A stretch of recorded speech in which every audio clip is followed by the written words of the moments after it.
Right. You're Okay, so all right, I think we're live. Crossing our fingers here, guys. If if you're watching this, sound off in the comments, okay? sorry about the hair, people. Yes. Minor technical difficulties, and I'm not exactly sure what put the idea in my head, but the short that I put out earlier when I said that the internet, Bill Gates, and the ghost of Steve Jobs was all conspiring against me. Yeah, yeah, that rang very true. Hey, Lala, how you doing, hon? I would tell you how I've been doing, but you probably don't want to hear that. And this is we try to keep this a family show. Um, so basically, yeah, this week is kind of we're on the bottom part of the spiral towards the bottom of the bowl. Um, we ain't hit rock bottom yet, but we're working our way up to it. What?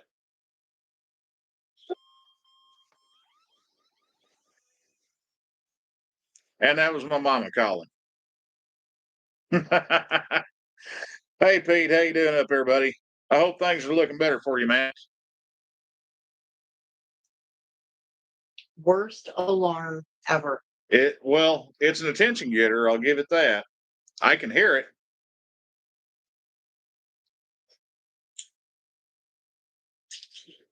Hey, June, how you doing, bud? So, this was not the original plan here, guys.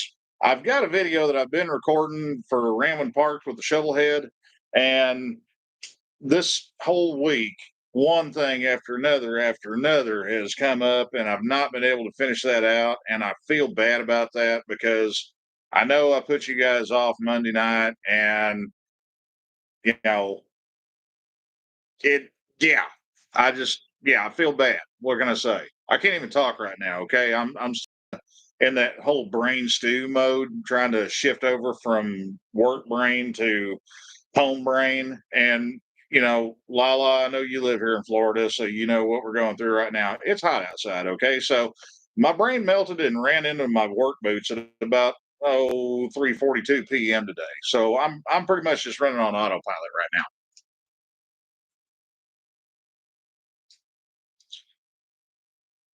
Oh, quiet chat in the background while you throw wrenches at walls. Brother, take a number, okay? It's been one of those weeks. Yeah. But Pete, I'm glad to hear you're doing better, brother. Really I am, man. I was kind of worried about you for a little while there, man. I ain't gonna lie. But yeah, like I said, this week every quasi plan that we put together for this week. What's this week? Huh? What's this week? What do you mean we? I'm talking about more than just me and you here, babe. Me, you, Petty Officer Squid Boy, everybody at the Ride Factory. I mean, I've had one of those weeks where everything I have touched has literally blown up in my face and then turned to poop on me.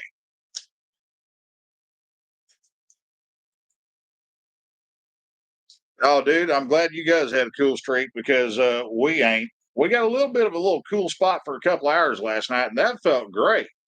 It would have felt even better if I was actually out here in the shop being able to get some stuff done, but was not to be.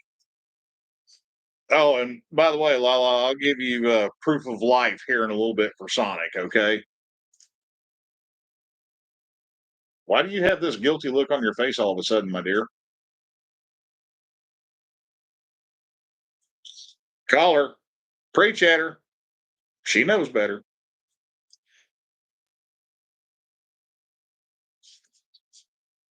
But anyway, work is done in Florida is hot and rainy. Yeah. Yeah. Totally agree. Absolutely agree.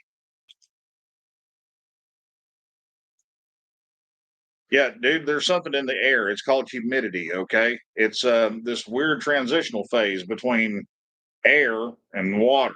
It's like it can't make up its mind, so it's kind of stuck in the middle.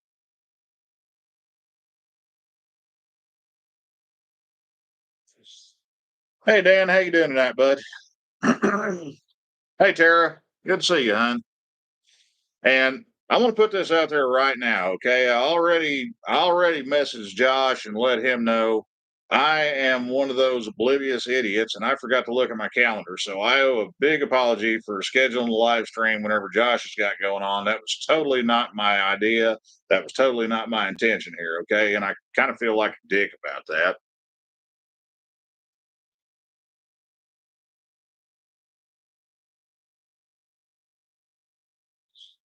Well, have you guys had any wildfires in your area? Maybe kicking up a bunch of dust or something like that? Or are they doing like a controlled burn or something? Or maybe they're doing something out at the Cape, moving a lot of dirt that maybe throwing something up in the air? I mean, I don't know.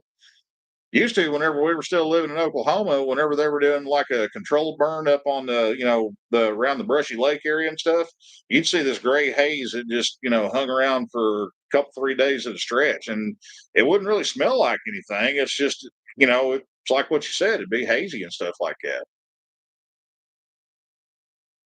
Oh yeah, the fires up in Canada. I hadn't thought about that. I wonder if that may be getting caught in the jet stream and getting pulled down here onto the east coast of Florida. Hey Julie, how you doing, hon?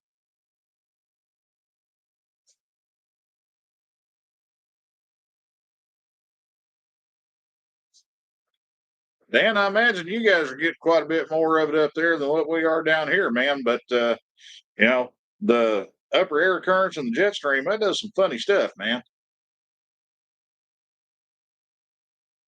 So anyway, I bet y'all are wondering why I've gathered y'all here tonight. Oh, wait a minute. No, that's how we start off with something else. It's a lot more serious than what this is. Basically, this is a time for us to all gather around the proverbial campfire, so to speak, and list our grievances and our gripes. And here, I'll start off. Okay, my imaginary friend ran off. The museum won't let my pet dinosaur come back home to play with me. I got a brand new pair of work boots that hurt my feet like hell, and to top it all off, getting old sucks. So, what do you guys got? Throw it out there in the comments. Let me know.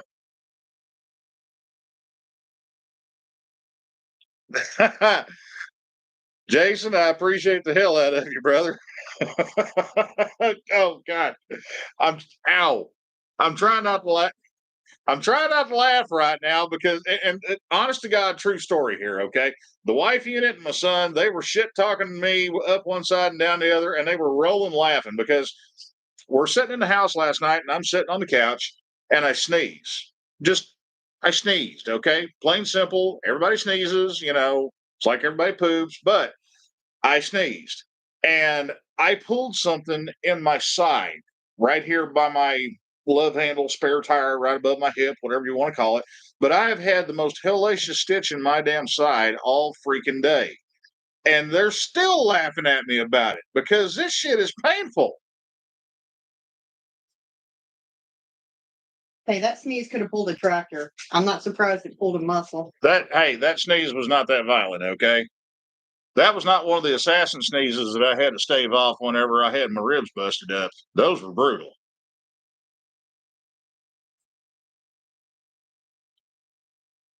Then a lot of people swear up and down by the sheepskins. Me personally, I'm kind of indifferent to them. I mean, every time I've tried one, I've honestly probably wound up with a similar or worse case of swamp ass than what I would have had I not been using anything.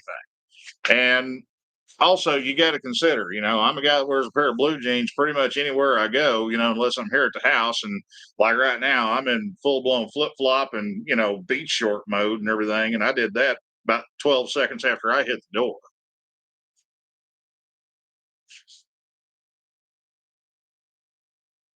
Oh, shit, Tara. Sounds like you went for a hell of a ride with that.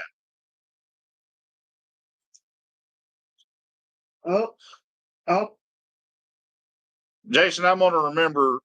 I'm gonna remember the lamp thing. Okay, I got to watch out for that because in my slightly dinged up state right now, that's something I got to be careful of because I know I'm going to forget about it in about 12 seconds because I got goldfish memory, and then I'm going to remember it again, and I'm going to laugh again, and it's going to hurt.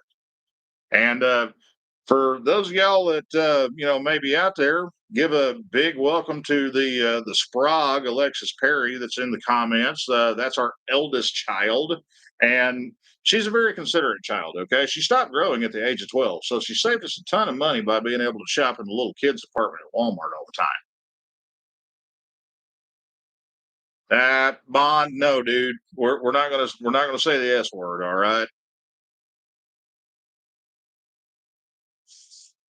Hey, Lagfest, how you doing, man? Sorry I missed you earlier there, bud.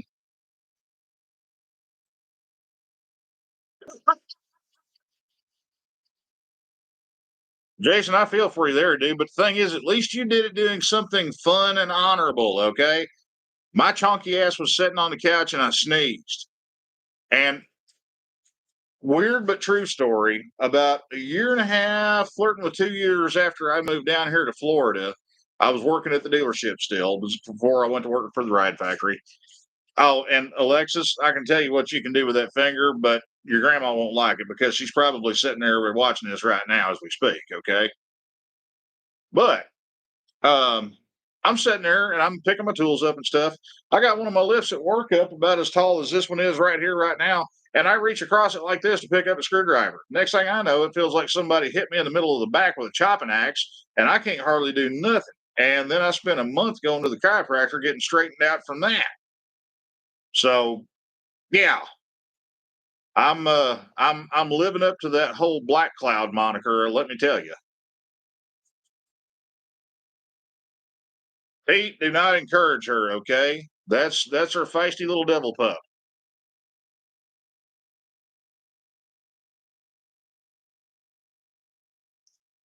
Okay, Jason. It's apparent at this point that you have kids because that's a 100% grade A dad joke right there.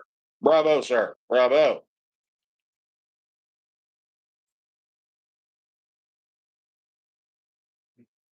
Yeah, I know, Sprague. She'll be up there here before you know it.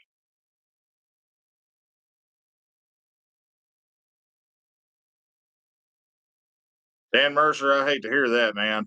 I watched my dad struggle with lower back pain for years, and I saw how bad that impacted him, from a quality of life standpoint. And man, I wouldn't wish that on anybody, dude. I really wouldn't. Tara, you can blame it on autocorrect all you want, okay? But the thing is, we can read between the lines, and I understand you and read you 5 by 5, okay? So it is all good, girl.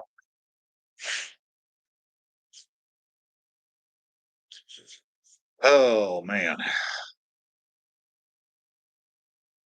what? We've had to evict a few grasshoppers out of the garage here this past week or so because they've been coming in whenever we haven't been expecting them. So we're a little paranoid about that right now because they're big. I mean, they look like something out of a Roger Corman movie, kind of big.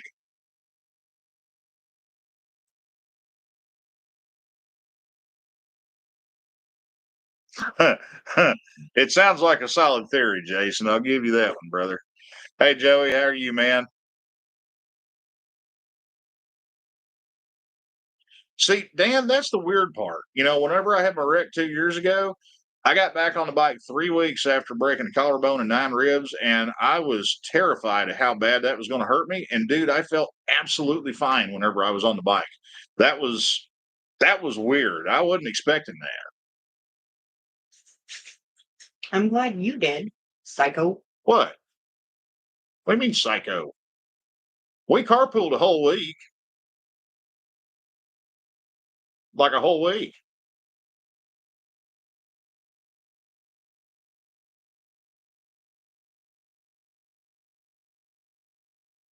Yeah, I hear you on the bench seat in a Tacoma, dude. Those things are like sitting on a pair of 2 by 12s.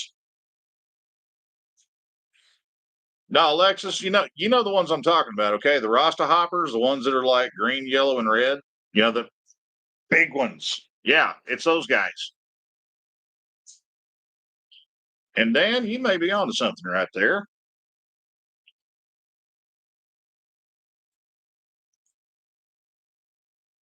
Yeah, the potholes suck. That ain't no fun. But hey, Neil, how you doing, bud? Kenneth, what's happening this evening? Zippo, my man. No, they're not. They're not a locust. They're think of a really, really buff grasshopper that is experimenting with its color palette. I mean, that's probably the best way I can describe it. Well, let's put it this way: if they could talk, they'd probably speak with a Jamaican accent.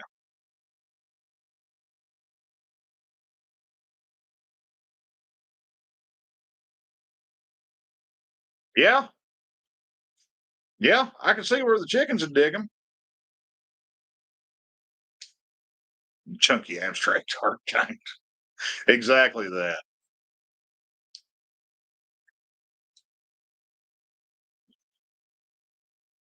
I'm getting some looks of embarrassment and shame from my wife unit over here, guys. Apparently, I said something that I probably shouldn't have. But okay, we'll soldier on. Hey Neil, how you doing, buddy?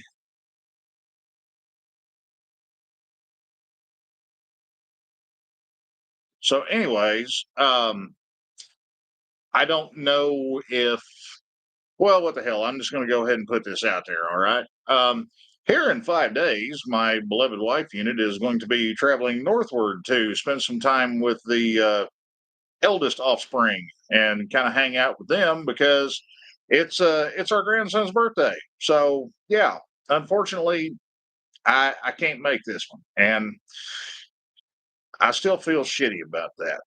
Kind of hung up on that, and that may be what's kind of influencing my mood here this past week because I know this has been coming up. But we've talked about it. You know, we're all adults here. Sometimes we got to do adult things, but I still don't feel good about it.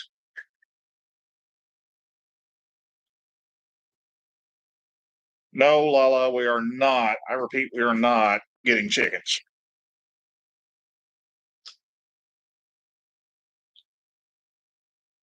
Oh, Lala, no. He has learned how the phone works to call us, much to his mama's detriment. Yeah, and the the nugget will the nugget will randomly demand, not ask, demand that he talk to Papa at various times throughout the day. And usually our daughter does a decent job of containing him, but every now and then she caves in. So every now and then I'll get that call in the middle of the day at work, and I don't mind it one damn bit. I really don't because I miss the hell out of the little runt, and I look forward to seeing him whenever I can. But in the meantime, hey, at least we got video chat and stuff like that. It's not like 20 years ago when you just had to pick up the phone and drop a postcard in the mail. Holy shit, I'm dating myself. I just said a postcard. Oh my You god, did.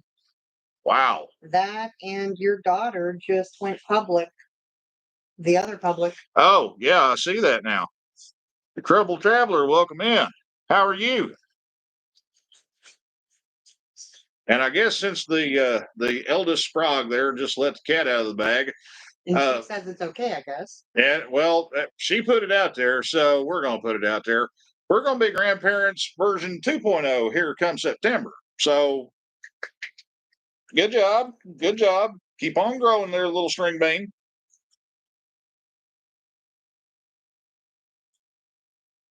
Hey, Chuck, what's happening, buddy?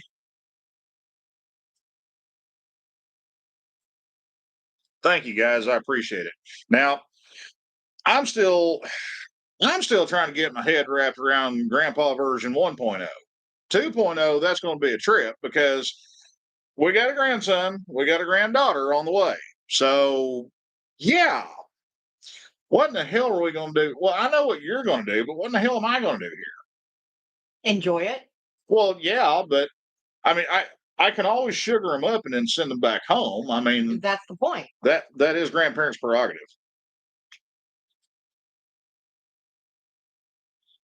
Yeah, Drew, we're not going to talk about the other live stream or the other live stream. We had issues this evening. Traveler, I like your thought process there, Bubba. And yeah, that's in the works. Yeah, the obligatory spoil the crap out of them. I know. And we plan to, okay?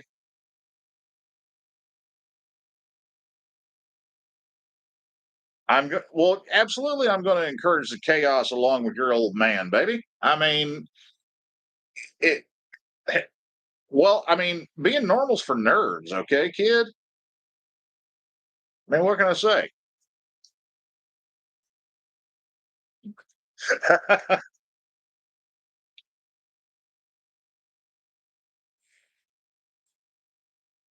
Sorry, guys, I'm having to catch up on my reading here. Oh no, no, no, no, no, no, no. No sidecar. No sidecar. That won't work. That won't work well at all.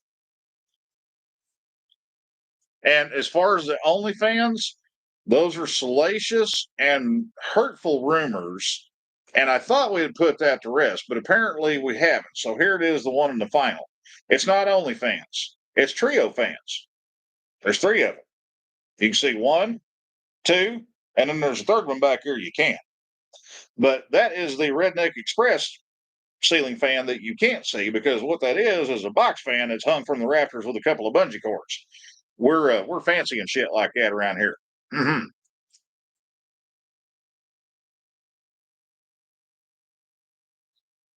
Chuck, that sounds like a plan, brother. Whenever you want to do it, just give me a call. You know how to get a hold of me, man. Sidecar. Let's see here. I got to do something real fast, guys. Anybody know how in the hell this internet thing works? I mean, Yes. you push buttons and you clicky things, and things happen on a screen. And I, I can't get my head wrapped around that. I really can't. But so anyway, I mean, she knows how the internet works. I don't.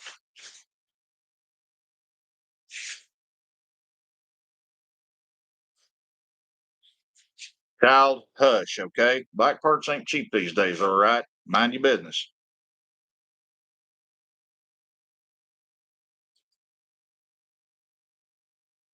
Oh, burn. Mama Bear just took the offspring down a peg or two. Go mom.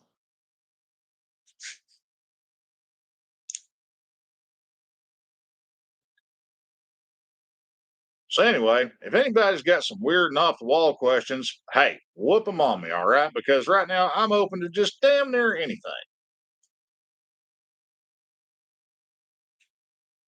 Rabbit ears. Hey Lefty, how you doing, bud? Good to see you again, man.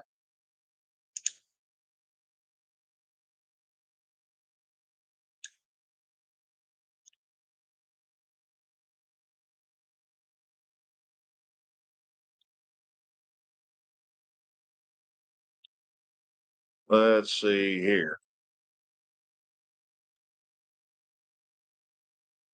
And you can go away. There we go.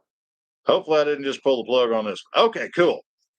Since we had 11 billion different live streams up right now, I figured, that I Not needed my to doing. listen to the general consensus and the almighty wisdom of the beloved wife unit and delete some of that shit. That way everybody can find the one that everybody's getting together on.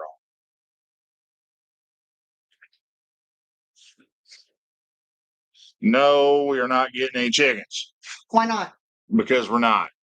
But I want chickens. Kid, just stop, okay? You don't I don't judge your feet, you don't judge mine, okay? Moving along now.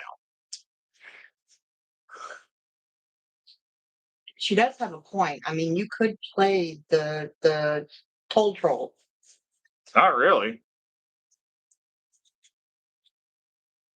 Chuck, I wholeheartedly agree with you, dude. The 80s were a blessed time. And Bond, um, unfortunately, word got out in the area that I work on Urals, and occasionally I am cursed to have one in the shop. And when I make the mention of Soviet tractor technology, that's my frame of reference right there. Because the thing is, they copied a 38, 39 model BMW, Boxer twin, and they ain't changed a damn thing on them. Here, the past couple of years, they put some, standalone fuel injection on them, and I think they put a little bit bigger alternator on them. But other than that, they ain't changed a damn thing on them. And you can measure pretty much any tolerance in those motors with a ruler. Okay, I mean they are crude. Let's put it this way: a Ural makes a shovel head look high speed and high tech. Okay.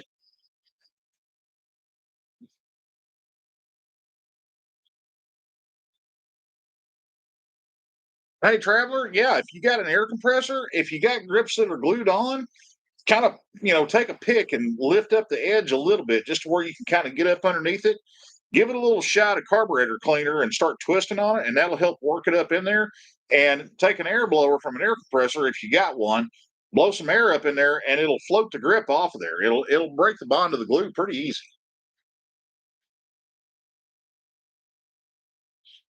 No, Alexis, your mom's not getting a pig.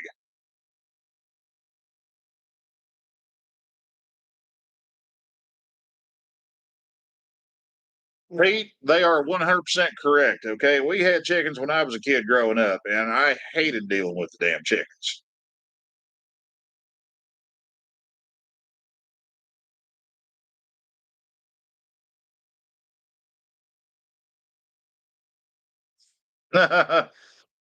I I get the whole idea of having a goat for a lawnmower. I get that.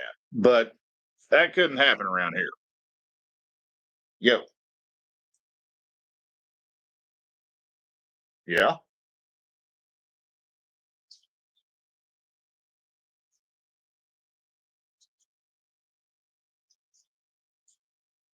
Drew's in my corner.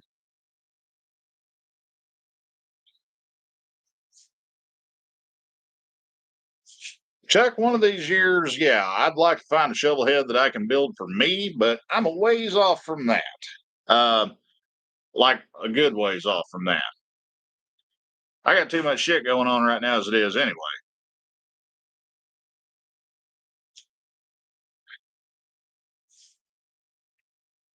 Hey, no problem, traveler. Um, like I said, the carb cleaner that works pretty good if they're if they're a little rubbery, if they're a little squishy, give it a shot. Kind of start twisting it, and you can just kind of work your way down, and eventually it'll just spin off.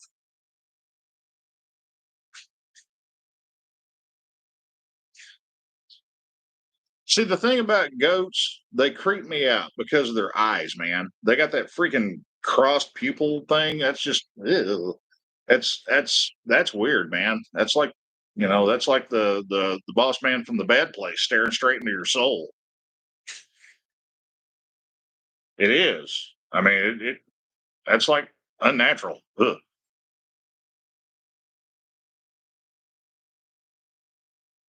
Oh, so Tara, you're one of the people that didn't laugh in that one part in the original movie Twister when they said cow, another cow. Oh wait, it's the same cow.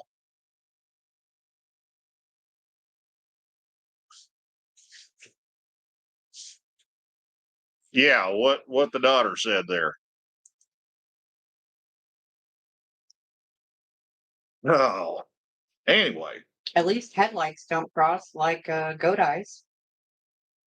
true, but I mean, that I could overlook because I know it's a simple machine. A goat is something that's ambulatory that has somewhat free will.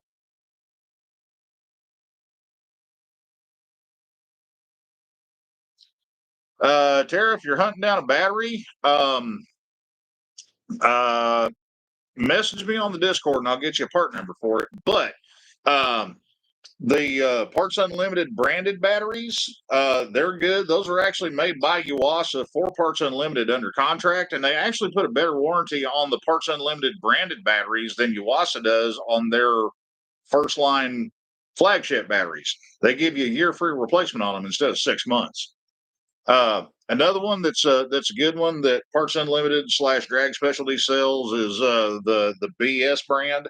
I Yeah, I know the jokes tell themselves on that one, but they are actually a really good battery. They were OE fitment for all the metric manufacturers off and on throughout the years since since the mid '70s, as far as I know. And sorry, guys, my legs are itching right now because the skeeters have been having a field day by feasting on me. If I get woozy and kind of go "Urgh," and fall out, y'all will know why. Stop being such a tasty snack. Yeah, well, can't help it. Yeah, square deal batteries. Yeah, no. I mean, I'm a cheap ass, but I'm not that cheap. Okay. Me too, Chuck.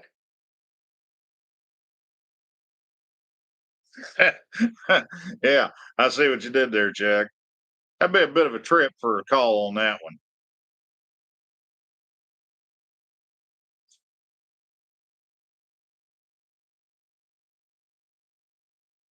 Oh hell. No, but yeah, like I said, message me over there on Discord, Tara, and I'll get you the part number for that thing. Any of your shops in your area are to be able to order it in for you. Oh, cool. Petty Officer Squidboy arrives with food. Hello. Number one is you. Thank you. That's yours. For those of you that do not know, Five Guys is considered fine dining in our family. Yes, as is indicated by the very decorative paper plate. Well, we bought the plates, okay? Five Guys is too cheap to give you them.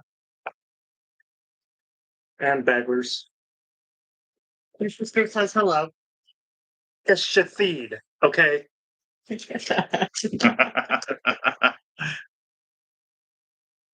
Oh, God.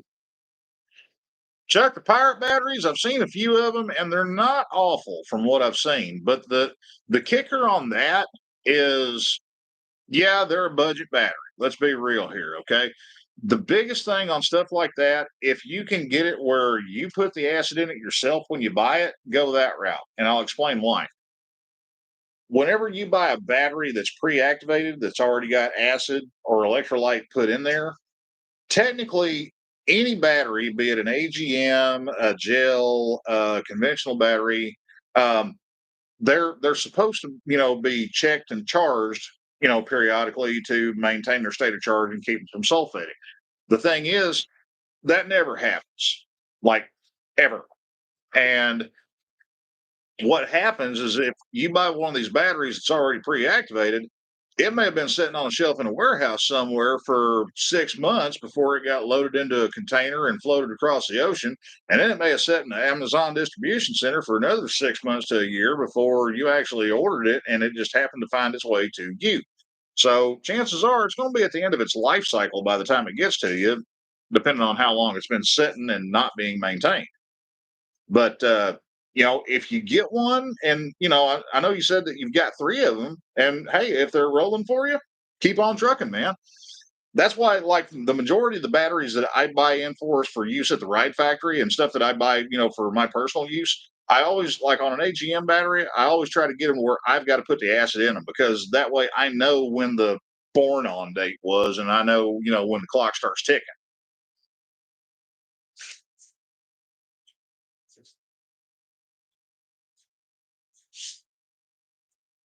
Oh, if you go to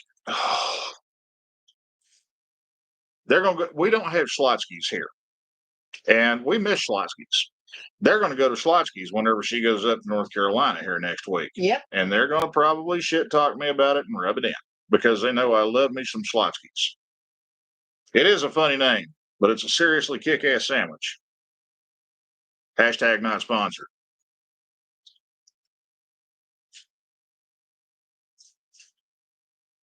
Lithium battery. Well, see, that's the thing. A lot of people don't really have a good grasp on how you've got to treat and maintain lithium stuff. I mean, how long you figure on parking this thing where the bike's going to be sitting out of service? I mean, if it's 2 months, 3 months, 4 months, something like that, to be honest with you, your best bet is instead of putting a maintainer on it, pull the battery out, bring it into the house. Just put it someplace where obviously where it's not going to get knocked over, or the kids aren't going to use it for building a blanket for it or something like that. But the battery that's in Cletus, you guys saw that. That battery is 7 going on 8 years old, as long as I have had it. And it was used whenever I got it because I pulled it out of a trade-in bike because it was in the wrong application. But that thing sit on a shelf out here in my garage here in Florida, where granted we don't get cold here, but it does get down into the 40s on occasion. But it gets hotter than shit during the summertime, and plus it's humid. The thing sat on a shelf for 2 years. I didn't do squat all to it. I threw the damn thing in the bike. It cranked it right up, just like it was nothing.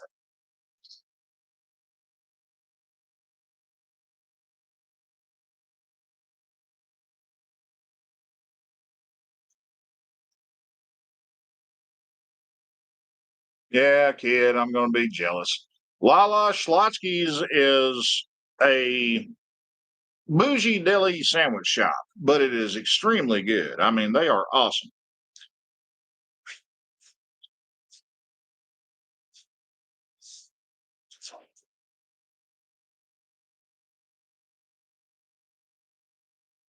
I'll agree with you, Jason. When we stopped at the Schlotsky's up there, it's a little bit downrange from Cherry Point. The last time we were up there, they did seem a little on the puny side. But then again, I'm a little broader than what I used to be, so my scaling may be off.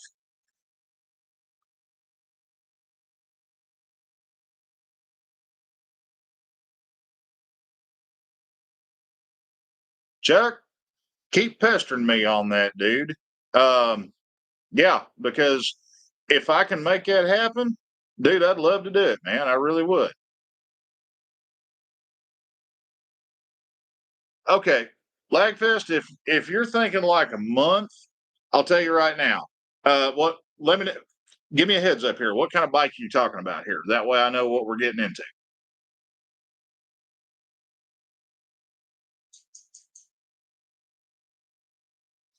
Now, June, a battery charger with a desulfate feature, yes, it will extend battery life on wet cell and AGM batteries. It is death to a lithium battery because it overcharges a lithium battery. The charging voltage threshold is too high and it will kill a lithium battery in pretty short fashion.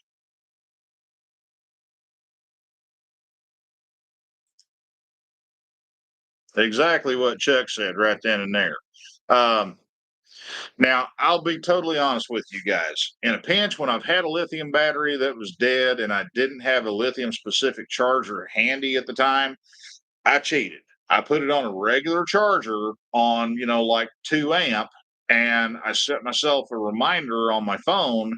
That way, every hour I'd go out there and I'd unhook it and let it sit for about 15, 20 minutes and then hook it back up. And yeah, it's a kind of a long pain in the ass process, but do that 2 or 3 cycles, and usually they'll get one back up or it'll crank back up. Oh God, you just had to say Grandy's. Wow, man, that's been a minute. I mean, we had a Grandy's in Fort Smith when I was a kid, but I think they went out like, man, I was in high school, like 90, 91, something like that.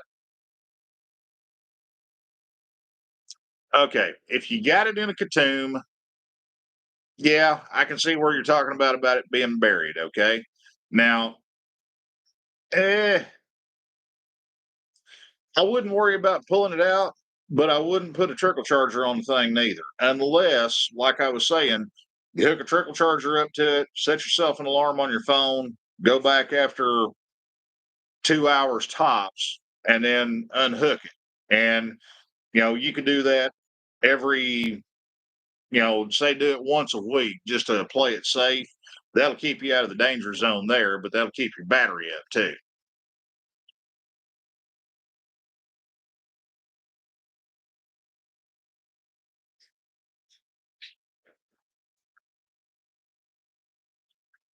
Excuse me, guys. I'm going to partake of some Five Guys Awesome right now.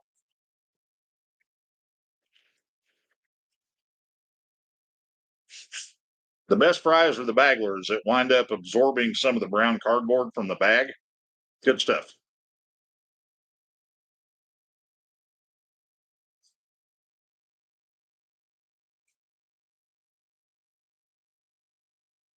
Yeah, I could see leaving it in there and not doing anything for a month because you're going to have a certain amount of parasitic draw on there for the keep alive memory for the ECU. And then, depending on what your bike's got on there, if it's got a separate BCM or security system, something like that, that's one more thing that's going to draw off of there. So, yeah.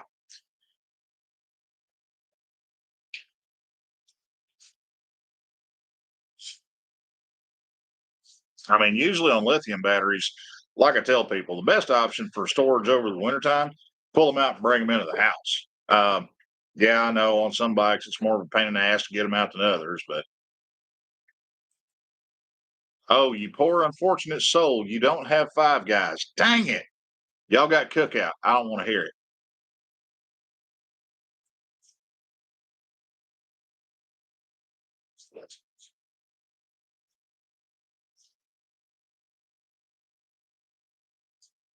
No worries, lag. Catch up well on the flip side, man.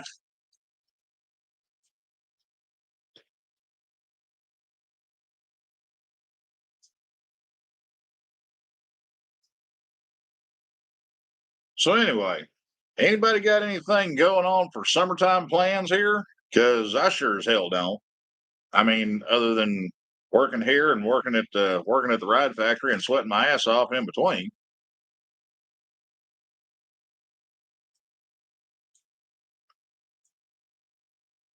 Food poisoning, child. It's not their fault you have a weak constitution. Okay.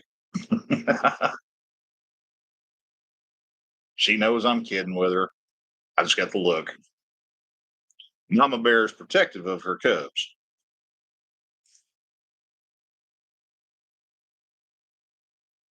Crystals, well, the chili cheese puffs, yeah, man, I'll agree with you on that, Jason. Their burgers is too much like White Castle, and that's just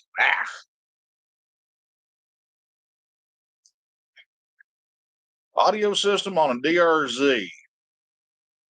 Well, be realistic and be honest with yourself. How much audio do you want to have on a DRZ? Because that little MTX Road Thunder tube thing that Kiriakin sells, those actually put out pretty good volume with decent clarity. And I mean, you can hear them at highway speeds. Um, you might, you might lose it once you get past about 75, 80 mile an hour, but it's not bad, especially for no bigger than what it is.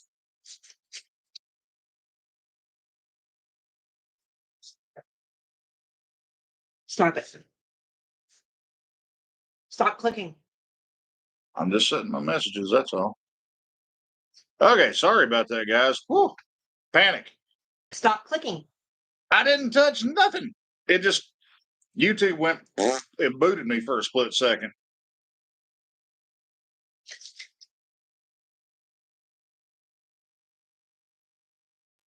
I don't know. I'm going to take that as a sign that I don't need to be doing any kind of electrical work around the house this weekend. When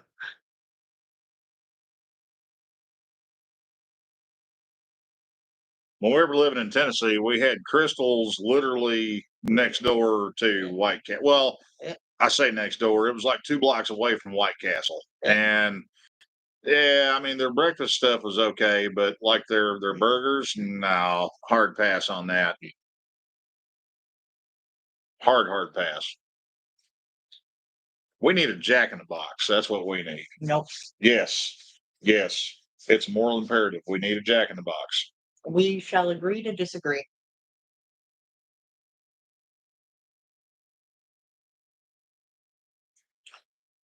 Jeremy, the zip tie trick works real good, dude. I ain't gonna lie. I've done more than a few of them like that, especially like on the big wheel bagger, the big 26-inch plus hoopty wheels that everybody's going to these days.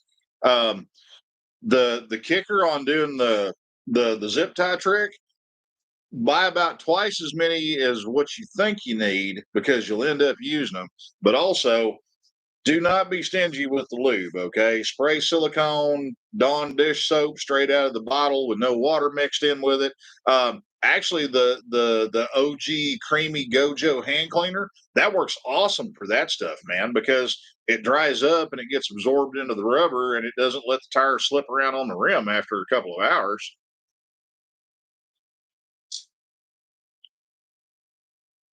See, Binary Bond likes my idea of Jack in the Box. It ain't got to be a good taco. It's just got to be a taco when it's 2 o'clock in the morning, man. That's not what you told me. We're not going to respond to that one because, Smart. well, no, I just don't want to get into a taco comparison here.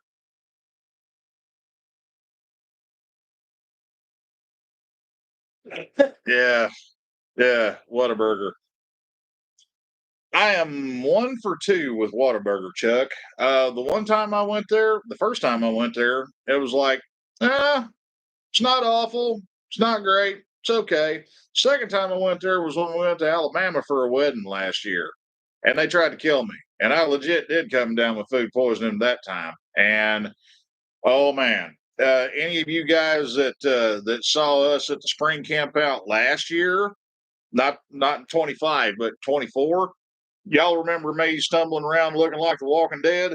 That wasn't because I'd been hitting the bottle too much. I mean, that was because I probably dropped about 20% of my body mass in a day from friggin' Whataburger trying to kill me.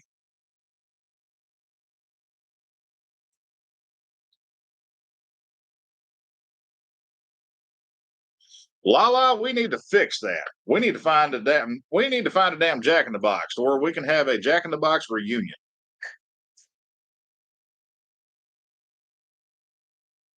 Yeah, I know, Jeremy. She kind of well, she knew it was coming, so yeah.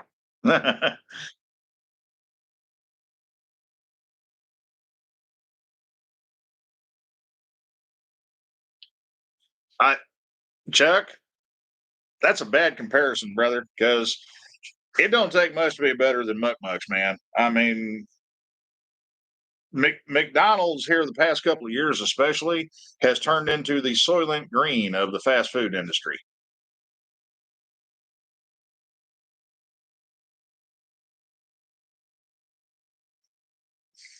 Hey, Orang, what's happening? And no, I do not endorse the Whataburger diet plan.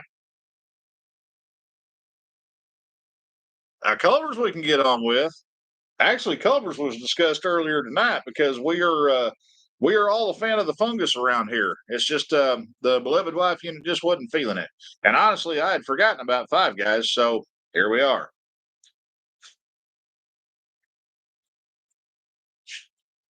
But yeah, the Sprague there, the eldest, she's talking about missing Culver's. I miss Brahms, okay, kid. I mean, Oh, yeah, that's for all of us here. That's kind of the whole stake to the heart thing right there. Because man, Brahms was amazing. They're a really small regional ice cream and dairy store, but their biscuits and gravy are the benchmark, which all are measured by.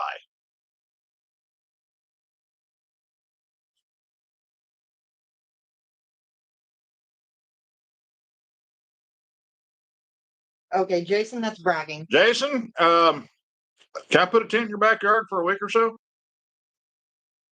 I mean, we'll find 7-Eleven or something where we can use bathroom. You won't even know we're there. Please bring me back a Black Forest Sunday because literally no one in Florida knows what a I know, Black right? Forest anything is.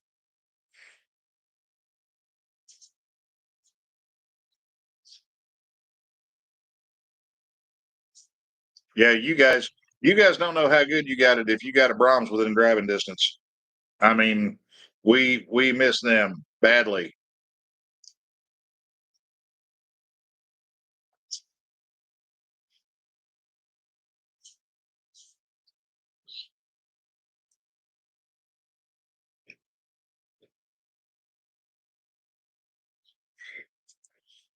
Then Wawa is well, yeah, Wawa's good. Don't get me wrong, but when I a little bit of backstory here for you guys that may not know. When I first landed here in Florida, I came down here by myself, and I was living in this sketchy RV that we'd bought that was in a trailer park, and paid $2,000 cash for this thing. So yeah, you can imagine there. All right, big baller, hell yeah. But anyway, whenever I took a job down here, my daughter had just started her senior year in high school. And I wasn't going to be that dickhead to pull her out of school and make her change schools at the start of her senior year and pull her out away from all of her friends. Not to mention that wouldn't have done a damn bit of good for her academically. So I found a cheap RV that I was living in down here for roughly 7 months, give or take. Yeah. And it was just me, myself, and I living the 8-foot wide life. And that was a experience. Let's put it that way. Because you had a pattern that you had to walk in on the floor so you didn't go through the floor for all the soft spots. And then you had to watch the weather real good and hard. That way you know when to put out the buckets, because I had 2 5-gallon buckets, 2 extra cooking pots, and one of the leftover buckets from a big mosquito citronella candle. I had to put all those out in a specific spot to catch all the drips coming through the roof on the damn thing. But anyway, we that's how we did things, and that's how I wound up down here in Florida. So yeah. So anyways, daughter graduates. We go up there, pack up the house. We donate tons of shit. We threw away tons of shit. We stripped it all down to the bone. And then we moved all 4 of us into this skeezy RV while we were looking for a house. So, yeah, that was cozy. 4 months. Awkward, but cozy. And that was 4 months that we'll never get back. But the thing is, I wouldn't trade some of the memories for that for a damn thing, because they are etched in stone and engraved into my frontal lobe. I'll agree there. Entertaining. It was very entertaining. Drew, Flex Seal wouldn't have done it, Bubba. Somebody had been there and done that, because when the roof unit died, like an idiot, I spent $600 replacing it because it was hot. And child, you hush, okay? Because that is exactly the core memory that I am referring to right now, and I will hold on to that to my dying breath on this planet, because that was fucking funny. And yes, I saw what I did there.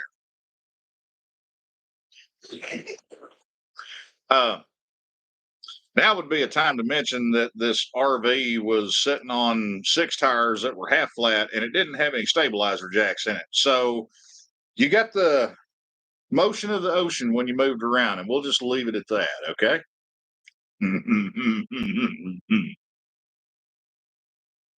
Oh, good grief.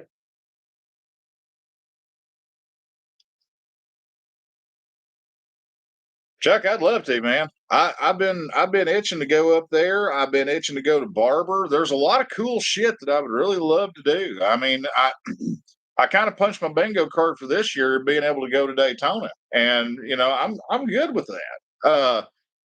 I'm not crying about it by any stretch of the imagination, but yeah, there's a bucket list there that I would like to start, whittling down one of these days. Same. Well, my bucket list and your bucket list are wildly different. Agreed. Like wildly different.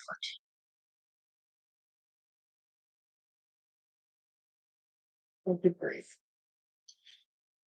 Daughter of mine, you are telling on yourself right now. Please stop. Please stop. I mean, you didn't have to just come right out and say that's why you guys started calling it the shaggin' wagon, but here we are. What? I'm out.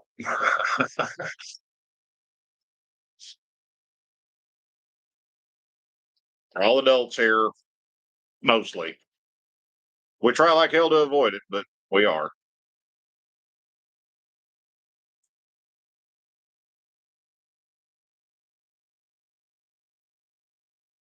Baby, breathe. It's okay. Breathe. We're all just simple primates here, folks. I mean, everybody has basic needs. So yeah. Well, I mean, what about that 2 weeks you flew down and spent with me? Stop it. What was the basis for that trip? Scoping out potential property.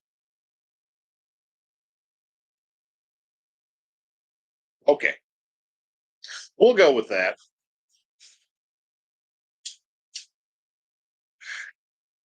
That's my answer, and I'm sticking to it. Right? Chuck, I agree, dude. I mean, I'm going to be 49 here in about, what, 5 months, something like that. And the backside of 40, it ain't been all it was cracked up to be. Hey, honey, sneeze again.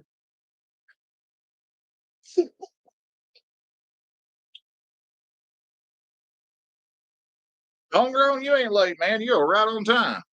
And YouTube has been playing hell with me tonight, so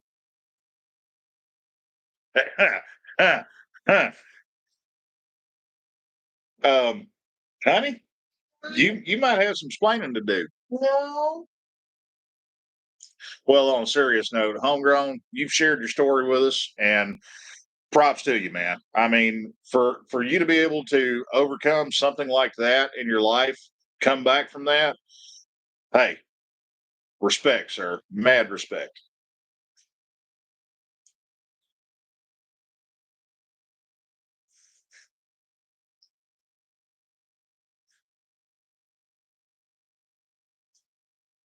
Oh, Tara, we grew up in Van Buren. Jeremy, I agree with you there, dude. In my head, I'm about 22, and I'm pretty much stuck there. It's just the body is what carries the head, and every now and then the body revolts. And I know I'm the picture image of health and self preservation, but hey, it everybody's got their vices, and everybody's got their way of coping, and whatever tool you choose to implement with that, cope on, my friends, cope on. Just ride safe.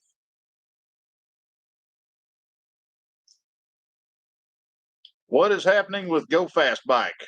Cletus? Well, actually, I took Cletus to work yesterday. And got soaked.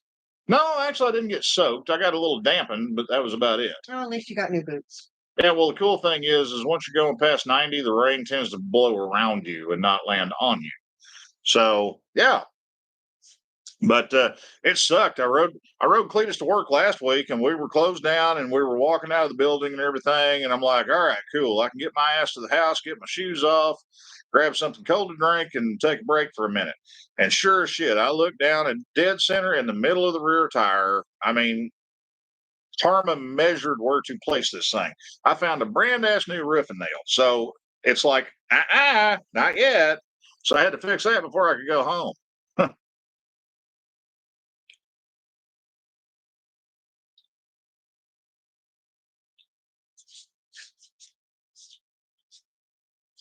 William, I hope you bounce back quick, brother. I mean, that's a tall order, bub. But hang in there, man. You just got to put one foot in front of the other, and you just cannot fucking quit. You can't. Nope. I mean, you whatever it is, you just got to keep moving forward, man.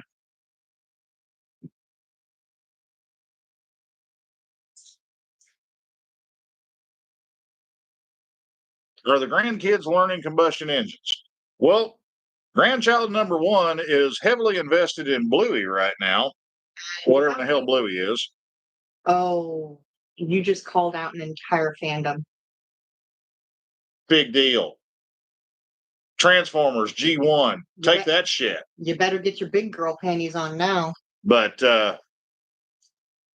yeah, stepping on a nail ain't no fun, Lala. I did that when I did our roof here at the house 2 years ago. Flip flops are not nail resistant.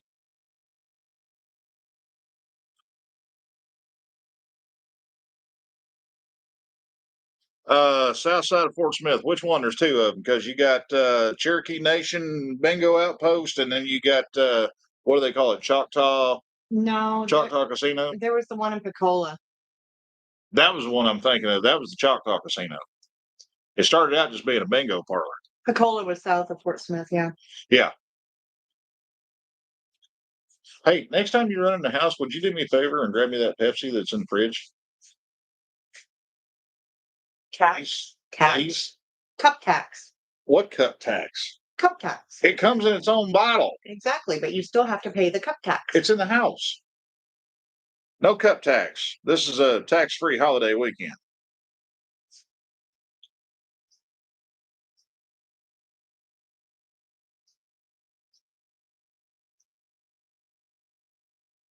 Jeremy, you may be onto something there, but actually it's an animated dog and they're all from Australia. So they all speak with a funny, goofy accent. I don't know how people could listen to something like that. You do realize. Okay, you did that on purpose. I did do that on purpose. You jerk. I'm an asshole, all right? Let's just get right to the heart of the matter. OGGI Joe. Hell yes.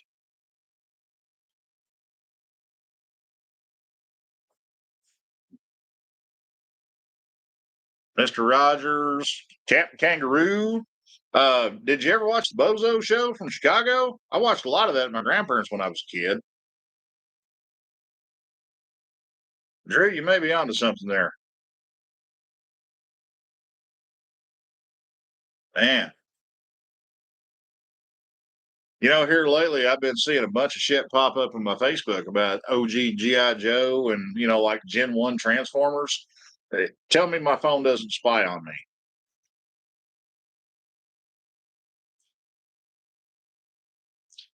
Lala was the bomb. Was. Rip. Even if they want to, I will happily oblige them. But the thing is, I'm not going to push them one way or the other. And that's something that we did with our kids too. I mean, my son just expressed interest in, wanting to have a bike of his own just last summer, and we're kind of chipping away on that. We had to set it aside for a little while, but well, they've seen her first helmet. Yeah, that the pink helmet from the video about going to the Daytona race you guys see me rocking. That is my daughter's helmet, and First one. like her first helmet, and that thing is 20 years old now. I mean, it's family heirloom material.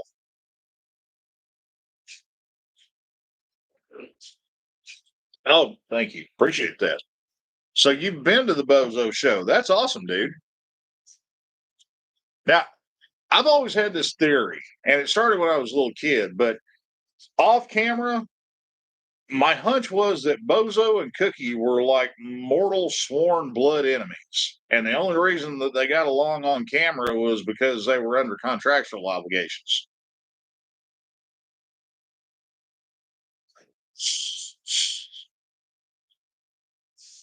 Oh, homegrown, I wish they were, man. I mean, I'm hip deep in the middle of it right now. The thing is, I'm just chipping away at it whenever time and finances allow, dude. Little here, a little there, Yeah. every day. Yeah. Yeah. Usually, whenever I come home from work, I try to, invest at least an hour in it every evening. Just here this last week, I've not been able to do that even because, life and general exhaustion at the end of the day, not to mention other stuff coming up. But, we're working our way through it, man. I appreciate you thinking about us, though. Slight footnote, we discovered that there are 9 layers on our kitchen floor. That's right, guys, 9. Not much longer. It's kind of wild peeling all that shit up because it's kind of like a microcosm of a slideshow of the progression of interior design throughout the years.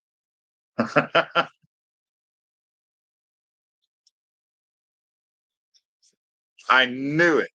O-ring, dude, I knew it.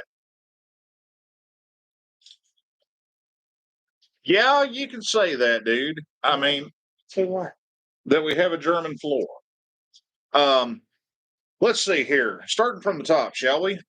We had tile. Then we had really lousy thin set on top of really lousy cement board that was only 1/4 of an inch thick.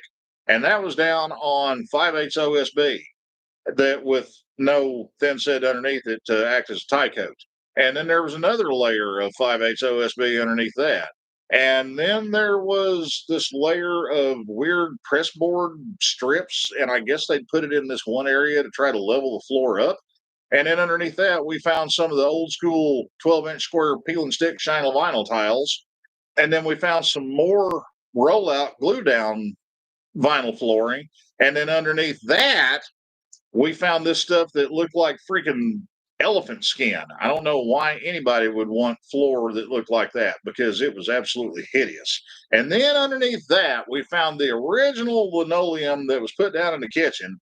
And it was 6-inch squares. They were like mint green and kind of a bone white. And it actually looked quite lovely if you want to know the truth about it. But, as soon as I showed it to the beloved wife unit, she started having abdominal contractions and then she hacked up a hairball.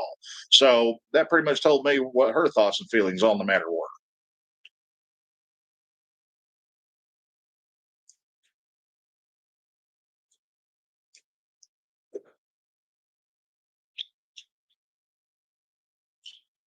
Guys, I appreciate the thoughts. I really do. And if y'all were able to come down my neck of the woods, I'd buy the first round and then give you a big damn hug even before anybody started doing anything because that means a shitload. It really does.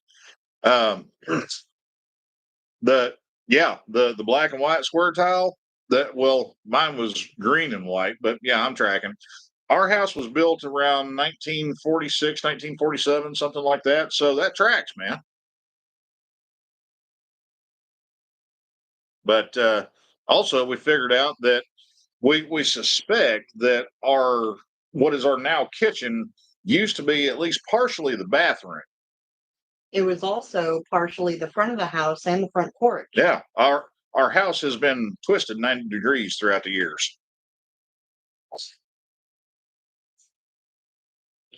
Yeah, no kidding. Plaster guys are artists, and I got to figure that shit out because, excuse me, there was a layer upon a layer of false ceiling in our kitchen.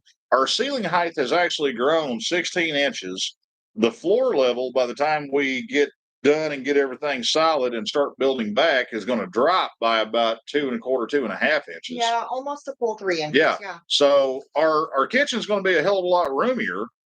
Before there was one spot where the ceiling shelved down, and that's when you walk towards the back door. And if I was standing underneath that, I could do this on top of my head and touch my pinky finger to the ceiling.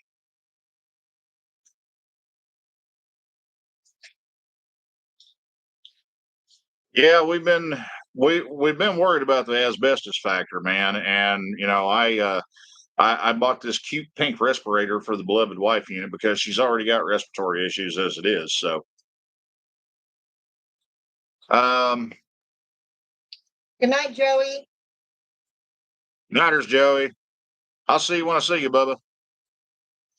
Well, like our master bedroom, it used to be a carport that got turned into a Florida room, and then it got turned into a bedroom. So yeah, that tracks. It was a yard before that. Yeah. Well, it was the backyard. Well, it would have been the side yard with the driveway before that.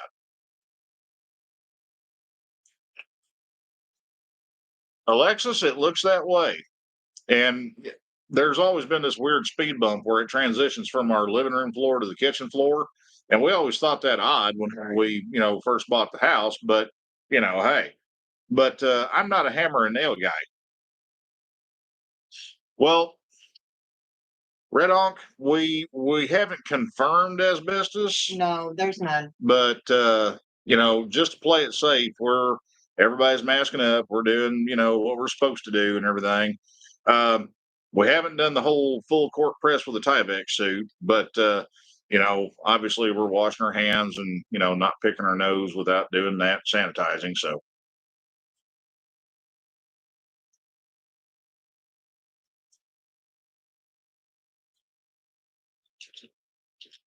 So none of the stuff that's left that would have had that is left. Okay. yeah, That's confirmed.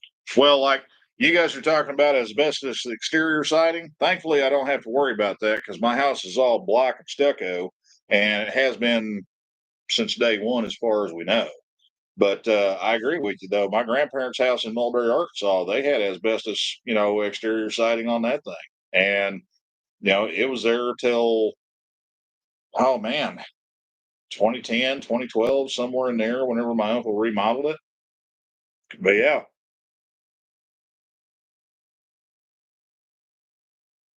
Forbidden cotton candy. Child, you do not know. Hey, babe, would you please?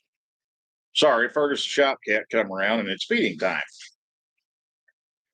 Yeah, I know, Fergus. She's got you.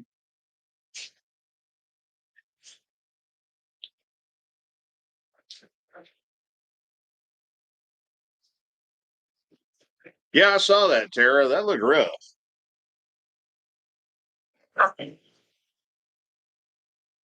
I think, hey, Dragon, how you doing? Honestly, I think that they just, well, I mean, it looked old. I mean, it looked like it was from the 40s because it was.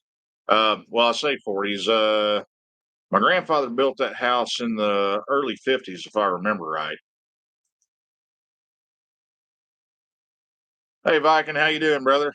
Yeah, I wasn't even thinking, and you know, I forgot to look at the calendar, so I had to give Josh a call and apologize to him. It's like, sorry, man, I'm an idiot. But I absolutely agree with you guys when you say they don't make shit like they used to.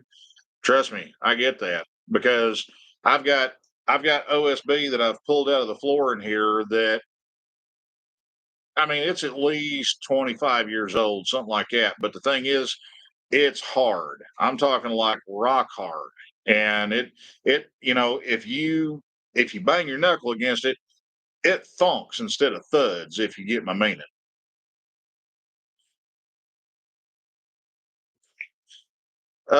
Justin, that's kind of a blanket thing, but here we go. If you're wanting to get into something that's a big twin, definitely go Evo. Now it's not going to make as much power out of the box as a twin cam will, but it will run for fucking ever. Okay, Twinkies, especially early Twinkies, those things ate cam chain tensioners like Carter did little liver pills. And if you didn't pull the cam cover off about every 25, 30,000 miles and put eyes on it just to see where it was, you were rolling some expensive damn dice, dude.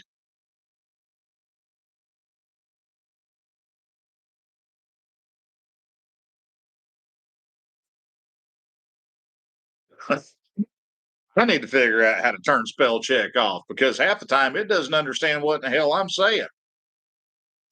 Hey, Flash, how you doing, bud?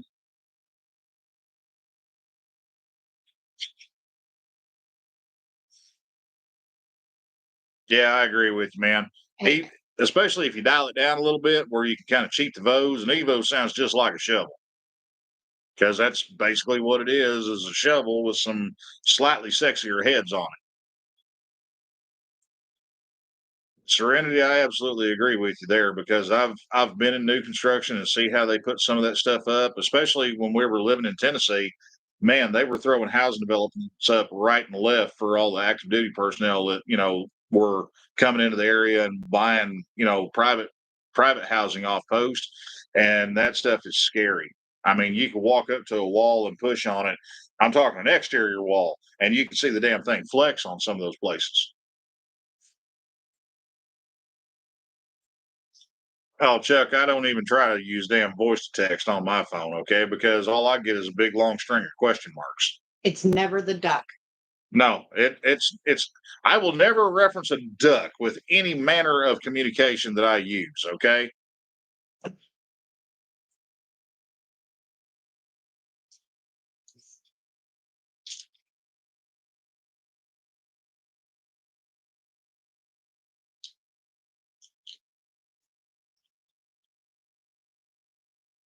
Homegrown, you get your point across. That's what matters, Bubba. We get it. No, Lala, no pig. That's because flamingos are decorative, 25 Alexis. years later, she's still going on about the flamingos? Flamingos are grudge. decorative. And yeah, your mama's right there, okay? That's a grudge. That is. That's a lifelong grudge that your daughter has with you. I know. But okay. Story time. Yeah, story time. When the beloved wife unit was pregnant with Petty Officer Squidboy, he was still in the assembly process. My folks and us went to the Oklahoma City Zoo. And Well, no, yeah, it was Oklahoma yeah, City. it was Oklahoma City. It wasn't Tulsa. But anyway, we go to the Oklahoma City Zoo. The Sprog Alexis, eldest offspring, she is not quite 2. No, she was 2. She was going on 3. Okay, yeah, you're Her correct. second birthday was interesting. You're correct. I'm sorry about that. But anyways, so we go to the Oklahoma City Zoo, and it's still springtime, so it's a little cool out. She's all cutesy and shit, and she's bundled up in her little bitty baby parka and all that, and just like in Toy Story, she can't throw her arms down or nothing like that. But all in all, we're having a good time until we get to the flamingos. Now they were in a heated enclosure that was outside. They had big radiant heaters out there to where they could have room to roam. And me being the lifelong wise ass that I am, she asked a purely innocent question about why they only have one leg, or why most of them only have one leg. Because, flamingos do that thing, whenever they're sitting there. And I don't even think about it. It just pops right out of my mouth. Well, those are the flamingos that misbehave. So what they do is they cut a leg off if they try to escape. And that way it teaches them to know better. And she lost her fucking mind. I mean, full meltdown, screaming, bawling.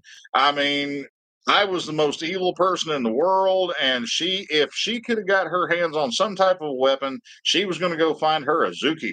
But no longer than 30 seconds after I got her calmed down, the flamingo keeper comes out of their enclosure, and here she goes all over again. We could not have planned this better. Ranting at this poor guy that had no clue. We could not have planned this better. This was fate smiling on me that day, but it was great. I thought my dad was going to have an episode. He was laughing so damn hard. And the bad part is, my dad had a camcorder with him that day, and he was laughing so hard he couldn't turn the damn thing on, if that tells you anything.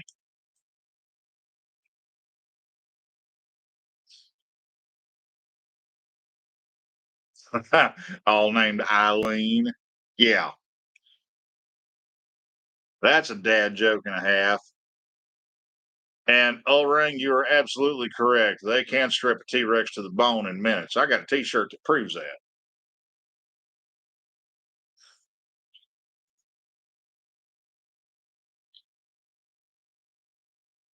Sorry, guys, I'm catching up on my reading here. But so yeah, that's something that she's probably not ever going to let me or her mom live down. Hey, I didn't do it. No, I didn't do it. Well, you didn't do it, but you were there, so you're guilty by proxy.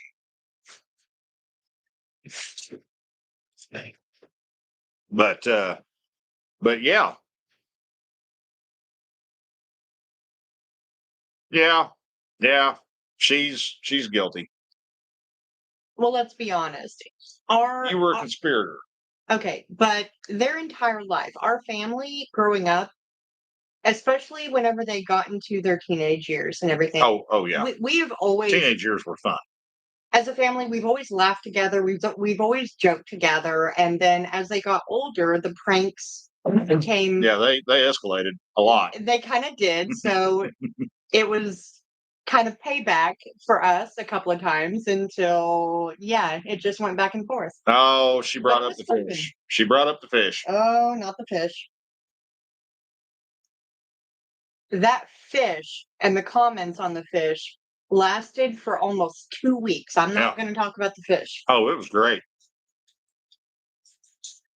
Hey, John Stanley, how you doing, bud? I saw you earlier, man, on one of the other 11 streams. YouTube decided it wanted to play little fuck games, so here we are.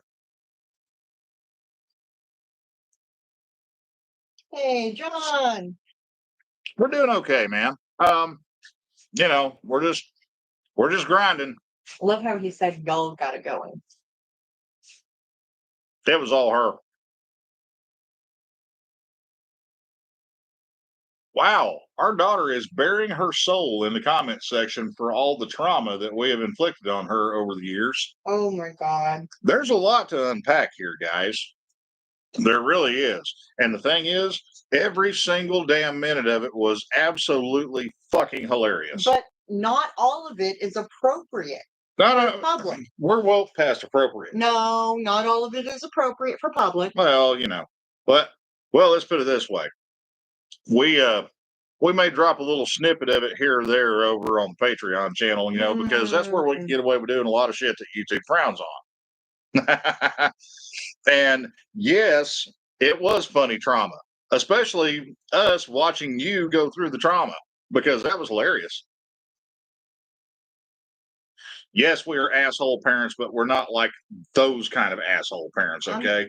What did you just call me? But we're asshole parents. We always have been. I never claimed that. Well, I mean, it was kind of common knowledge, babe. Yeah. Everybody knew about it. We just didn't tell you. Oh, Kara. Why are you typing in Russian? Oh my God. That's going to make my head hurt trying to read. I don't think that's Russian. Yeah, that's Cyrillic. Does anyone speak hieroglyphic? Neil Podolsky? Not me.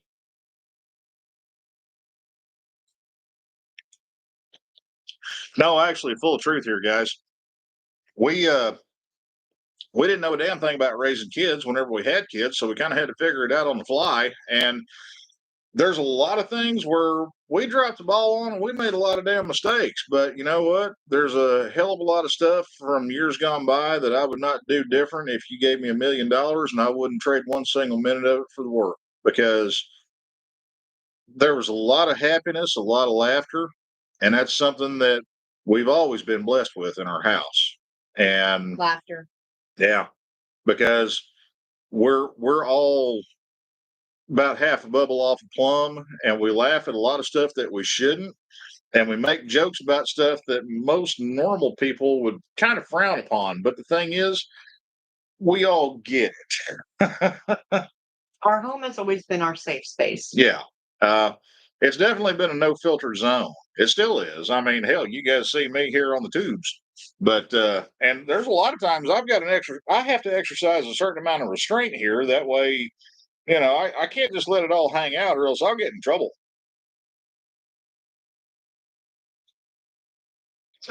Homegrown, I agree with you. And that's why we try to do as much as we can with FA. Dave and Cindy, they're amazing. They're awesome people, and they have a truly noble mission as far as so much what they're doing.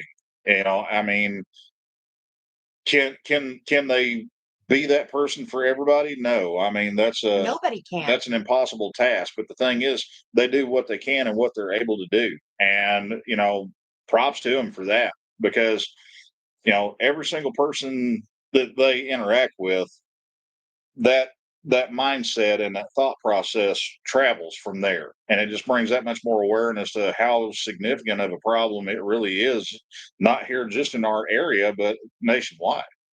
It truly is nationwide. Whenever you see some of those, like, random social media posts regarding, stories or news articles, and then if you actually go in and read the comments, like, not to go in to respond, but actually read through comments, you're going to see so many stories from people who have been through many similar situations. And we realize just how broad of an issue this is.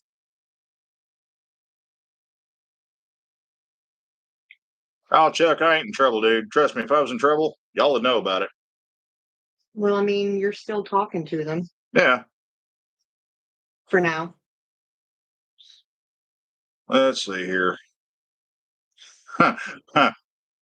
Flash, you're mostly right there. There's a couple of people that are fairly normal-ish. There's a lot of us that ain't nowhere near. I mean, and Drew just pegged it right there. Night ain't over. Hell yeah, Bubba. But I mean, what private spankings? Come on now. We do bike here. We like bike, okay? I mean, You fast. we're not gonna talk about we're not gonna talk about our individual kinks and hangups, okay? Yeah, because I'm pretty sure that somebody would be a lot more red faced than others. I'll stay my constant neutral tan here. I'm a delicate flower. Not according to some of the stuff that you read, baby. No, you're not.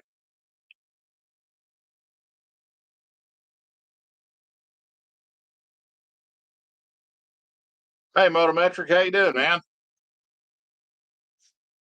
And I agree. I would not wish sanity, normality, or basic, basic baseline human on anybody because you want to talk about boring. Holy shit, that's like being doomed to the missionary position for all eternity. Why are you looking at me like that?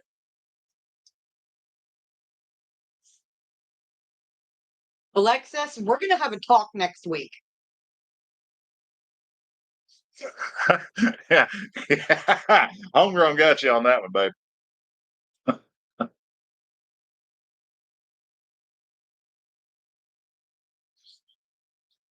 Oh man.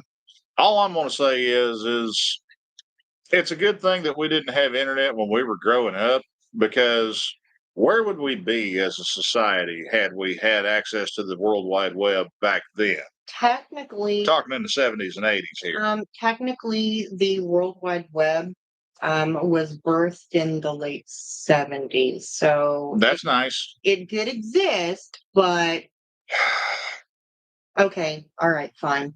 Pause for nerd moment. Big brain over here.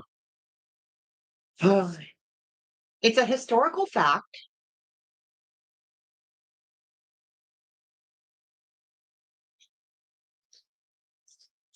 It may be historical fact, but the thing is, it is historical fact as well that 70s and 80s kids, I mean, people from our generation, I know a lot of you guys out there, you're in the same boat as I am, okay? But the thing is, nobody had cooler cars, nobody had more kick ass mixtapes, and nobody had better band posters hanging on their bedroom wall. Period. End of story.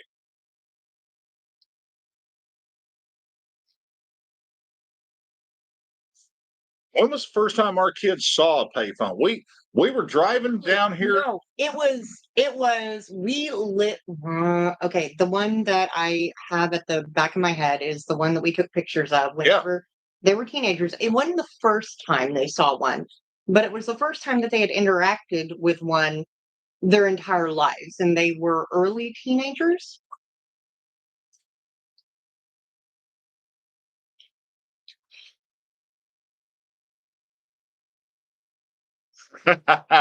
Absolutely, Chuck, and that's all I'm gonna say about that, Bubba. Tara, the 150cc scoots, they're a crapshoot. Okay, the biggest thing on them, number one, the electricals, you got to figure it out on your own. Okay, because there is no standardization on those things. Some of them use a DC ignition, some of them use an AC ignition. There's different CDI boxes, there's different stators. I mean, literally, the sky's the limit there. And none of the wiring and none of the connectors is anything close to what I would call decent. Can you make it work? Yeah, you can, but you're going to have to invest a little bit of time in it. Once you get past that and kind of debug them, they're not that bad as long as you change oil in them fairly often. You know, just pull the plug, dump a fresh quarter Rotella in them about every 1,500, 2,000 miles, and check the valves on them every other oil change.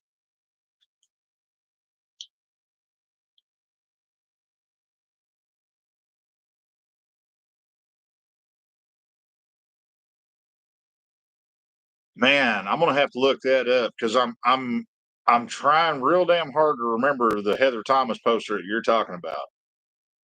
It's like right there. Yeah, Motometric. Whenever you do a crank call like that, a lot of times it did not end well, man.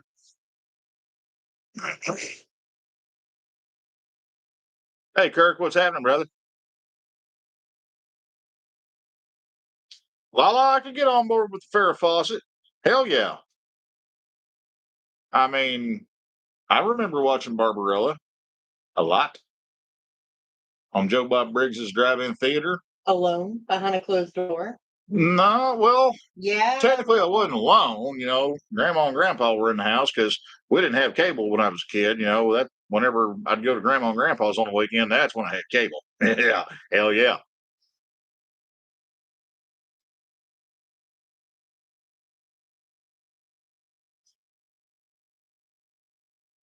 Flash, I was man, we were in our early 20s whenever we got our first cell phone. Uh, well, I was like 23, 24. You were fixing to turn 20 because you were pregnant with Squid Boy. Yeah. Yeah. Yeah. And y'all remember the old Nokia 5150? Hell yeah, that's what popped my cherry on a cell phone. You spent hours playing Snake. I did spend hours playing Snake, and I never got any better at it. I still, to this day, suck. Oh, crap, that's right. Barbarella was Jane Fonda. The hell am I thinking? Um, the brain pain. There was another cheesy sci-fi movie that Farrah Fawcett was in, and I'm trying like hell to remember what it was. Um, I don't know. I'll have to look that shit up.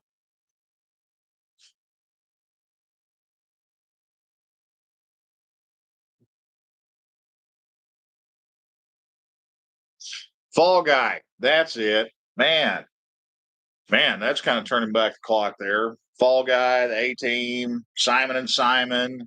The Screaming Mimi was the best, man. Logan's Run, that's what it was. Thank you, Jeremy. I appreciate that. Airwolf, yes, absolutely, Airwolf. That's a given. To a lesser extent, Blue Thunder, but still, Airwolf was the king.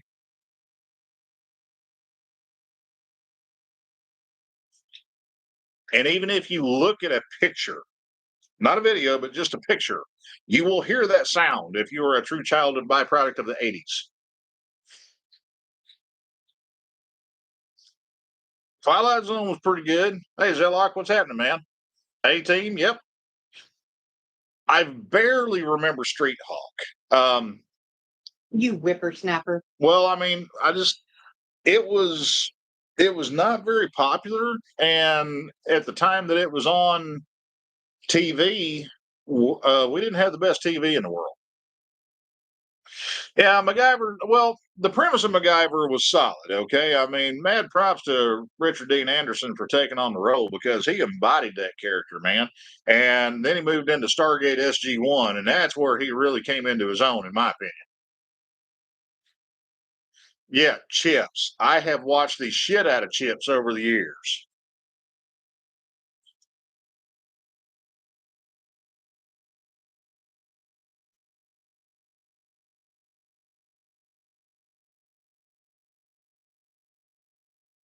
I never got into Happy Days, though. I mean, I'd watch it every now and then, but let's see here. Rescue 51. Hey, who remembers Megaforce? If y'all remember that movie, then you have taste as low as my own.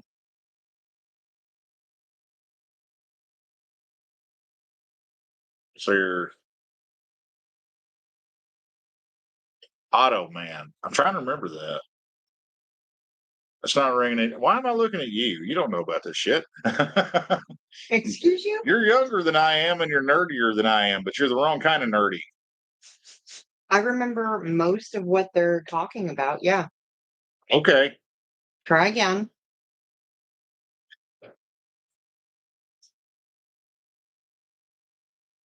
Oh yeah, Little House on the Prairie. Everybody watched that. OG Star Trek. Actually, back when you could still rent a VCR along with a VHS tape, the statute of limitations has run out on this, I'm pretty sure. And plus, my dad's been gone from us for 10 years now, so we're in the clear. But used to, we would rent a VCR and buy a bunch of blank tapes And then after a couple of months, wouldn't you know it, we had every single damn episode of the original Star Trek series, 1 through 72 or 74, whatever it was. Nerd. Mega nerd. Yeah, MASH. Okay. Manimal. Oh, God. There's a blast from the past. Dude, no wonder you slaying trivia, man. I mean, you know all this shit, Chad.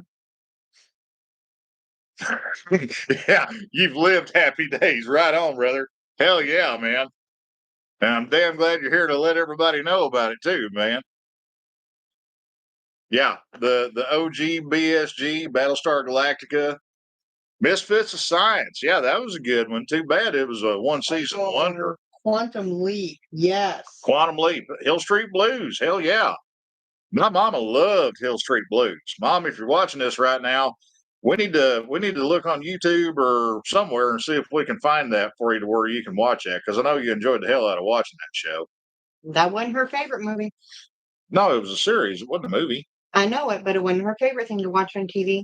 No, but it was definitely in her solid top 3. Your mom's favorite thing to watch on TV was Romancing the Stone. No, that's a movie. I'm talking a I TV know. show. I said movie. Yeah.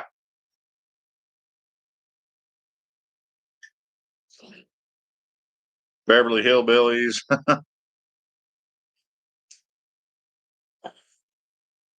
Beverly Greatest American Hero, man. I forgot about that.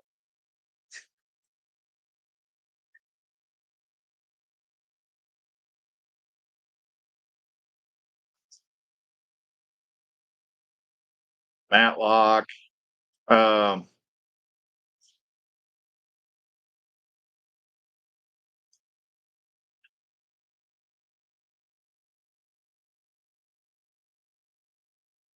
That's a good suggestion, Justin.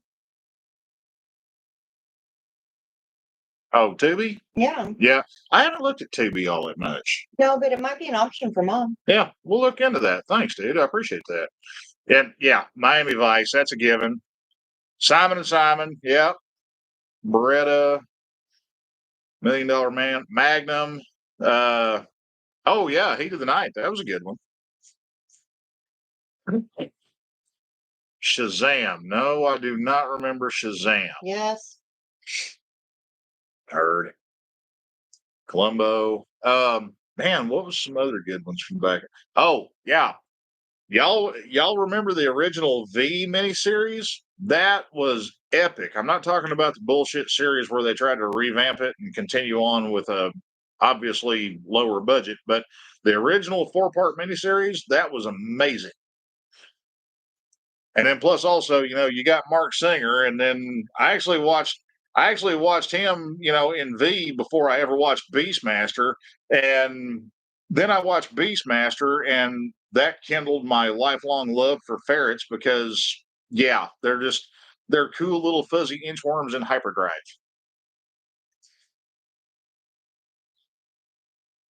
Yeah, Vice did have an awesome ass soundtrack. Who remembers Bad Boys, like the TV series, way before the Will Smith movie came out? Remember they were all driving around in that it was like a murdered out Ford Aerostar minivan that had, mag wheels and shit on there. They were trying to make an Aerostar look cool, like some kind of tactical assault van.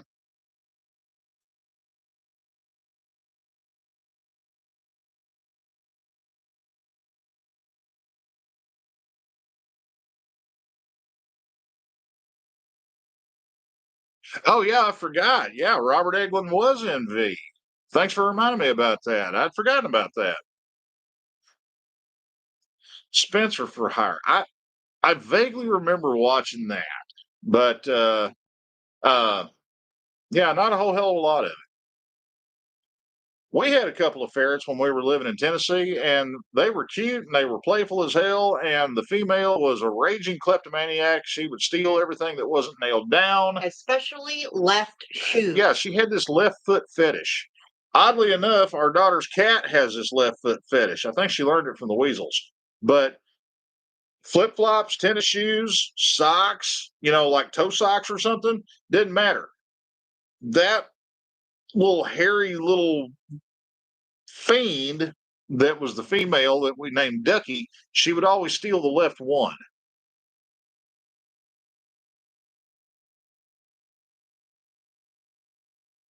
Hey, G-Ma, how you doing, hon? Nice to see you. A chinchilla. Wow, that's fancy. Well, yeah, Flash, they were coexisting, but if you remember, think hard here, Bubba. The aliens were actually reptilian, and their human form was just a very complex bodysuit slash mask, and they were actually cultivating the human race for a food source. Nerd. Yes, you're welcome. That's the thing you know now. Nerd.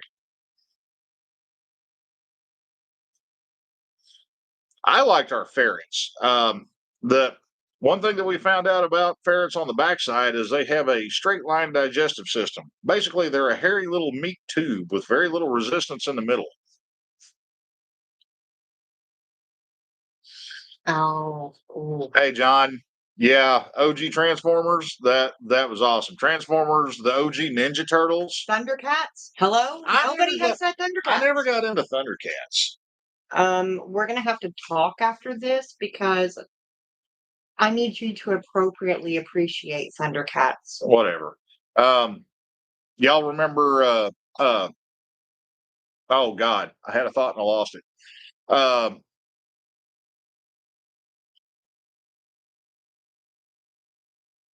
Wow, this sucks getting old. Alien with a cop. That was a cop. It's right there in my head, Lala. It's right there. Oh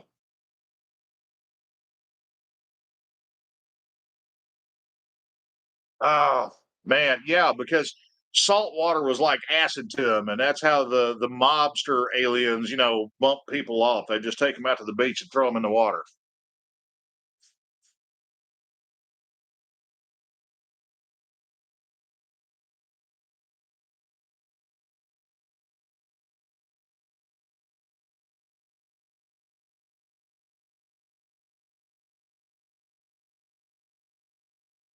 Alien Nation. That was it, Chad. We're going to have to seriously change up the trivia format on the Discord, okay? Because Chad's leveling up big time. Okay.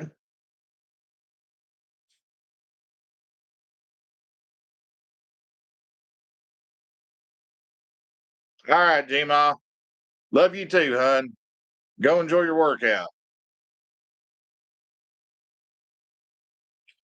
Ulrang, you are correct in that. I believe it was heavily inspired by that one episode in the Twilight Zone. He-Man. Oh God, He-Man on ice. Wow. I I don't know what to say to that, man. I mean, on one hand, that's like the coolest thing ever, but on the other hand, He-Man on ice.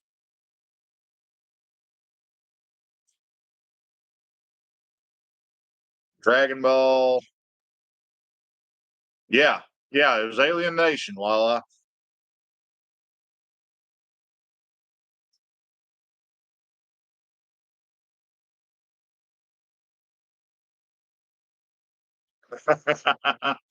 Oh hell yeah, we remember Tales from the Crypt, Chuck. The Crypt Keeper was awesome. He was also your doctor. Oddly enough, she's not very far off the mark with that. Um, when we first started exploring me having sleep apnea and having to go get my iron lung, the face hugger thing, my first pulmonologist I went to, this guy literally looked like a skeleton that somebody had stretched some skin over. He was up on in his years. Probably the oldest looking living human that I have ever seen. In person. Well, yeah, in person, obviously. I mean, I wouldn't have believed it if I hadn't seen it. I'd have thought it was some special effects shit from an old Roger Corman movie. Duh. Who says you don't learn anything watching B-rate horror flicks at 2 o'clock in the morning on Saturday night? Hmm?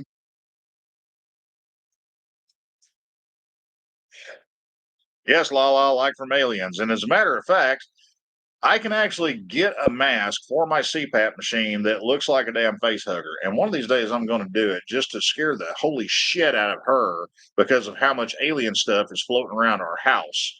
Because she's going to wake up and roll over and see that, and she is going to lose her damn mind.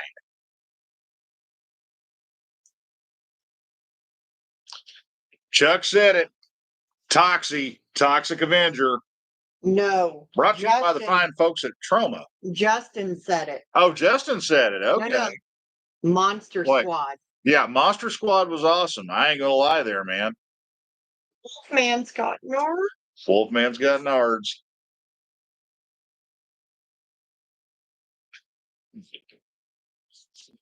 Super Cop, hell, RoboCop. OG RoboCop with Peter Weller.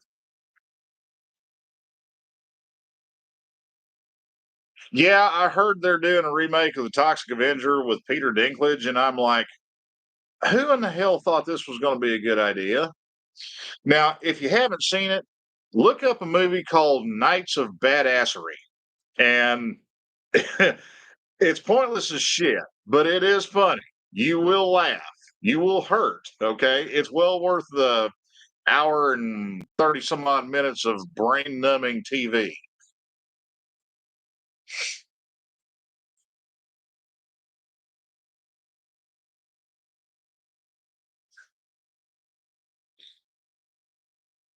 Oh man, Nightbreed. I forgot about that one. That was a good one. And then Elvira, hell yes. I mean, you were not a red-blooded American teenager growing up in the 80s if you did not, kind of a little bit whenever you saw Elvira. I mean, that's just the way it was. Way it still is for a lot of us. I believe it is Knights of Badassdom. What did I say? Knights of Badassery? Yeah, it's Knights of Badassdom.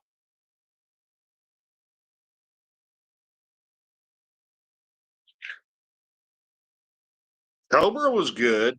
That was a good movie. They trashed out a damn nice car, but man, I mean, the premise of it was pretty fucking wild.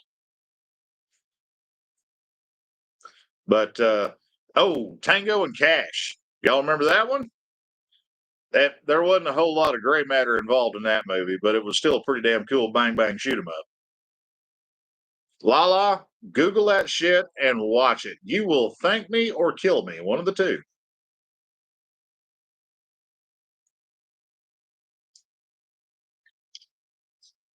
Starsky and Hutch. I never really got into Starsky and Hutch that much. But yeah, I agree, Drew. I wholeheartedly agree.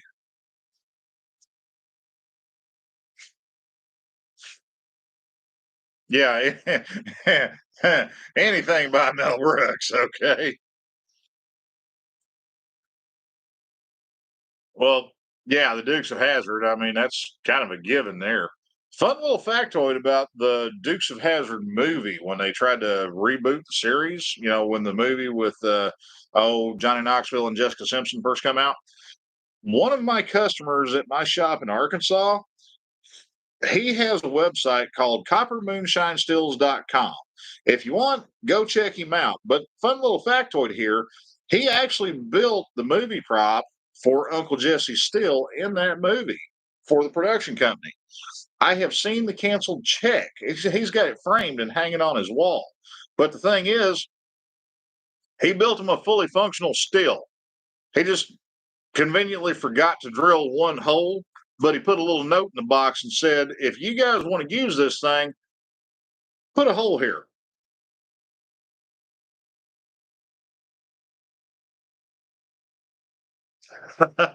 Hey, Julie, night girl. I love you, hun. And Tank Girl, yes, absolutely Tank Girl. Y'all remember Cherry 2000? I mean, that was kind of a bad ripoff of Tank Girl to a certain extent, but it was still pretty damn awesome.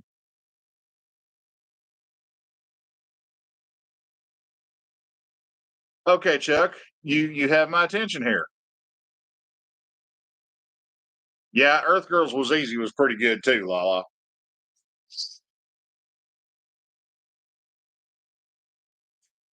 Yeah, speaking of manic cop guy with the big jaw, he just passed away here recently, I think. I saw something about it on Facebook the other day. But he was actually in I want to say he was from Tallahassee, if I'm not mistaken. The Adventures of Buckaroo Banzai. Hell yes.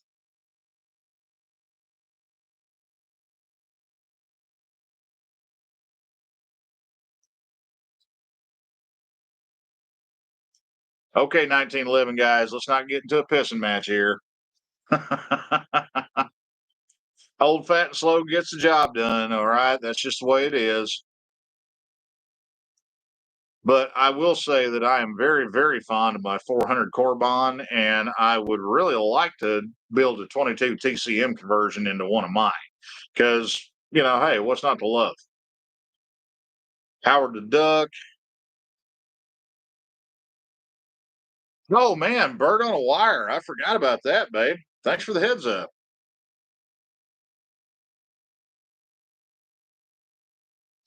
Yeah, the drop in with 400 Corbon is exactly that. You drop in a barrel, you put a 22-pound mainspring in it, boom, you're done.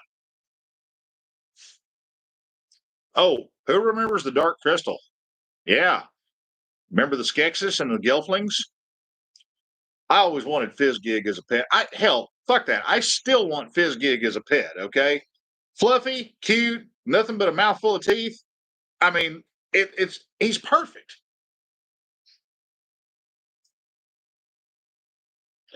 Yeah, Zelok knows what I'm talking about. You remember Fizzgig, though, right? Please tell me you remember Fizzgig. Nerd. What?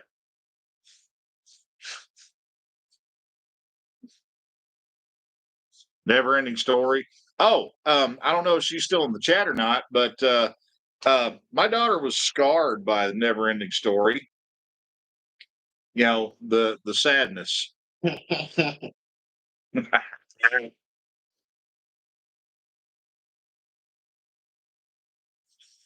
Dark shadows.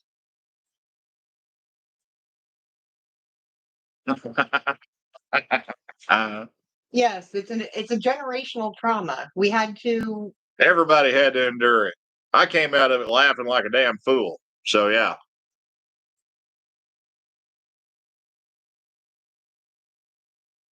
That's awesome, Shepsy. That is awesome, dude. That is too fucking cool.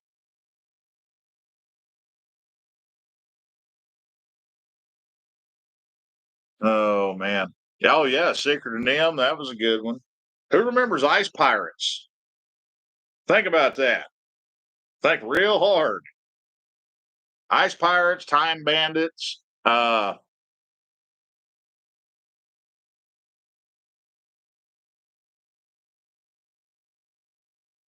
Yeah, Chuck. Yeah, you know how everybody calls him the Colonel? That's how he introduces himself to everybody, man. Space herpes. Yes. What?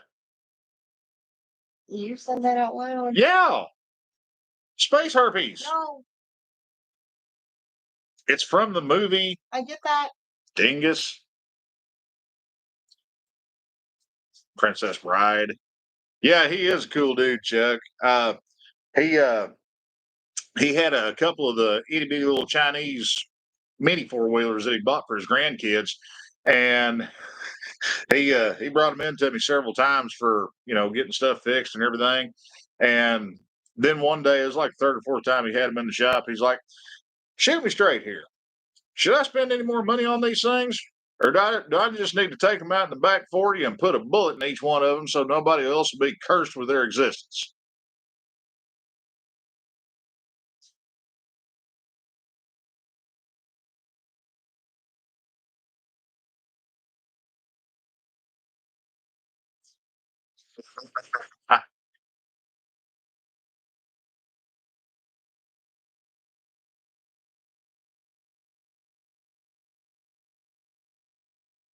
Life and Nav, congrats, man. That's awesome stuff there, dude. Yeah, Lala, my mom loves Romancing the Stone. That's her favorite movie of all time. Pretty much, yeah. But hey, Andrew, when did you sneak in, man? Dex Clue mentioned Gilligan's Island, which, yeah, we're all For in a there. 3-hour tour. You were all about Ginger. Don't even go there. Hell yeah, it was all about Ginger. I married one. Duh. Oh, so I get the cutesy little, look from her out of that. Remo Williams, abso-fucking-lutely. Fred Ward was amazing. And June.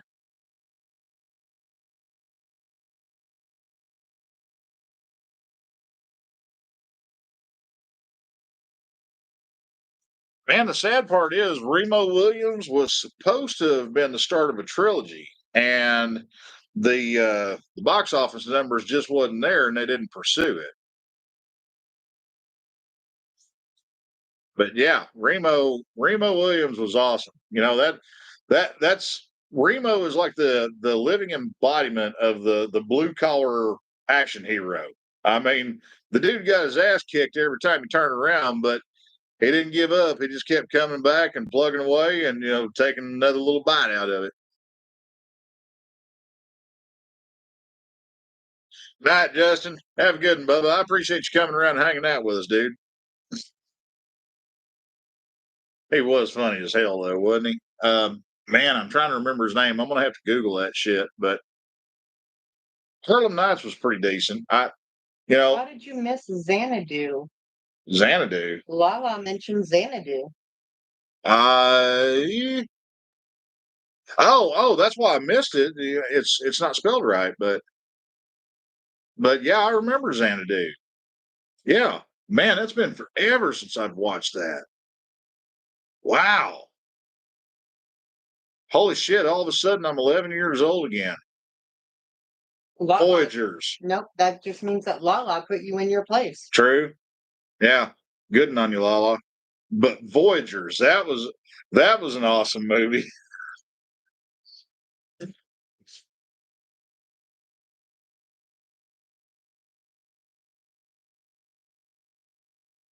Blues Brothers, Airplane. Oh God, how did we not touch on Airplane before now?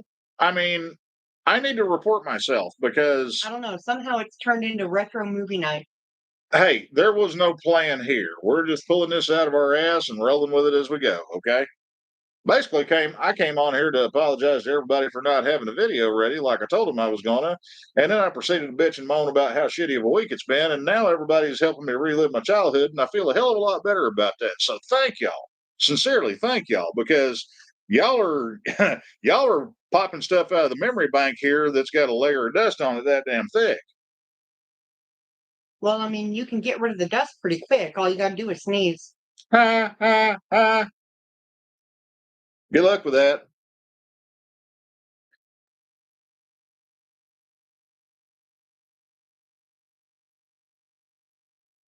Oh wow, Chuck, that's awesome, dude. Old school bologna slicer or flywheeler.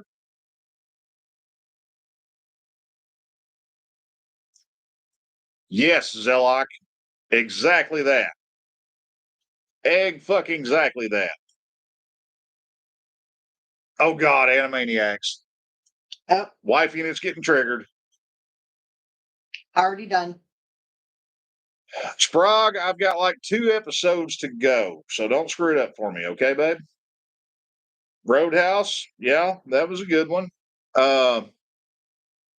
Well, in all honesty, I mean, you get a little bit of a break on the Last of Us simply because, sorry y'all, I finally dived into Yellowstone. I'm a bit behind. I don't get to watch TV often because of all my schedule things, but yeah, I just went down the Yellowstone pipeline. Yeah, Police Academy, Revenge of the Nerds, Police Squad. Y'all remember the movie My Science Project? Well, My Science Project, Weird Science. Weird Science. Yes. Yeah. What's her name? Can't think of it right now, but You never bothered with her name. That's not what you I wasn't cared concerned about. with her No. name. But I know that she married Steven Seagal, and there's just something wrong with that. Brother Buck, hey, what's up, dude? You ain't late, man. You right on time. Okay. Yeah, Stripes. That was Kelly LeBrock. Thank you. Thank you, Chuck. Okay. Lala mentioned Porky's. and Porky's. That Yep. makes me remember Meatballs and Nerds. Hamburger U. Revenge of the Nerds. Oh, yeah. Well, we've already touched on Revenge But of the no, Nerds. Meatballs. Yeah, I remember Meatballs. Yeah, Yeah, Meatballs. the camp counselors and yeah. Yeah, Kelly LeBrock.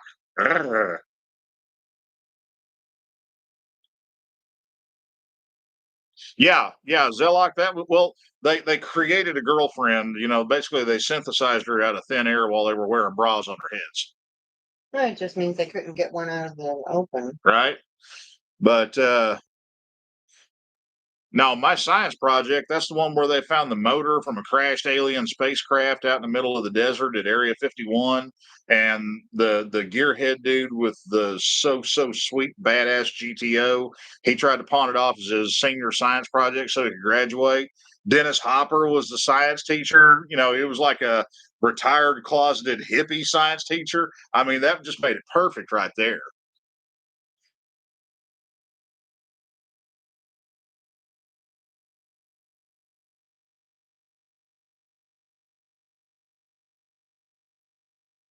Real genius. Yeah.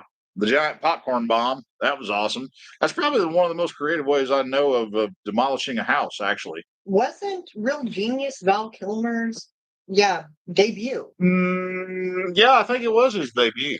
Just like Attack of the Killer Tomatoes was George Clooney's. No. It was not Attack of the Killer Tomatoes. It was Return of the Killer Tomatoes. Okay, thank you. Return of the Killer Tomatoes was George Clooney's. Yeah. And yes, any of the Killer Tomatoes movies is golden. Okay. Andrew, I'm gonna have to disagree. I'm sorry. I'm the black sheep of the family, and I miss my goat something terrible.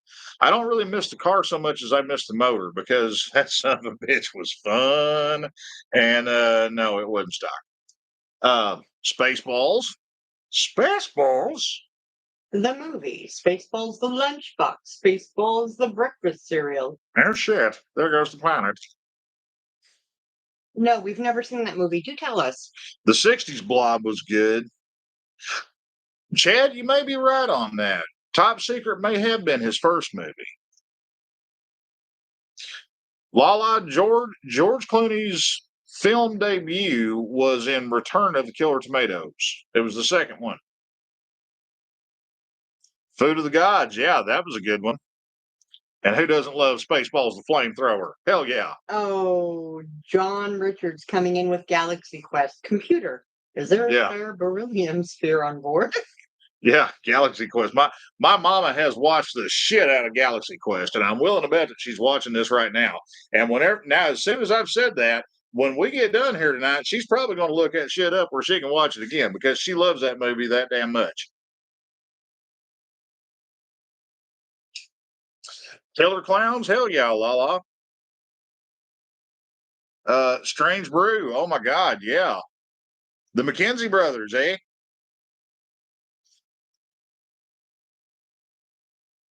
Life for Nav, I wholeheartedly agree with you there, Bubba. Growing up is entirely optional. Megadirk said that any Mel Brooks movie was solid. And yes, I agree. I do miss that form of humor. Yeah. It is so classic. Fun little factoid for those of y'all that may not know or have not yet attained my level of nerddom. Mel Brooks' son, Max Brooks, he is the genius that wrote the How to Survive the Zombie Apocalypse guide. Okay. The man is a genius.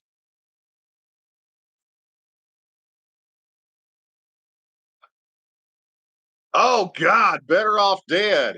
Man, how did I forget that one? Kids always screaming about one is $2.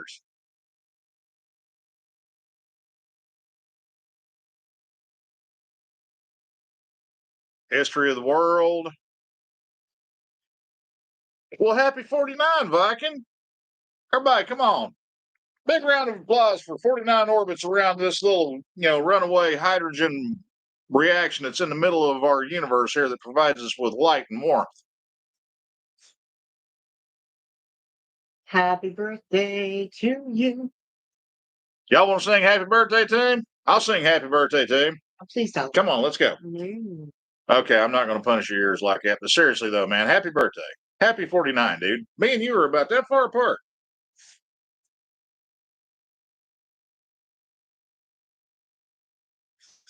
Take off, Hoser. God, shit. Now I'm going to have to watch that damn movie again because I've got this stuck in my head. Oh, man. And Chuck, I agree with you, man. There are so many movies that could not be made in this day and age. It is criminal.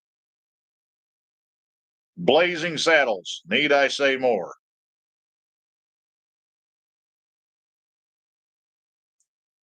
Young Frankenstein was awesome.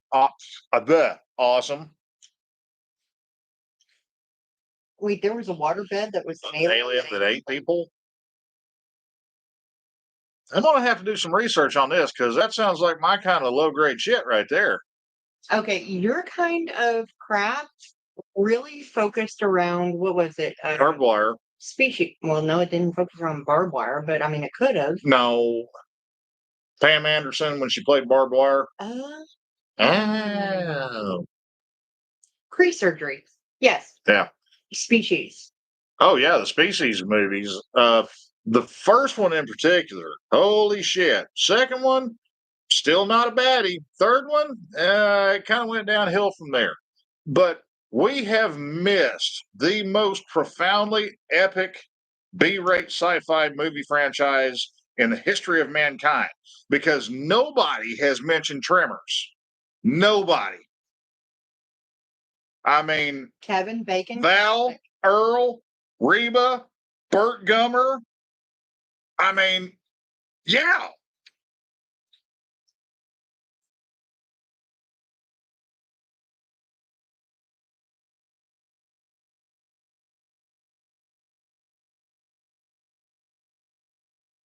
I absolutely remember when Idiocracy was not a documentary. The bad part is nowadays it is morphed into a how-to guide. Plan 9. Oh God. Don't think I've seen that one. Yeah, Chuck forgot about Tremors.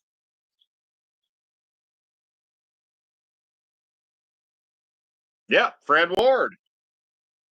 That was Earl. Do you not remember here recently? I went on an entire binge night of watching Eddie and the Cruisers 1 and 2. Oh yeah. Yeah. Nobody has mentioned Eddie and the Cruisers. Ass blasters. Alexis remembers the ass blasters. That just means that we raised them right. Smokey and the Bandit is an educational educational film in defensive driving and crash avoidance tactics. Okay, that should be shown mandatorily in every driving school across the country. Oh, she brought up MST3K. Oh yeah, That yeah. I grew up on MST3K, so this ought to show you guys my level of nerddom here. And the thing is, my wife, that's from the same hometown as me, she had no idea. Our kids, same story. Nada, zip, zilch.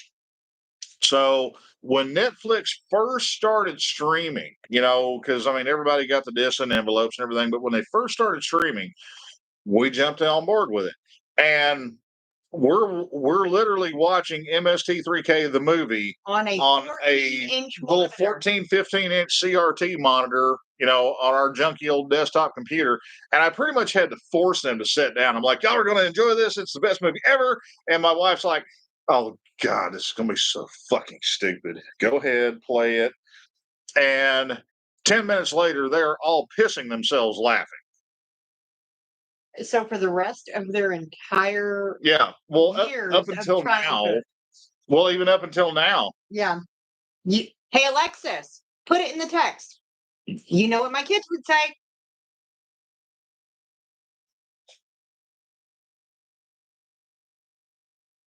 Oh, God, Jordan. Yeah, I remember Torque, dude. I'm kind of trying to forget Torque, but yeah, I remember it. Yep, she got it.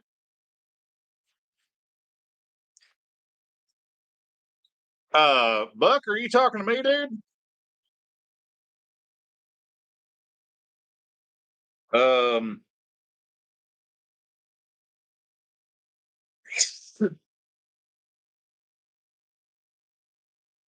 Excuse me 1 second, guys. I got a voicemail from my mom here.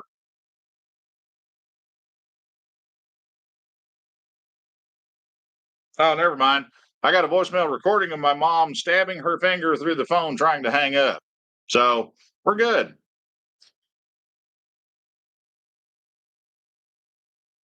Hands of Manos. Nacho Libre. Oh, God, man.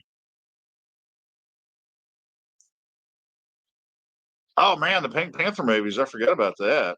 Dun-dun-dun. Yeah, I'll give you that, Jordan. There was some cool stuff in there, but man, eh, well, at least it wasn't biker boys, okay? It wasn't that dumpster fire. Thank God for that.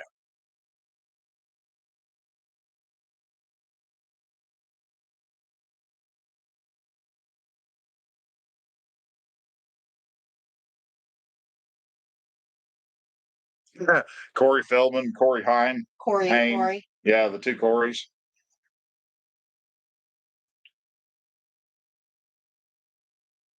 Mad TV. You talk about Hey, Alan, how you doing, bud? Yep, that's a shovel. There's another shovel over in the corner, but it's a short shovel. You know, it's a spade actually. It's got the little cross it's a handle on it. planning tool. It's a problem solver when you just need to make a problem go away.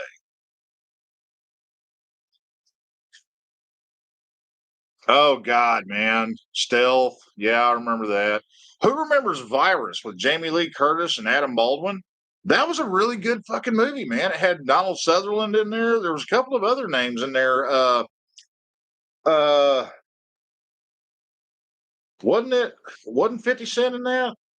Or no, it was LL Cool J. But yeah, that was a solid movie, man.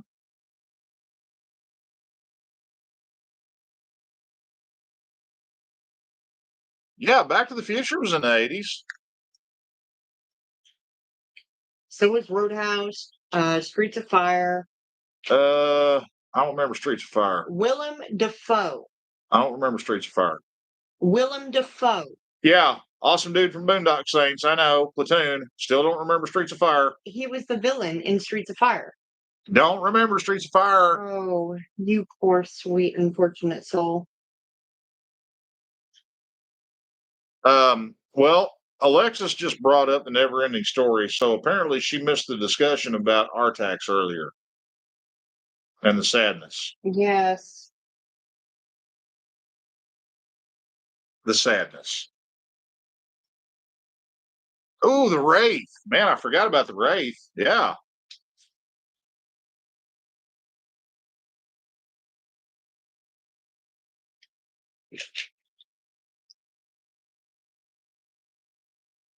That. Yeah, correct. Stagecoach was good. Oh, yeah, the Crow. Damn, how did we not bring up the Crow?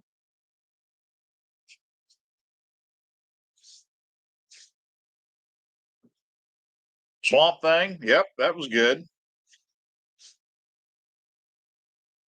I don't know about the Crow being everything, but it was a hell of a lot of it. I think The Crow ended up being kind of like a public transition into what movies turned into for a while. Yeah. Yeah. Hellboy, yeah, that was given. All the Police Academy movies. Well, I'm not going to say all, most of them. But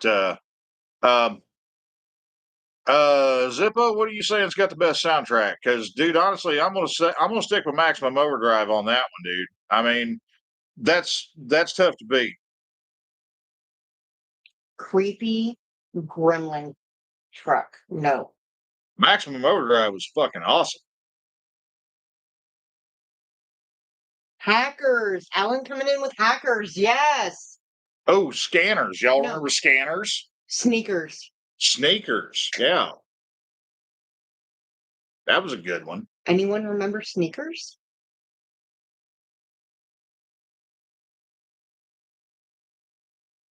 Oh yeah, House, and House 2. See, Lala agrees with me. The soundtrack from Maximum Overdrive was just top shelf. I mean,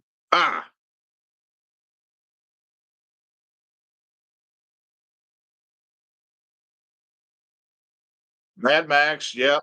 Honestly, Mad Max and Beyond Thunderdome were probably neck and neck for, I would say the most enjoyable ones to watch. I haven't watched, oh, was it Furiosa or whatever the new one is? I haven't watched that yet, but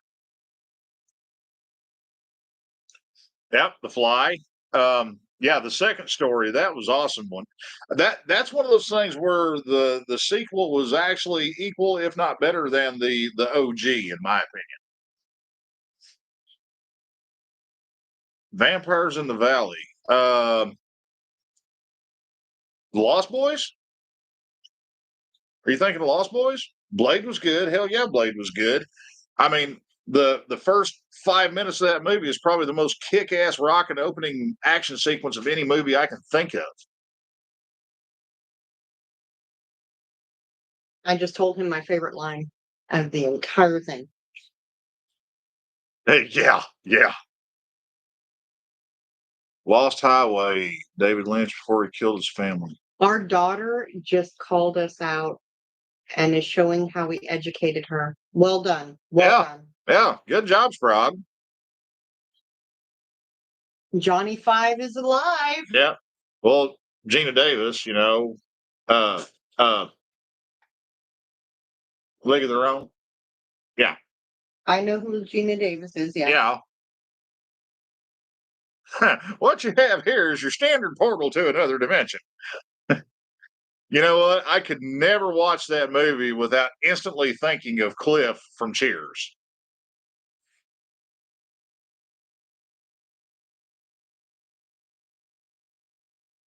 Yeah, I forgot that Gina Davis was in The Fly. Okay. If we're going to bring up Short Circuit, batteries not included. Batteries not included. That was Batteries not included. That was one of those movies that just ticked off all the boxes. It was funny. It was wholesome. It was one of those that you had a couple of moments where it's just like, right there. Black Dog.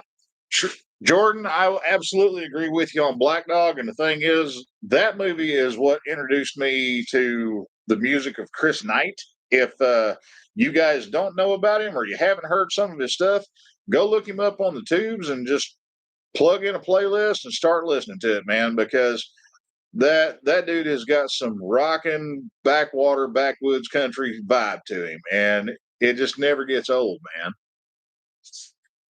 Fly the Navigator, yeah.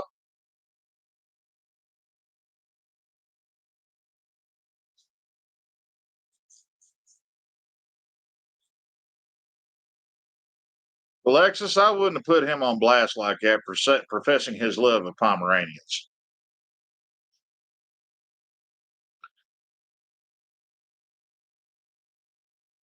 Oh man, Chitty Chitty Bang Bang. I haven't seen that since I was like in middle school, man.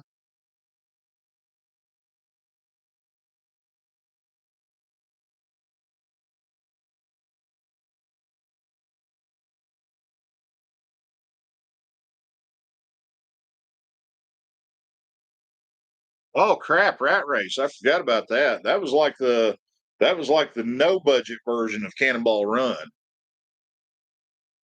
Flubber. Firestarter. Yeah. That was a good one.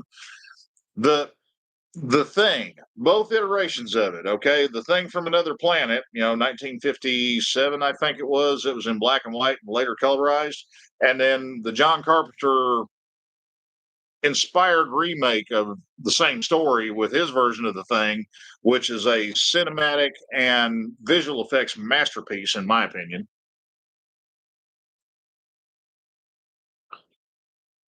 Constantine, Death Race 2000, Cocoon, very good one. Yeah, man. My mom loves Cocoon.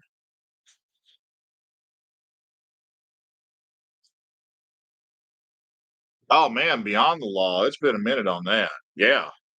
Platoon, that man, Platoon is one of those icon movies that if you haven't watched it, you know about it. Even if you haven't watched it, you're aware of it and you know the premise behind it. Santa Saves Mars. Wow, man. Saint was good.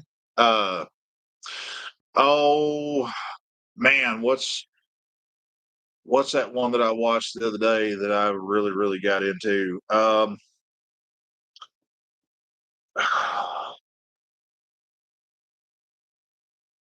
Sorry, I'll have to dig it out of the memory bank here. Oh man, Men at Work. I forgot about that. Killdozer. Killdozer should be a self-help video.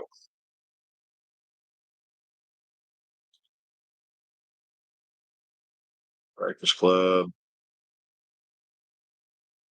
And like Flint. Oh man. Any of the Ernest movies, Christine. Um, nobody's talking about Hot Shots or Hot Shots Part 2. O-Ring, that was Men at Work, dude. Oh yeah, Navy SEALs. That was another good one. Super Troopers. There we go. Top Gun.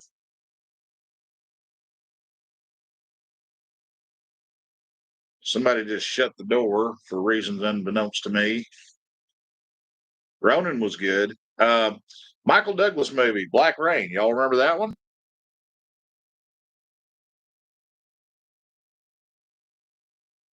Iron Eagle. That's a given. Yeah. Y'all probably didn't hear, but the wife unit's out there and she's in the backyard and she's like, Iron Eagle.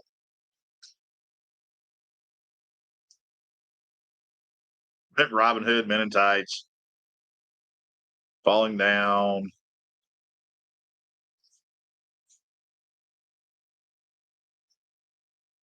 Chupsy, that's awesome, bro. Seriously, dude, that is awesome. Starship Troopers, hell yeah, absolutely hell yeah. Oh, the Last Starfighter. Y'all remember that one?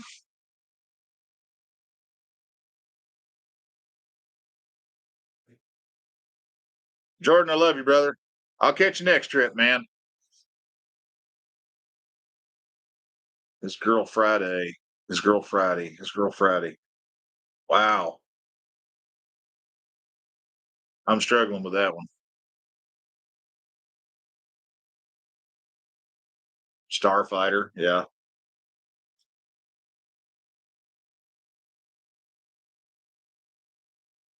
Lewis Gossett Jr. was a certifiable badass back in the 80s. Y'all remember Enemy Mine? I mean, oh man, who was his co-star in that? Wasn't it Jeff Bridges, I think? But man, that was an awesome movie. It really was. You say Girl Friday, and I see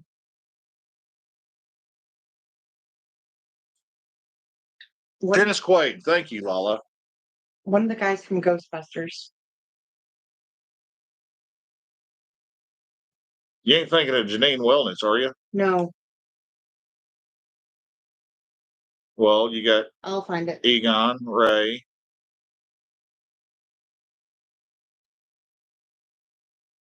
Escape from New York was good. Escape from LA was a little more campy, but still it wasn't awful. Um, who remembers the Return of the Living Dead? Okay.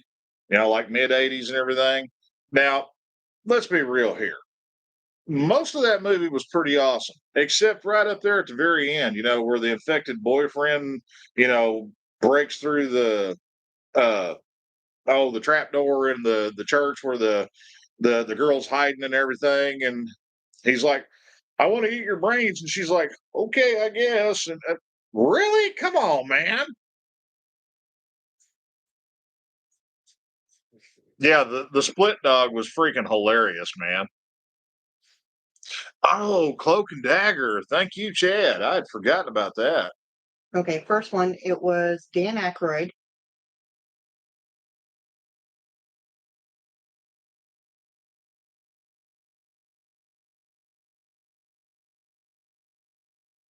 Yeah, I remember you telling us about that, Buck. That's pretty awesome. Yeah, get that damn screwdriver out of my head. Dragnet. Oh yeah, Dragnet. Dragnet. Yeah, Tom Hanks and Dan Aykroyd. Dan Aykroyd. Yeah, Yeah. Turner and Hooch. Yeah, of course, Harley Davidson and the Marlboro Man. That's drawing a odd parallel to real life events. I saw Dennis Quaid in, I remember, Inner Space with Meg Inner Ryan. Space, yeah, with Meg Ryan. Yeah. Yeah, that was a good.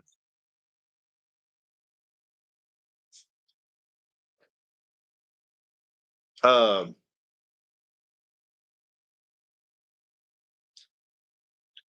ah, Don't look at me. I'm going to throw out Courage Mountain. Courage Mountain. And apparently nobody has ever seen Courage Mountain. I've never seen Courage Mountain. It was one of Charlie Sheen's first movies.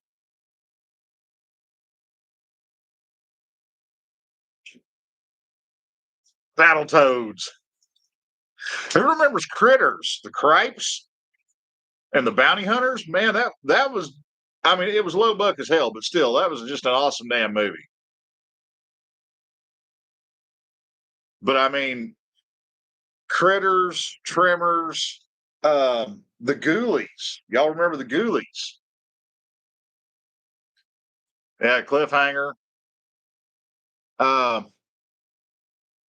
Troubled, I have no idea, and I hope to God that it never gets off the ground because no.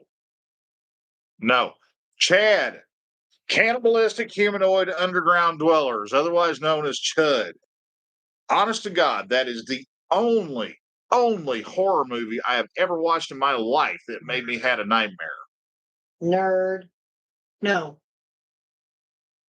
Bloodstone. It was originally called Bloodstone, and then it got changed into Subspecies. Yeah. That was the first movie that ever made me actually pull my covers up as a child. The Goonies, the Goonies are timeless, man. I mean, what's not to love about the Goonies? Willard, Food of the Gods. The Piranha movies, the OG Piranha movies, not the newer ones, but still the OG Piranha movies. That stuff it was campy and low buck, but still, man, that's some shit that was like, ooh, damn,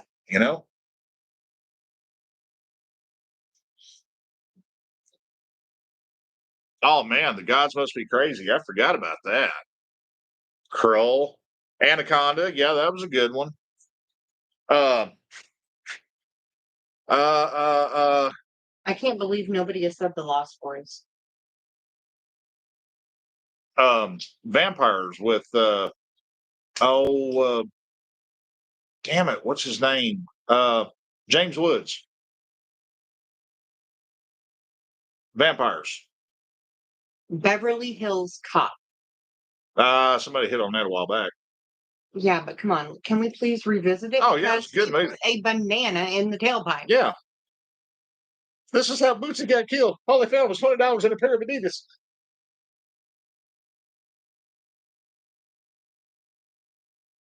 What this movie needs is a greasy sax solo. Children of the Corn.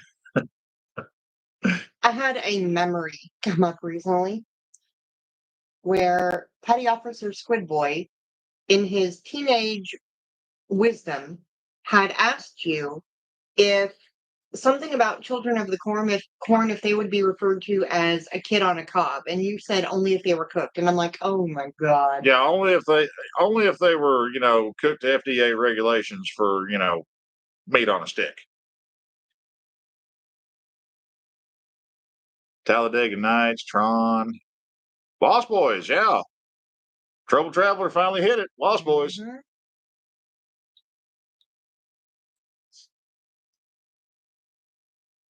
Conan, hell yes.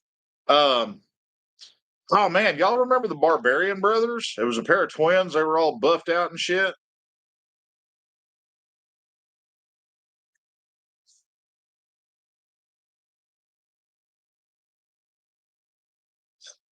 Heavy metal on a handful of shrooms. Oh, brother, I'm gonna take your word on that one. Yeah, yeah, that's right. I forgot they were in the WWF. Man, oh God, UHF. Wow, that's turning back the clock a little bit. They Live, June. You got that one, man. I mean, that's a classic. I'm here to chew bubblegum and kick ass, and I'm all out of bubblegum.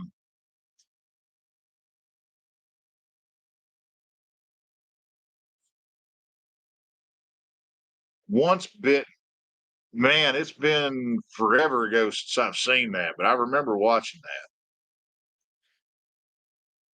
And then back to UHF, today, kids, we're going to teach poodles how to fly.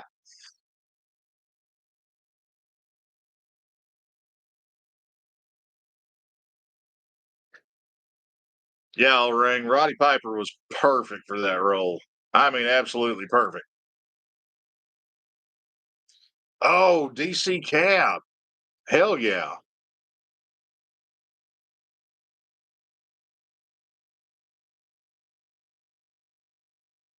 Vampire in Brooklyn. Oh man, who in here has seen that movie, The Kindred? It's where they some scientist is experimenting with some kind of enzyme from marine life, and it mutates, like her daughter and shit like that. That's Tampa Bay. You're not wrong. I watched Uncle Buck with your kids.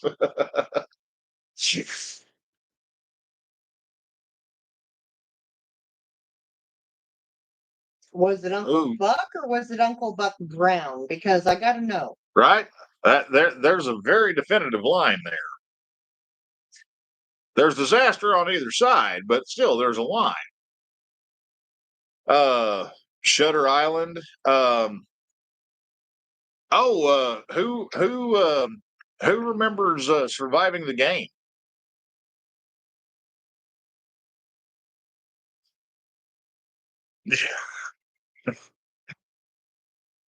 Swear to God, I thought turkeys could fly.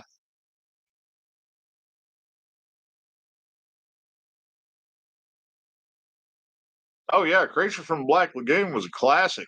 Actually, we saw the Fish Man when we were at Universal one time several years ago in their little walkthrough museum thing. Good stuff, man.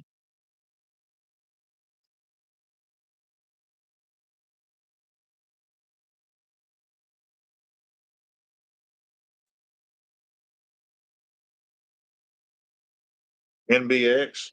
Nightmare Before Oh, Christmas. oh, oh. Rick and Rule. Um. Oh man, I've I have a copy of Team America. Yeah, Team America World Police on DVD.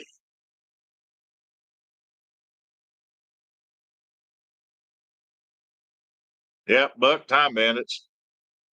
Um, yeah, Time Bandits, Ice Pirates, Battle Beyond the Stars. Y'all remember the spaceship that looked like it had a pair of big gazungas on the front of it? Can we go back to Iron Eagle? Because there was this whole mentality of which one was better, Iron Eagle 1 or Iron Eagle 2? And Iron yes, Eagle One, absolutely. there were more after that, but same time, eh, I don't recall there being more than Iron Eagle One and Two. there ended up being an Iron Eagle 3. I don't remember that one. But well, I mean, you guys, it's over on the Patreon. Y'all saw the Iron Eagle soundtrack playlist that I put up here the other day. I mean, that was the mood in the shop right then and there. Highlander, not a Toyota Highlander.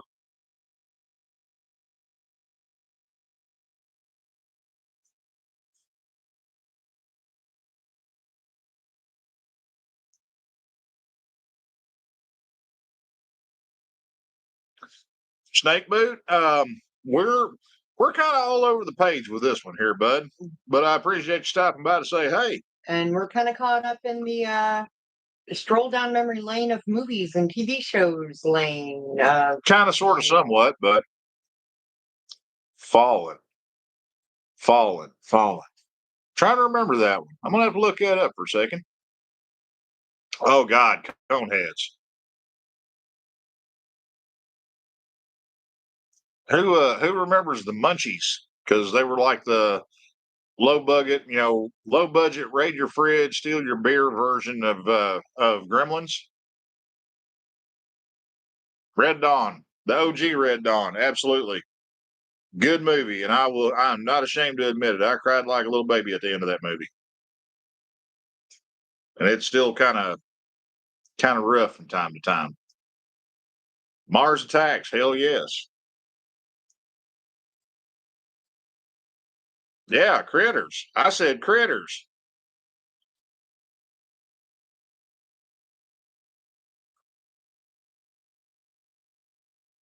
Zellock did not go Leprechaun. Oh yeah, he went Leprechaun.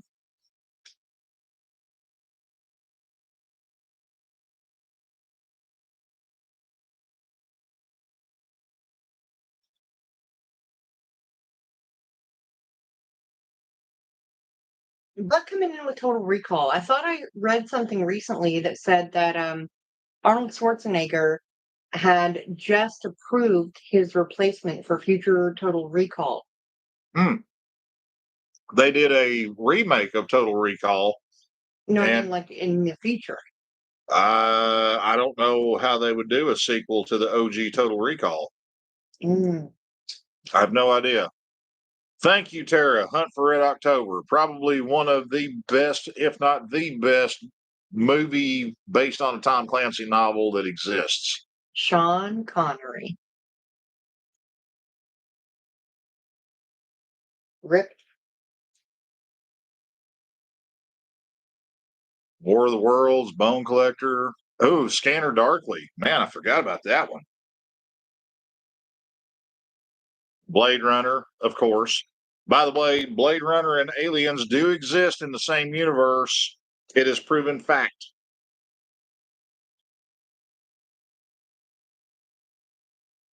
Great work.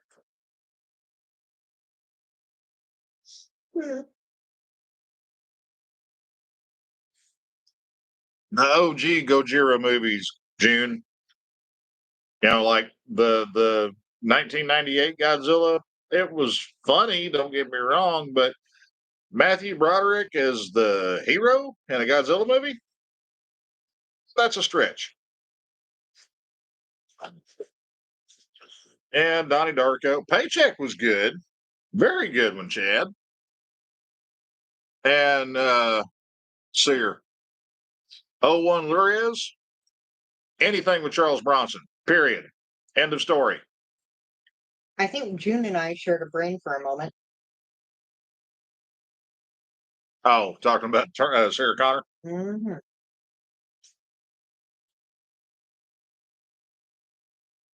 Lonesome Dove. Wait, I just saw Candyman. That was a mind twist. Ferris Bueller's Day Off.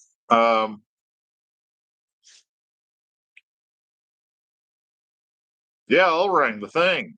John Carpenter's Thing, which was actually a remake of the original movie called The Thing from Outer Space.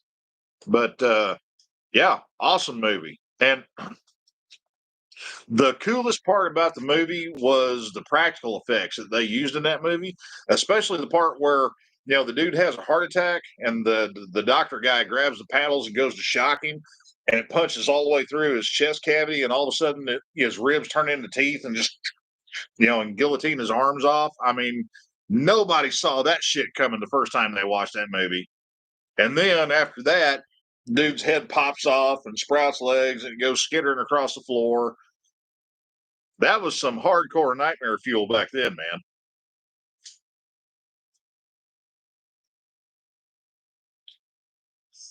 David, tell I do not want to know what movies you are watching with a leading role with a name like that.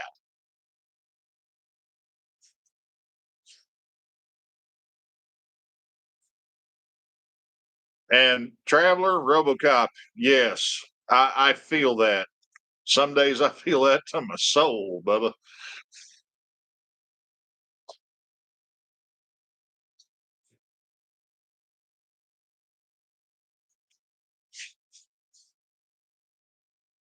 I know, Chuck. I don't want to be rude. Besides, Petty Officer Squid Boy got tired of my janky ass barbecue grill and actually sprung for a Blackstone the other day since we've been cooking out here on the patio since we got the kitchen demolished right now. It's been an interesting journey, It has actually. been. We learned just how versatile it is. Yeah, we've actually figured some shit out on that thing that we would have never thought of. Forsaken, yeah, Good Morning Vietnam. Rest in peace, Robin Williams. That's probably one of the funniest individuals that ever walked this planet. That was the only headline that actually made me sit back and leak a tear. Because Dead Poet Society and because What Dreams May Come. I'm not really getting bougie. It's something we talked about, but me being me and the tight ass that I am, I didn't want to pay the kind of money that they wanted for a new one. So I was waiting for a deal to pop up on Marketplace, and whenever they would pop up, they'd be on the other side of the state or something like that. And Petty Officer Squid Boy doesn't have the deal-seeking patience that I do, and he got tired of my janky ass barbecue grill that I've rebuilt twice now. And well, no, it was 3 times. You're correct in that. Yeah, I rebuilt this barbecue 3 damn times, so there wasn't no rebuilding it this time around. So he runs out and he buys a new Blackstone because his mom's been she's been wanting one for a long time, and honestly, I have too. I've been hunting the resale pages for a year and a half. I I am blessed in the fact that I married a cheap bitch. Okay, she's just as much of a tight ass as I am. What'd you call me? A cheap bitch, because that's how you refer to yourself constantly. Anyone remember him mentioning that shovel earlier? No? Okay, good.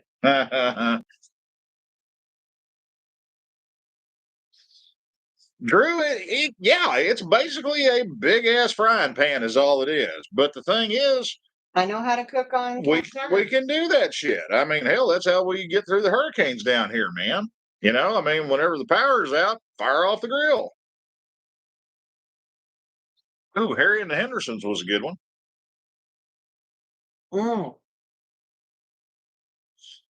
That was good. Shepsy, I agree with you. When as odd as it sounds, a couple of things that really hit home for me that I would have never thought they would have until it happened was when Chris Ledoux passed away, because I had listened to that man's music ever since I could remember. And also when excuse me, when Robin Williams passed away, because it's Robin Williams.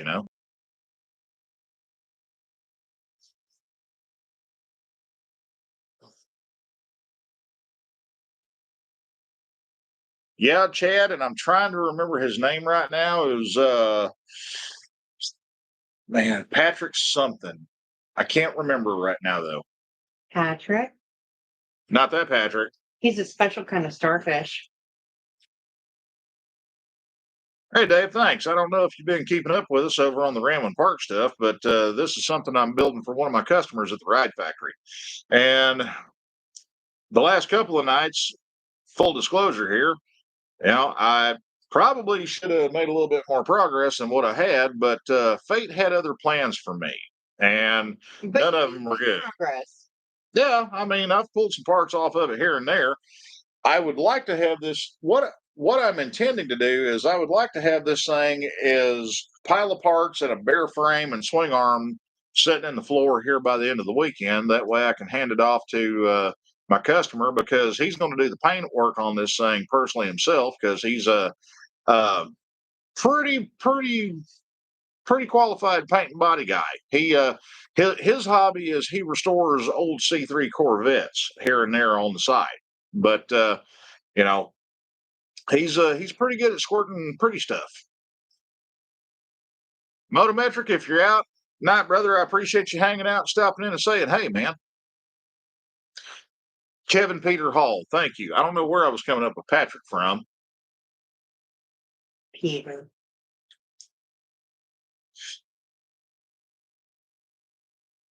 Oh, man, Mystic Pizza.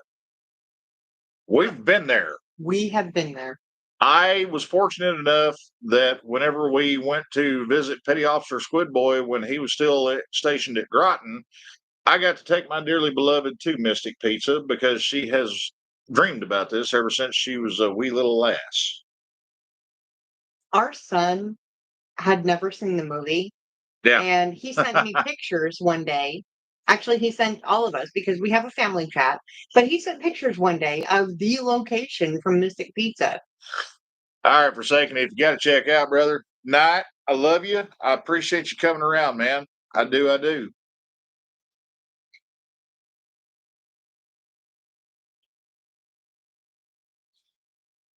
Oh, let's see here. Big. Oh, man. Hadn't thought about that in a while. Tom Hanks. Yeah. Yeah. Yeah. What was he like? 23 in that movie? Something like that? Something like that. Yeah. I mean, he was young in that movie.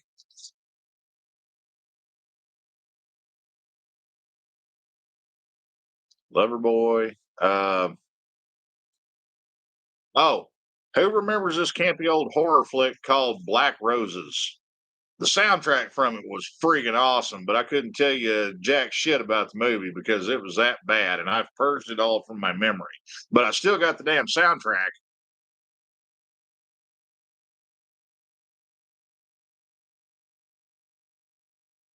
Oh, Snake Boot, you nailed it right there. Boondock Saints. That is a movie I could watch on a loop for days.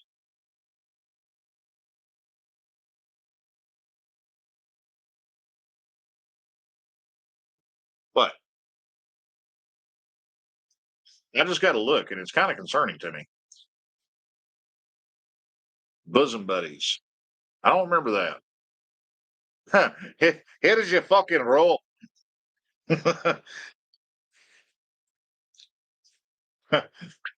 It's because I was already replying. You're welcome. You'd have you'd have better odds of catching those guys if you tied a potato to a string and drug it through South Beach. Well, actually, you'd work better with the beer, For shepherds we shall be. right? Moonstruck. Oh my God, that's another mom movie right there. What's Moonstruck? With Cher. Never seen it. No, ask mom. She's probably got it on VHS still somewhere. Mork and Mindy. Exactly, Snake Boot. And now we come back to Willem Dafoe. Hello, before that, he was in Streets of Fire. I married an axe killer. Oh shit, I forgot about that one, man. Why do they gotta call me out like that? Well, eh. Rude.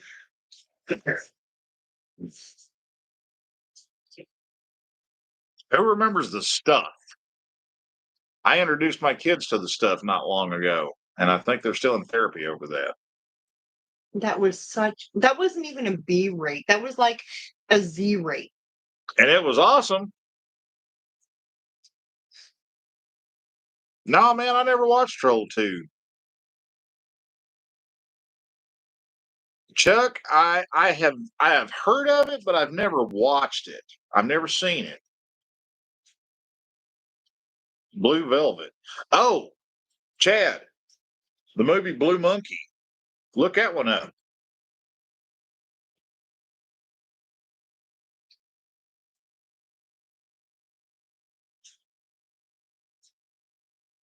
Oh man. Bum, bum, bam, bum, bum, bam, bam, bum. Who don't know Sanford and Son?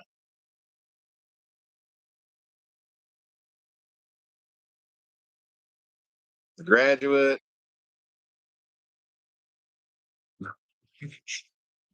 See, these are the kind of reviews that I look for. Troll 2 is garbage and it's worth a watch. Okay. You got to be ready to laugh. Okay, but Snake Boot Thank you for your honesty. Snake Boot coming in with words that are spelled backwards. Anybody remember Sid Yen from Toy Story? You're welcome. Not sure I'm picking up what she's putting down here. Well, everybody knows you're a Disney nerd. Sid Yen. Oh, yeah. Creepy Kid Sid from the original Toy Story. Spell it backwards, it spells out Disney. Oh, who remembers Chopping Mall? That was a good B-rate horror slasher about a bunch of security robots that went on a rampage. And then Runaway with Tom Selleck and Christy Alley. And Gene Simmons. Gene fucking Simmons was the bad guy in that.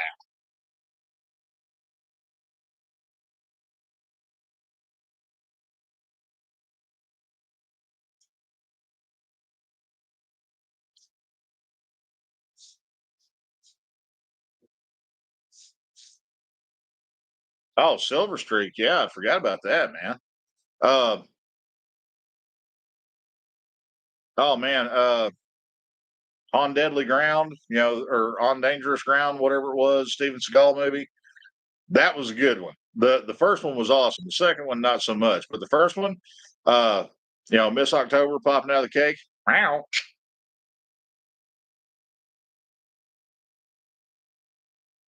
Oh, Buck, that's right. I forgot Meatloaf was the bad dude in Black Dog. Flash. Behold, okay? You watch the videos, brother. You know how it is.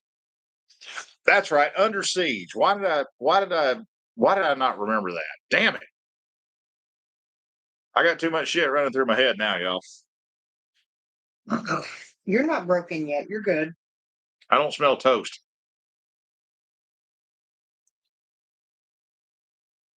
Oh, you mean Dukes of Hazzard crashing out another Charger? What'd they go through? Like 370 cars throughout the series?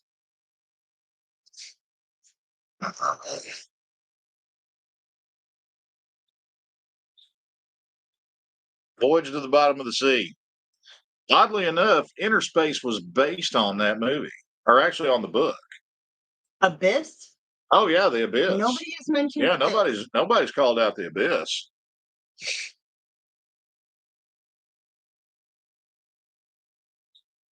I still believe that was an entire Atlantis mentality. Yeah. Traveler, I wish I had time for a movie marathon. I really did, but unfortunately I don't.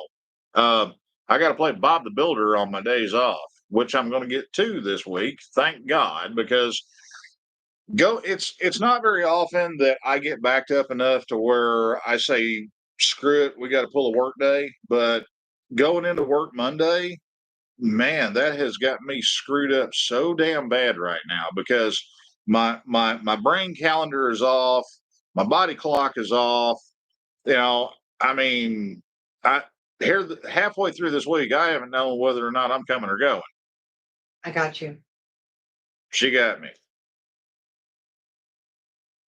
Mostly on the going part, but on the other part, she got me there too. So, and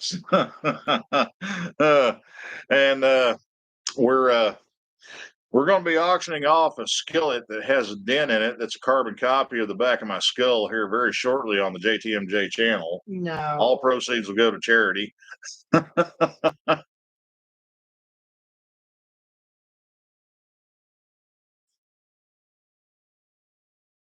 Oh, Pumpkinhead. I forgot about that.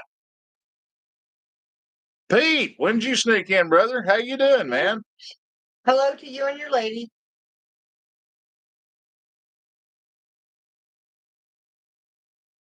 And no, I do not. Summer school. Yeah, hell yeah, I remember summer school. Chainsaw and Dave. Hello. Killer Bunnies. Little Shop of Horrors.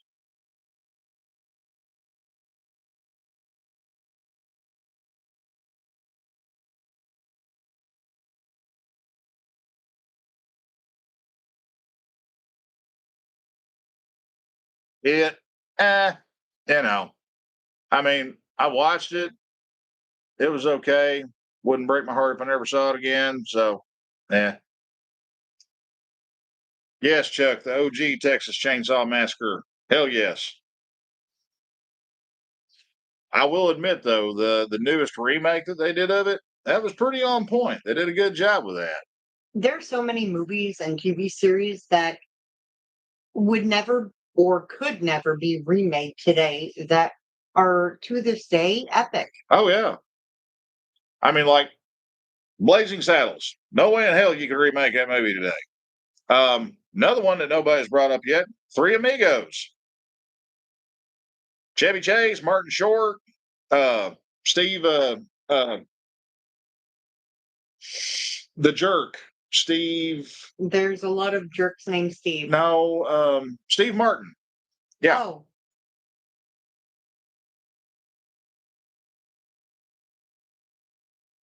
Yeah, Tropic Thunder. That whole thing about never going full retard, that never sunk in here.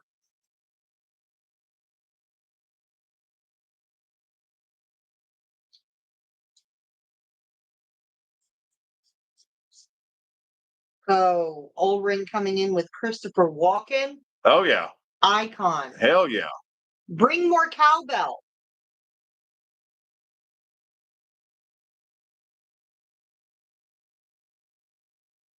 Conjuring, Waterbed Eats an Alien. I still don't remember that. Buck, he is not just accomplished, he is a shit hot banjo picker.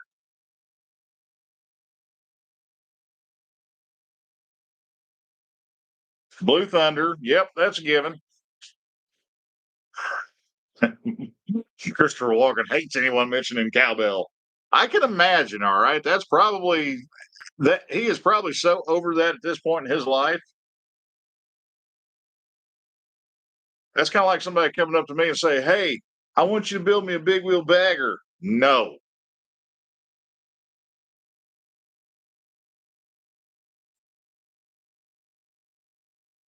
I'm loving the Lord of the Rings references Right? so much. Yep. Somebody's tickling her nerd vibe. No, Oh, no. look, good one. Next to kin, man. I've never seen Lord of the Rings. Please do educate me. Tell me all the things. Yeah, Tara, actually, I watched that about a year ago, and I'm like, how dumb have you got to be to think that that is legit? Oh, yeah, Hogan's Heroes. Deer Hunter, good movie. Very good movie.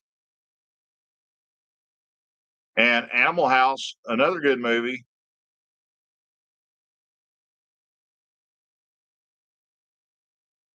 Chuck, thank you for saying it, dude. I mean, you hit the nail right on the proverbial head.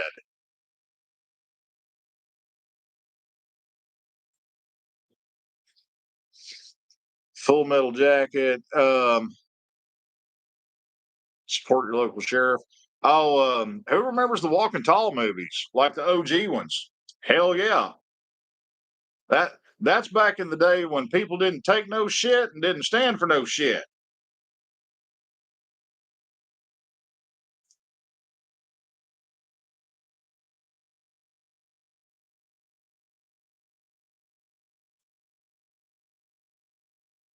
Um, Liam Neeson was also in Next to Kin. You're right. That movie was jam packed of people. It was. I think we're gonna have to watch that this weekend. Right. It's been a minute. Have we ever? I don't think kids have ever seen it. Hey, Sprague, if you're still on here, look up Next to Kin on Netflix or wherever in the hell and everything, but watch that shit.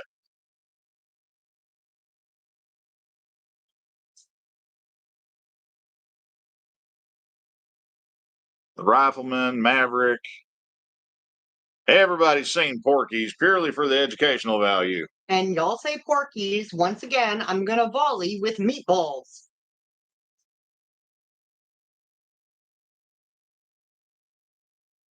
Princess Bride. I don't think that means what you think it means. What? Meatballs? The Princess Bride. There wasn't meatballs in Princess Bride. I got her there. Technically, there was.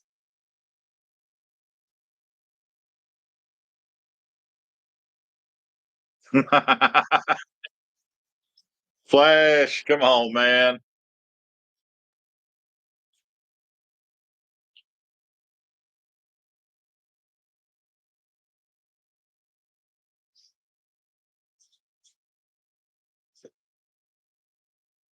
Oh.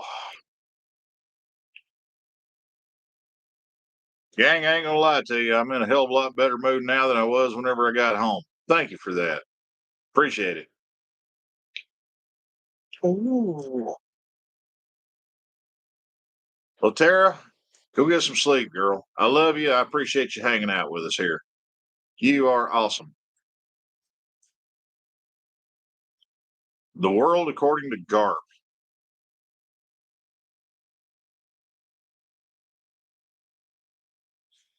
Westworld, the OG Westworld. Oh man, what was his name? Yul Brenner. Yeah.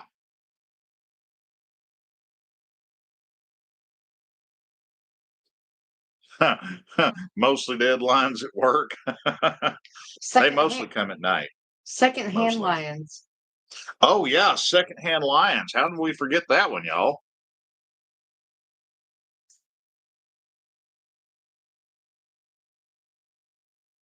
Repossessed.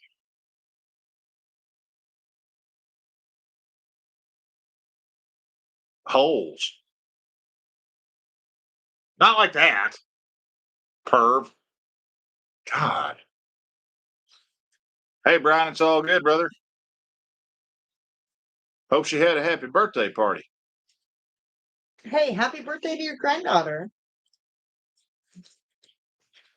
Oh, yeah. Since you wasn't here earlier, we're going to have one of those here before too long. A second one.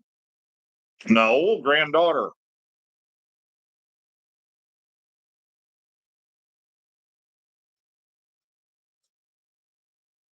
Oh, yeah, Days of Thunder. I mean, not for the fact that Tom Cruise was in it. Absolutely for the fact that Robert Duvall and Nicole Kidman were in it. Yeah. Pete's bringing up Howard the Duck, and I absolutely loved Howard the Duck. Howard the Duck is an icon, man. I mean, Howard the Duck was almost perfection.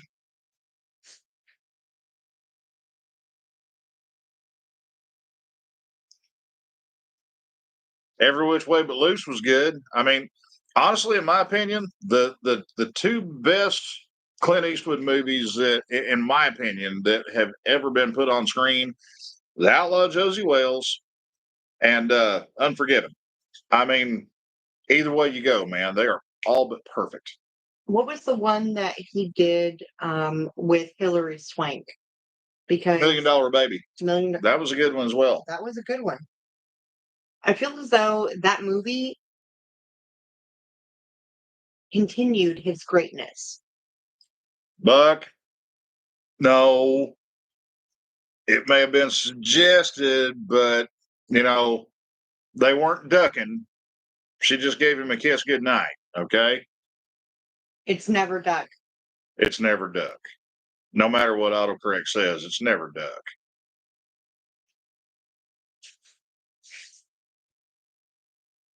Who Framed Roger Rabbit? Oh, yeah. Patty cake? Lefty, you ain't wrong there. Damn near anything that Clint Eastwood's been in's been awesome. Hey, you want to play patty cake later? That ain't code word. She means it, y'all.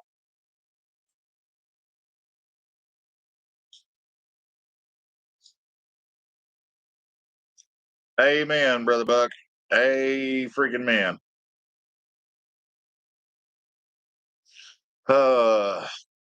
Kelly's Hero. Oh, yeah, Kelly's Heroes. You had Clint Eastwood, you had Telly Savalas, Donald Sutherland. There's a couple other ones in there, but man, that was a good movie. Okay, but if we're talking about movies that are really packed. One of the ones that has not yet been mentioned. I mean, we have really talked about some icons, Yeah. but this one is not really a throwback. I would consider it, for me personally, more recent. League of Extraordinary Gentlemen. That was I enjoyed the movie. Now the thing is, unfortunately, that was Sean Connery's last movie, which personally I think is criminal because that man was a hella talented actor and he brought a certain air of grace and sincerity to every role that he played. I mean, he will always be King Richard. He will always be Marco Ramius. Wait, no, he was not King Richard. And Robin Hood. Maybe in Robin Hood, but mm, He was King Richard in the Robin first Hood. night. I don't remember the first night that well. It had Richard Gere and what's her face? Wow, pre or post hamster? Pre. Okay.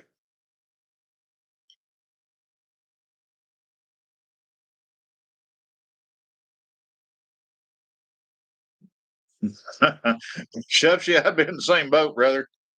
I would in a heartbeat. Oh yeah, Thunderbolt and Lightfoot. I haven't watched that one in a hot minute.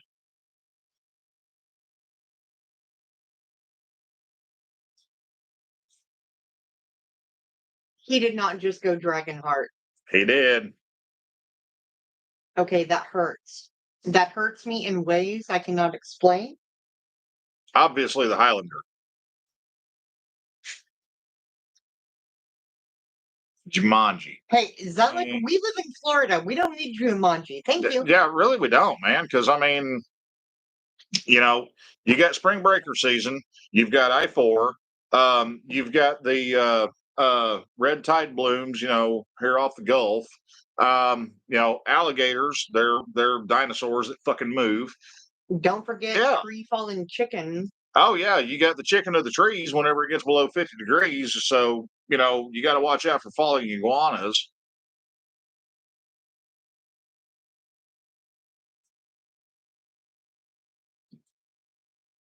The sea cows. Hey, protect the sea cows.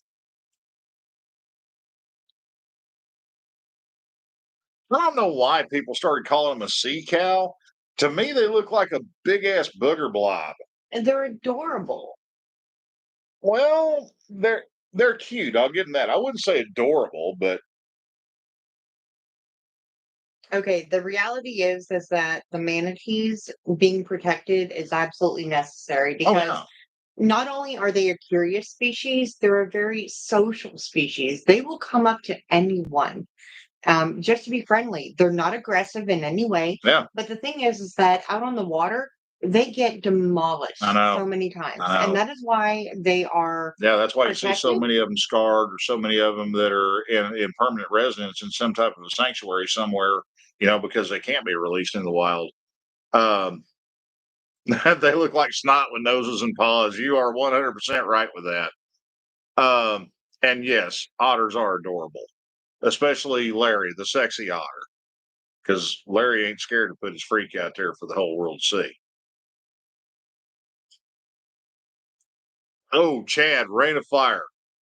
Excellent movie. Okay, that sounds familiar, but I'm blanking on Rain of Fire. I know I've seen it. That one shirt I have, Matthew McConaughey. Hey. Yeah, but he's bald and buffed out and slightly psychotic, but still, I mean, appreciate the country that has heroes. I say pity them.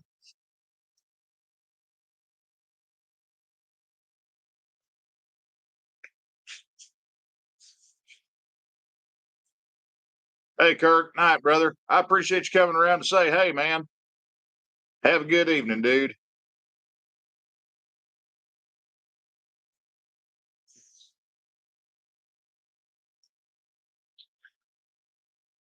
Hey, Lala, we understand, hon. Love you too, honey. And we'll talk to you here real soon, okay? Besides, that reminds me, I got to check my phone because Yeah, I got 13% in mine. It's on life support. You're due for an upgrade.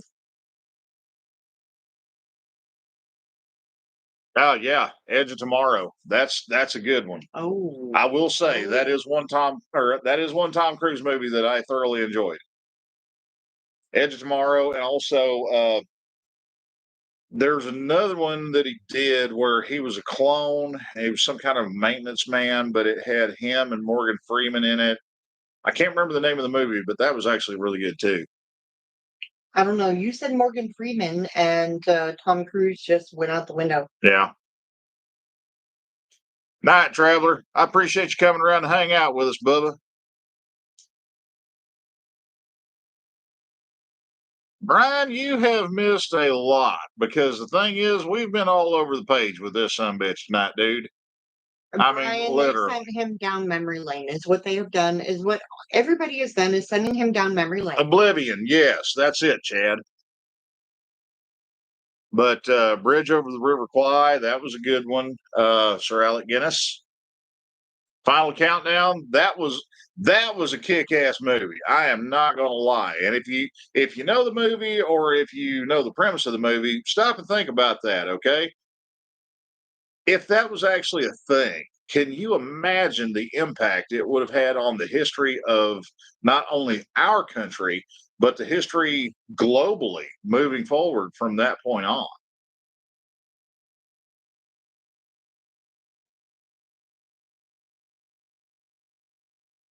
Saturn 3, man, that's been a minute since I've watched that one, Chad. Or Orang, I'm sorry.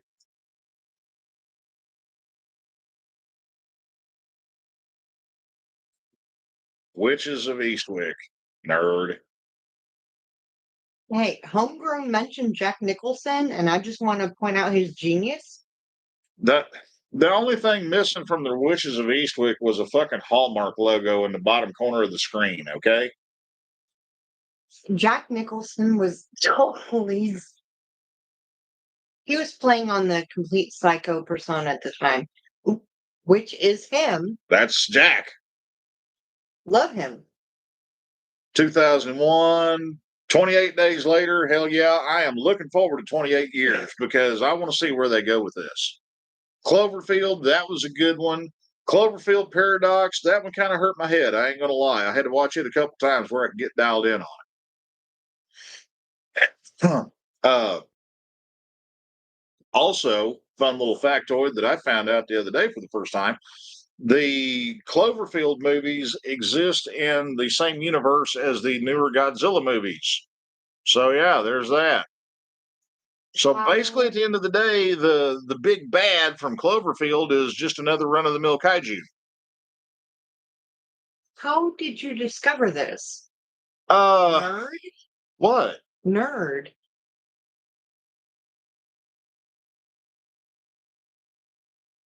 Oh man, the money pit. That Pete, that kind of hits hard right now, and all the wrong reasons. Shit.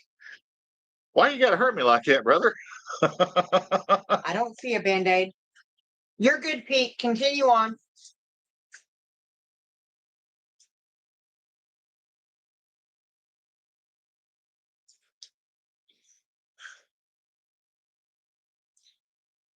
It's all good, Flash. But man, my skeeter coal is trying to kill me because I'm downwind from it. Oh, the Burbs. The Burbs. The Yeah, wow. Burbs. How'd we forget about that one? Ooh, that was twisted at the time. Right?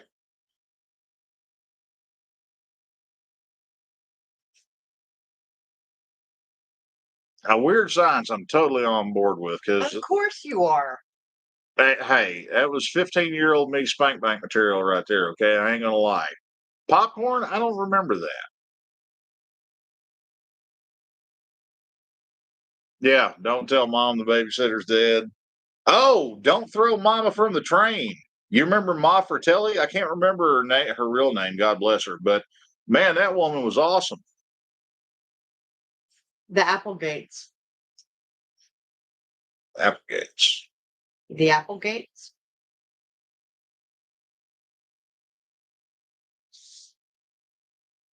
Weekend at Bernie's. Somebody had to say it.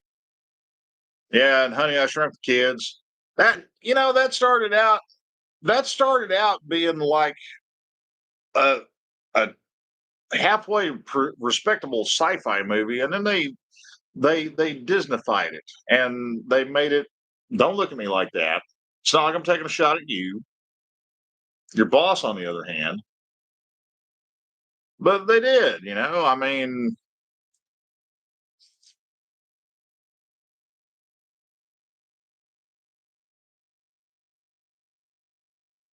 Marky, Stand By Me will forever be epic.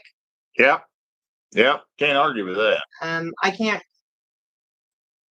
Full disclosure, nerd I may be of the techie variety, but once upon a time, both Joe and I were in some kind of school musical program. And we were band nerds. Yeah, okay. And one of those years, whenever I made All Region and got the music for Stand By Me, yeah, I may have leaked a little bit as small me, but Stand By Me is forever epic.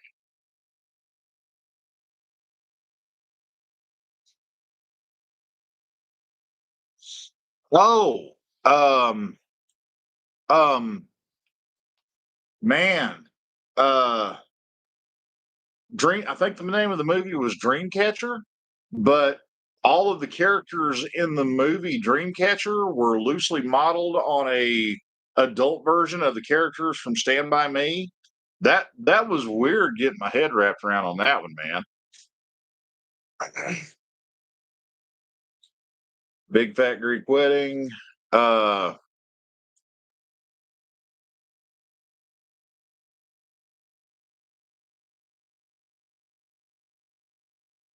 Hey, Marky, that's cool. Percussionist, right? How you doing? Yeah, I spent 4 years dragging all their damn pit and front ensemble crap around.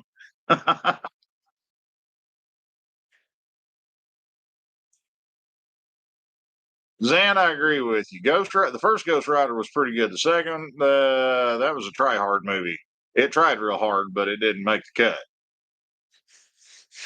Of course, Goonies. Absolutely Goonies. Goonies will never die. Always Goonies. Tender Years. Oh, cool, Chef. Me and the wife, we both played trumpet. Our daughter, she played primarily flute, but she played piccolo. She played a little bit of alto sax, a little bit of trumpet, a little bit of guitar. Los Lobos kick your balls into outer space.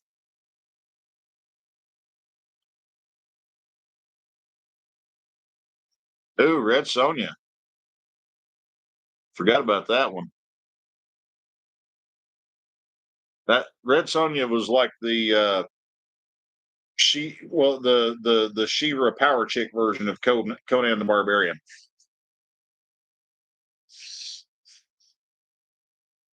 What? You said She-Ra. Yeah. He-Man, She-Ra, Skeletor. Okay. Skeletor can fap to anything. Battle Cat.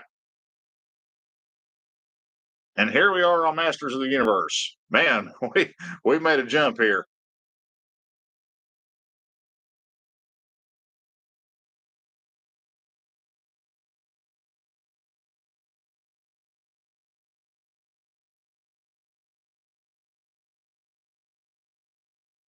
RoboCop, Earth Girls are easy.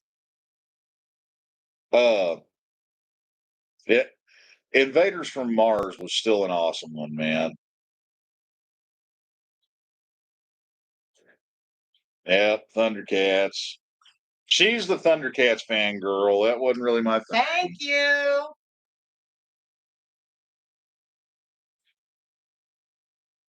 Orko.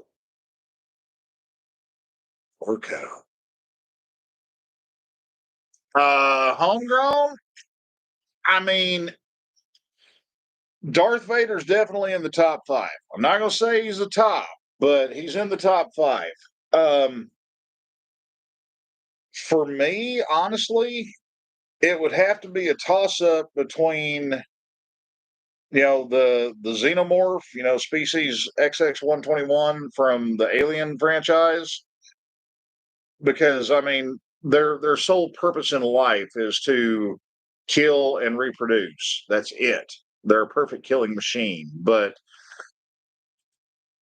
can't say that Darth Vader was like the top dog of the bunch. Um, Clarence Boddicker from RoboCop. I mean, that dude was evil, man. No matter how you slice it.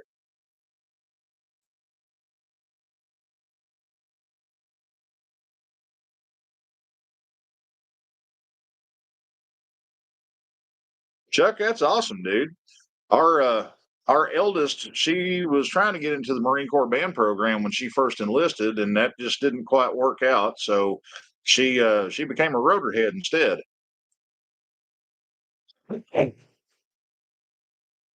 Starman, that was a good movie.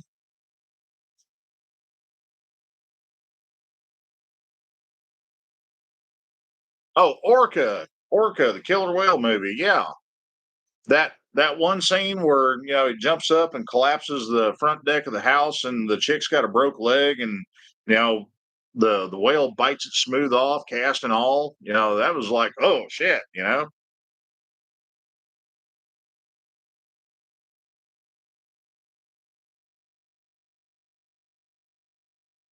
Sandlot, Jaws.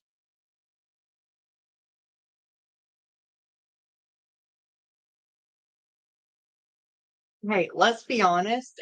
We weren't even dating at the time, and you took me. Like I called you up one day, and you took me because I needed a ride to a concert. Yeah, yeah. But the thing is, we can't talk about that in a common public forum these days because people would label me as a groomer. Rude. Very rude. We didn't even start dating. Like we had no contact. Right? Weird. Brian, the original Piranha movies. Oh, and I got to put this out there just for the what the hell factor. If you guys have ever seen the masterpiece that is Zombievers, okay?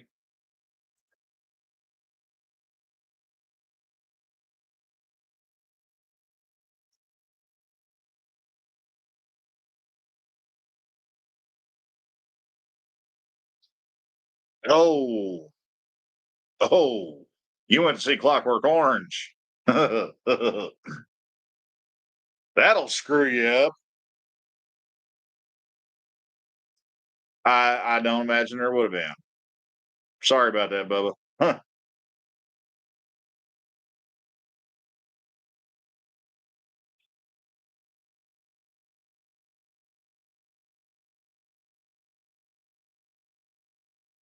All the Scooby Doo bad guys.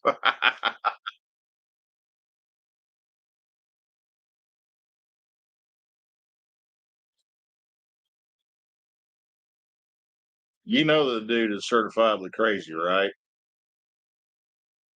Nicolas Cage. I married you. Yeah, but he's like his own breed of what the fuck. I married you. So I have a type. okay, chubby broke fat guys. I see your type.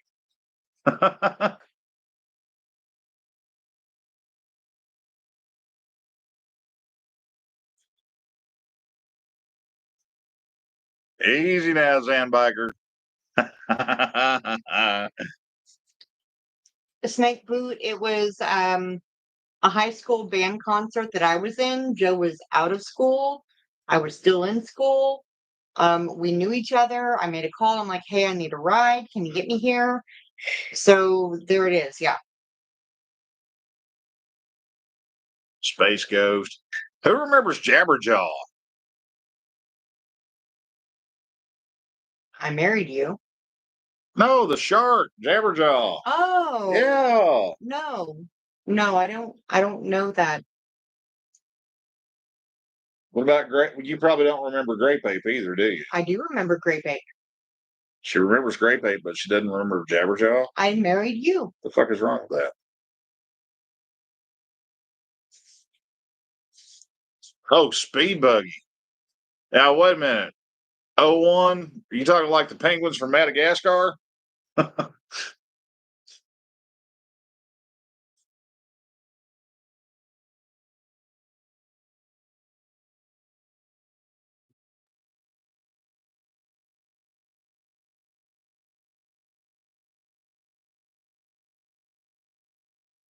Oh, natural born killers. Man, I forgot about that one.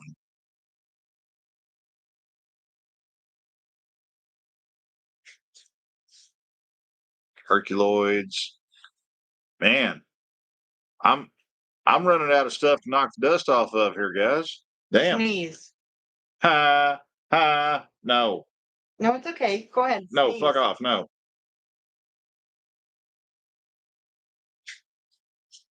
No. Over there. That's where you can fuck off to. No. I don't need that far. Tank girl.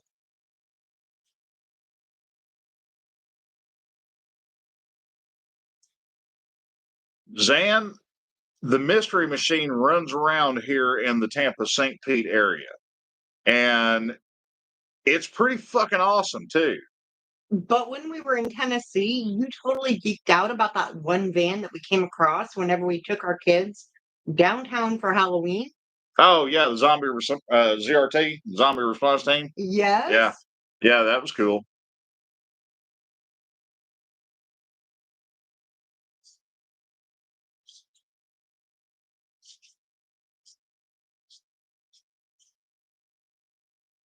Hey baby, could I ask you to please bring me a cup of coffee when you come back? Cup packs. It's in the house already.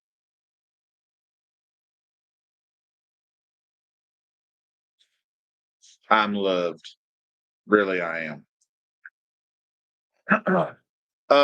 Well, the way that they've got this, it's kind of hard. Yeah, I'm not sure if it's like one of the little Kai vans or if it's like a, like an older, like the second generation Volkswagen van, like a Vanagon. But the paint, the wheels, everything, the spoiler on the back, that shit is on point with the way they've got this thing done. I see it running around ever so often, just riding back and forth to work.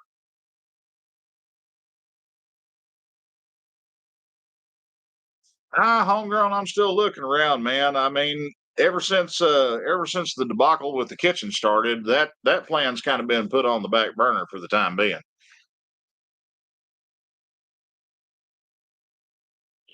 Yeah, that old Cadillac ambulance from I'm showing my roots here. Ambulance. The old Cadillac ambulance. There we go. Third time's a charm. From Ghostbusters. That thing was pretty damn but sweet. And I've actually seen the OG original film used Ecto One at Universal when they still had their backlot tour going on. And man, that was, oh God, that was either 1990 or 1991 whenever we came down here with our high school marching band.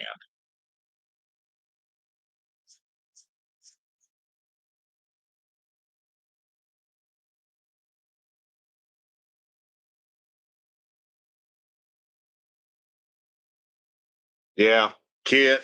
Kit's one of those things that will just never go away, man. He's always going to be out there running around on the fringe. Smokey and the Bandit. The best, hands down, best movie car ever that I would personally like to have, just for shits and giggles, would be the old Superbird from Joe Dirt. I mean, Bondo, Rust, and all, baby. That's the way I want it.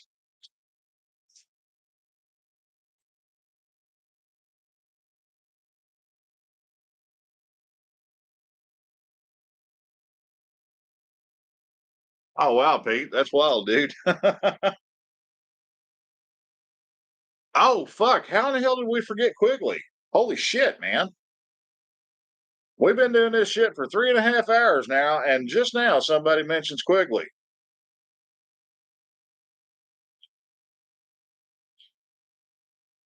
Chad, ever since Lilo become involved in the Herbie franchise, the whole phrase "the love bug" takes on an entirely different meaning, and it ain't exactly a good one.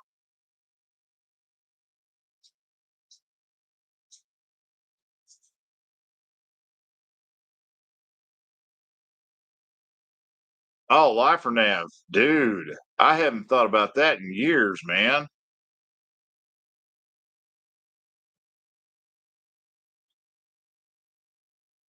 Ollie Drumstick, I appreciate that. Thank you. It's been a shit week, and I gotta say, I got 2 more days till the weekend, but the Love Bug 7, the shots. So I guess volume 6 is the big orange pill. 3 Men and a Baby, Crocodile Dundee. Holy shit. Love Bug hits the beach, gets crabs. Yep, I can see that. Oh yeah, China Beach, man. That's been a minute. You remember the old TV show Tour of Duty? That was a good one too, man. My dad kind of had a hard time watching that from time to time, and it took me a long time to figure out why. Pitch Black, yes, excellent movie. Excellent, excellent movie.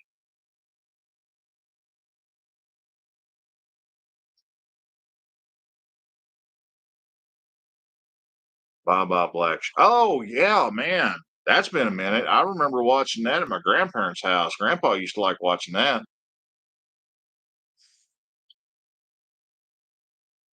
Yeah, Tony Montana. There's a little Cuban sandwich shop just a couple of blocks down the road from the house here, and unfortunately they closed up whenever this last hurricane rolled through.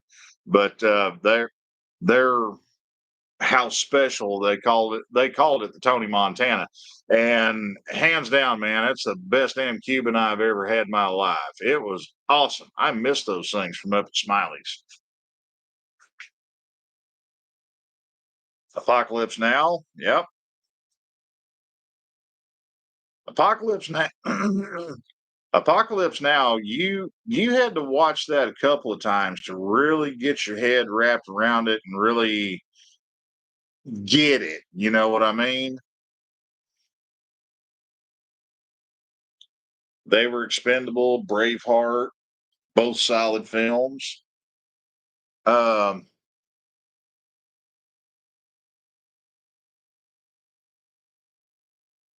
oh, that's sweet, Flash. I mean, outside of the Joe Dirt car, hmm, I gotta say the old Merc from Cobra. I mean, I'm not a Ford guy, but that car looked good.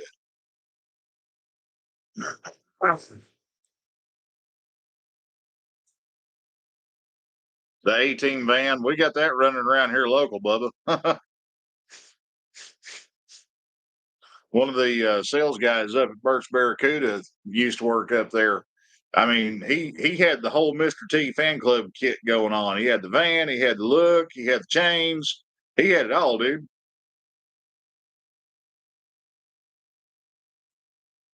Oh, homegrown. That reminds me. The old Lincoln from the first Matrix movie. Yeah, that's a Ford I'd have. That's definitely a Ford I'd have.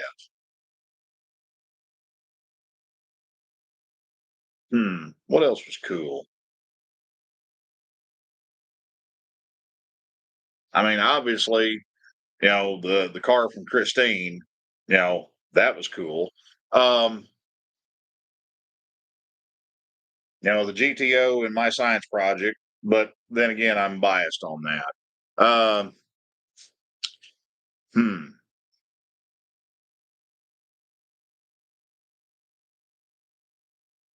Yeah, I think that's about it for me, guys. I mean, I'm simple.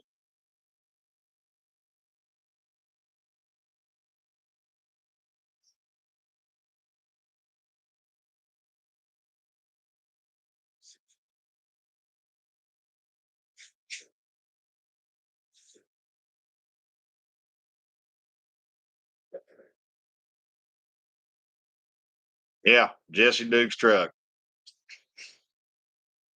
Toyota pickup and oh, you're talking the Marty McFly special Toyota pickup from the ass end of Back to the Future. Gotcha. Thank you, dear. I'm stuck here. Please, please. You want the coffee? The coffee in the cup, yes. I'm being threatened here, y'all. I didn't grab the shovel. Thank you. My nightly caffeine injection, y'all. Taliban edition Hilux.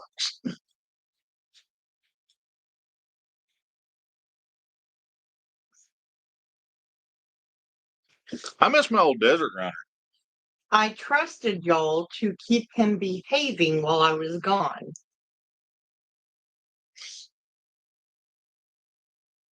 Oh, Chad. A buddy of mine in high school had the Wayne's World Gremlin. It had the same wheels. It was the same color paint. The only thing missing was the damn fireballs on the door. But the hilarious part is that damn thing had a small block in it from the factory. It had a 304 and a 4-speed. Don't you dare blink. What? Oh.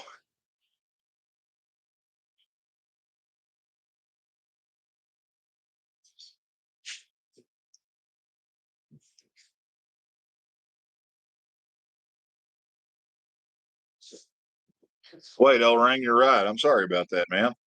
It was a pacer. But no, it didn't have a licorice dispenser. What? That's some nasty shit anyway. What?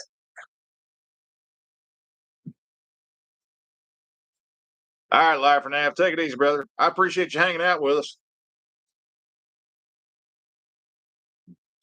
Yeah, the old 55 in American Graffiti was pretty damn nice.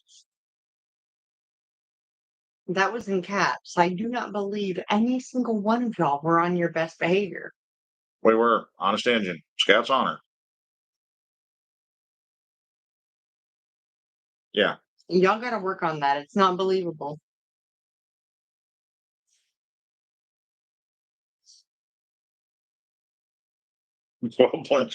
Chicken. No, that's what Angel usually gets whenever we have Tomcat Tuesdays for lunch at the Ride Factory. Passed him on the way home tonight How do you know? because I know his bike. Then you didn't pass Angel because he was in his shitbox truck tonight. It looked like Angel. She asked him if he could do drywall. No, I asked him if he had a culture, Oh God. which he will never let me live down. Shupsy, I know. I'm just really out of practice, I promise. Oh yeah, Sam Raimi's car from the Evil Dead movies. Holy shit, man. Good series.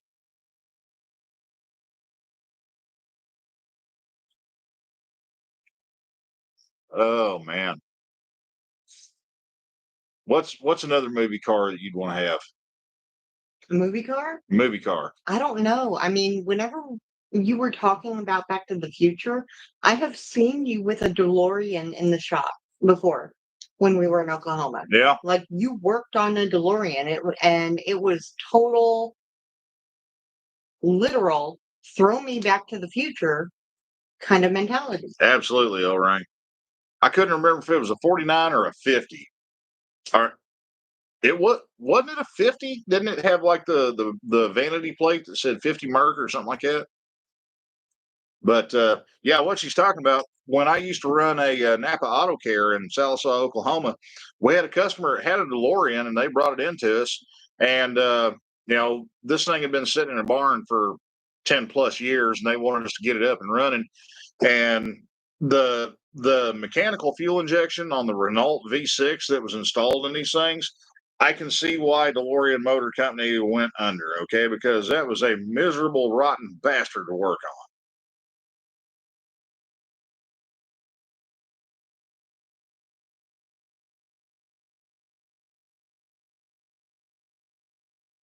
As for which vehicle I would want, I don't know. I think I would need to see the chalkboard that Duval wrote down in Gone in 60 Seconds all over again. Oh, yeah. Yeah, you can't forget about the shopping list. Right?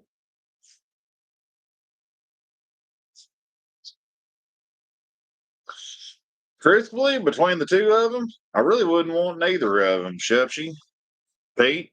Um, the thing is, both of those bikes are what I consider to be an iconic motorcycle, and anybody that's rolling one of those things around, you're either a collector and you might ride it once a year, or you're a try-hard with way more money than sense. And you're either compensating for somebody or you're trying real damn hard to impress people and, you know, just put a big flex out there. At the end of the day, if I can't ride that damn thing on the regular, I don't want it. Uh, Now, like I just found out recently that Mickey Rourke, all these years, has had the FXR from Harley Davidson and Marlboro Man, and he just recently put it up for sale. I had no idea he'd been sitting on that bike this long, but I tell you what, I would ride that damn thing anywhere, any day, at any time, and not have one single second thought about doing it, man. Because shit like that, yeah, it's it's crude. It's not real heavy on creature comforts. In fact, it's got damn near none. But it's a simple machine. It's something where if it's like some of the junk I've got. Part of what appeals to me is the fact that it's very rare I ever have a breakdown on the side of the road. But whenever I do, it's something I can get myself out of with a minimal of tools and resources available to me because you can just make shit work. You okay? Yep. Bug bite? No. Oh, is the thing irritating you? Tomorrow, Skynet will be removed. Yeah, this past week the wife unit has been wired for sound from her doctor, and she gets rid of it tomorrow, and she is glad to see it gone. They don't need to know that. I didn't tell them why. Thank you. I mean, it's not like you come down with some weird mutant virus that turns you into, a Fuda girl or something. Upgrades? Well, if you consider growing a schlong an upgrade, I mean, Not really, no. okay, thank you. I appreciate that very much. Ring, I do not bark. Thank you. The monkey mobile was pretty cool. I can't deny that, homegrown.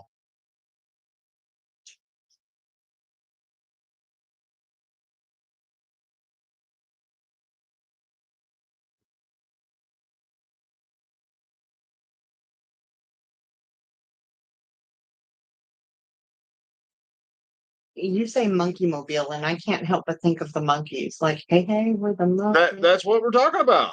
The car from the movie Okay, well, we lived in Clarksville. Ain't the They kept singing about that damn last train, and guess what? Here come another one.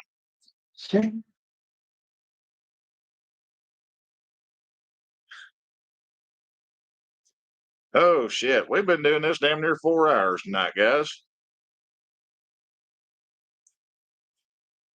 Yes, I will totally agree with you on that, Chad. I would love to have Donald Sutherland's line from Kelly's Heroes.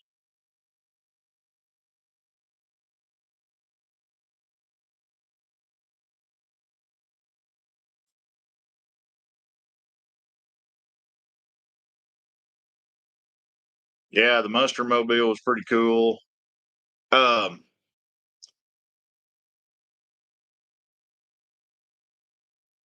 man, trying to think here. I'm about out of ideas as far as movie cars.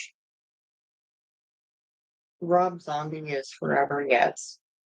Now, wait. Elvira's car from her movie Elvira, Mistress of the Dark. That if I'm not mistaken, that was a George Barris built Thunderbird. And that thing looks sweet.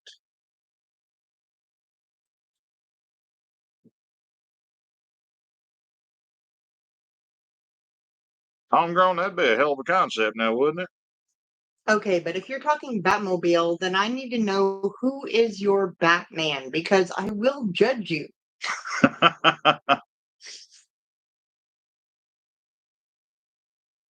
Yeah. Yeah, that Charger from Supernatural, that was pretty slick. Actually, speaking of Ironheads, I've kind of been looking around, keeping an eyeball on stuff, and I've found quite a few potentials here in the area for the sub $1,500 mark. And one of these days, my self control and reasoning is probably going to cave. Yeah, because y'all know me, I like old junk like that. But good answer, Orang. Very good answer. Yeah, she also said Adam West, and yes, Olring, Michael Keaton as well.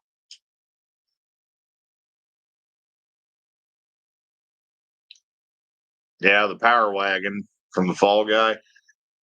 That makes me miss my old Jeep truck I had. I had a Jeep J10 that I bought, and I swear to God, this was the same damn truck that Val and Earl had in the Tremors movie, except mine had a bed on it. It didn't have the damn flatbed. But picture this, guys. I bought this from some old farmer that was living, the truck was in uh, Stillwell, Oklahoma. We drove down to Stillwell, Oklahoma from Salisaw, Oklahoma to pick this thing up. And it hadn't been on the road in like 10 plus years. The old man used it for feeding his cows and, just tending his property. The pickup tube in the fuel tank had rotted off, so it couldn't pull fuel out of the fuel tank anymore. That's why I quit driving it on the road. And how I was driving this thing around the farm, the fuel hose from the fuel pump, he cut it off and he stuck it in a gallon antifreeze jug that he had bungee corded next to the radiator on the core support right behind the headlights. And I bought this damn thing. And the only reason I bought this thing sight unseen. The only reason I bought it is because I knew that it had Dana 44 axles in it under both ends, and it had a 360 V8 in it with Quadra-Track.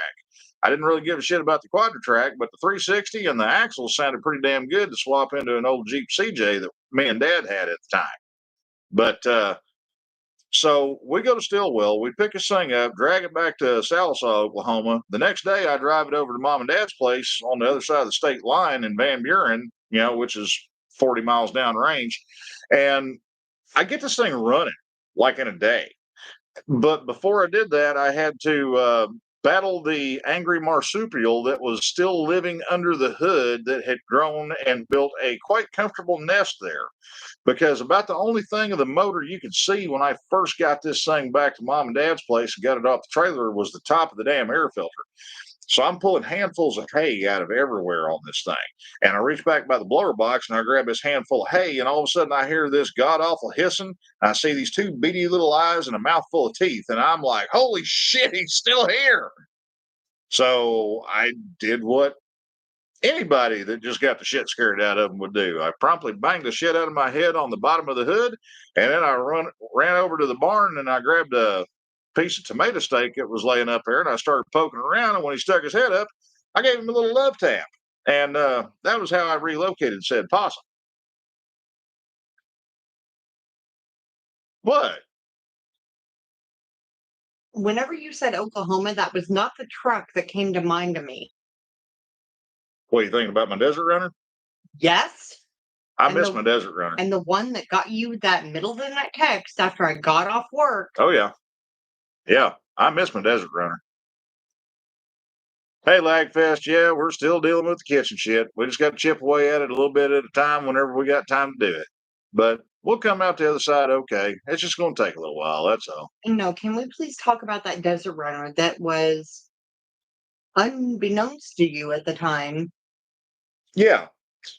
Well, the truck in question that she's talking about, I had an 88 Nissan hardbody that was their Baja 500 variant. If you guys remember way back when, Nissan had this. Oh, Laggy, come on, man. No. Dude. No. Man, I appreciate that. I do. Dude.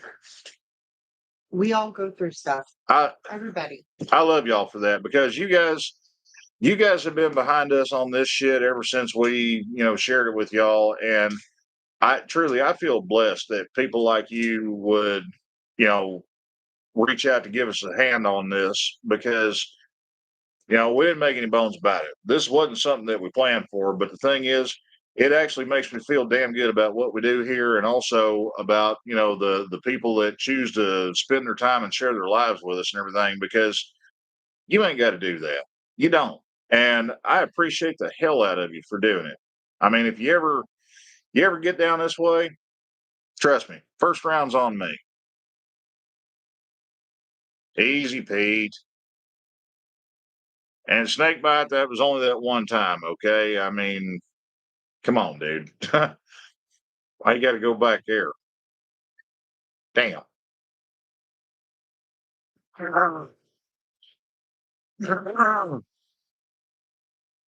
Well, I appreciate it, Lag. I do. Mwah. So anyway, back to this truck that I had that damn near caused a divorce. And it did. You laugh about it now, but you were pissed. I was. You were fucking mad. I was. Remember, y'all, he told y'all earlier he married a ginger. I had this Nissan Desert Runner. It was an 88 model hardbody. And when I first bought this thing, I didn't know that this was a factory produced truck. I thought this was something that somebody had just painted. It had the red, white, and blue Captain America paint scheme going down the side of it. Had a big ass roll bar in the bed, brush guard, Nerf bars, the whole nine. And I bought it, it had a bad motor. And, so I swapped a salvage yard motor into it and I got me a pretty solid truck for cheap. And this is right whenever I had moved from our Napa location, it was in Arkansas, to running the store that was in Oklahoma. So, I'm driving 65, 75 miles a day round trip. And, the truck was a hell of a lot better than driving the GTO back and forth because that thing got like 8 miles a gallon on a good day. But, anyways, I didn't know that this was a Nissan factory produced limited edition truck. I had no idea because think about it, y'all. We're talking pre-internet here, and I didn't know that there was that Nissan built it that way until I'd had it for close to a year. Well, anyway, from what I had found and what I was told, they only made like 1,500 of these things. Somehow my dumb ass wound up with one of them, and fast forward, what was it, about a year and a half, something like that. We're living in Sallisaw, Oklahoma. It's right off I-40. And there's a little town called Vian, Oklahoma, that's about 10 miles down the road.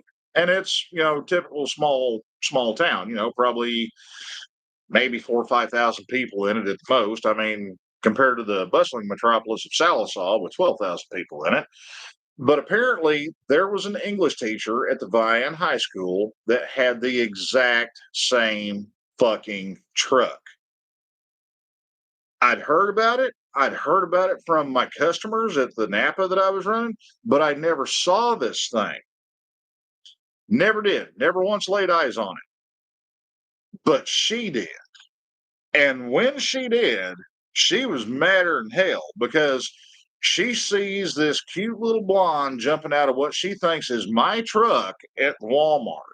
When she's in the parking lot with our daughter, which is barely a year and a half old, our son wasn't even a thought at that point. She puts two and two together and she comes up with pissed off. She drives straight from Walmart on the other side of town, straight to my shop in the middle of the workday, asking who in the fuck is driving my damn truck. So, yeah, I had some splaining to do. And now there were some slight differences because my truck was lifted and I had, big wheels and tires on it and stuff. But that was some hard shit to talk myself out of for a little bit. And you didn't believe me for a bit until you saw it in person. No, I never saw that truck. I never once laid eyes on that truck. Never did. But we had Chris, a friend of ours, Chris. He had that lady as his teacher, and she had just bought that truck when he was graduating high school. Yeah, that's right. Yeah, so wow. Like I said, I had to do some serious ass talking to get my ass out of a jam there.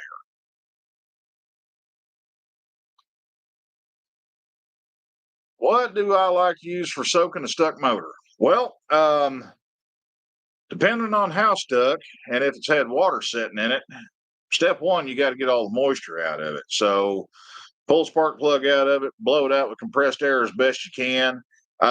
Marble mystery oil, it's okay. It ain't bad. It works really good.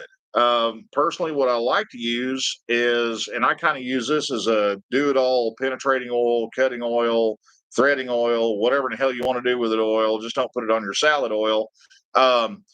You take pretty much any kind of automatic transmission fluid and acetone, mix them together 50-50, shake it up. The acetone waters the transmission fluid down to where it's going to creep into virtually anywhere. And then also the transmission fluid, you got the lubricating value from the oil, but transmission fluid's got a real high detergent content in it, so that helps it travel. So soak it down with that stuff, let it sit in there for a day or two, and then before you start trying to roll the motor over, what really helps, if you've got like one of the radiant heaters, like that screws on top of a 20-pound barbecue tank, or if you got a torpedo heater, get it hot. Get the whole damn motor hot, because whenever you heat it up, everything grows, everything expands, and it'll help it free up a hell of a lot easier.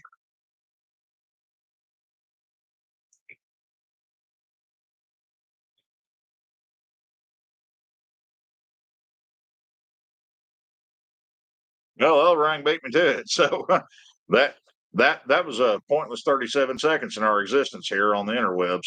Pretty sure you went longer. Maybe a little bit. I married you for a reason. How bad? Snake boot. I've had that whole I'm in danger feeling for a very long time, my man. Do not blink. Far longer than I've been on YouTube. Do not blink.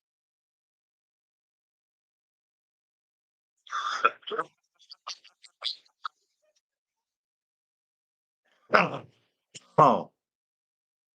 Hey Brian, how stuck is that XS? I mean, can you get the plugs out of it and kind of look down in the head and maybe see anything? Or is it, I mean, does it look like hideously bad? Oh my God, we just drug this thing up out of the bottom of the lake, Krusty, or what?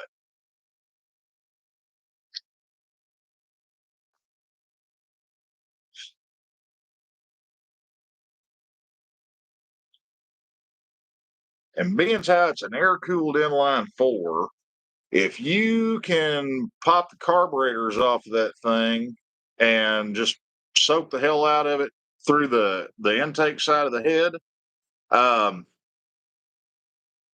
if you can do that, and if you can get, I mean, hell, if you take like one of the little electric hurricane heaters and set it right in front of the motor where it's blowing on the cylinder block to, you know,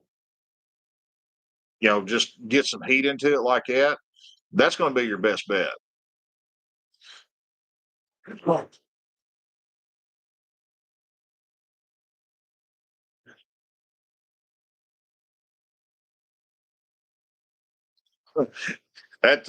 That closely mimics my outlook on a lot of things. Okay, enough of this safe and sane bullshit. It's time for dumb and dangerous.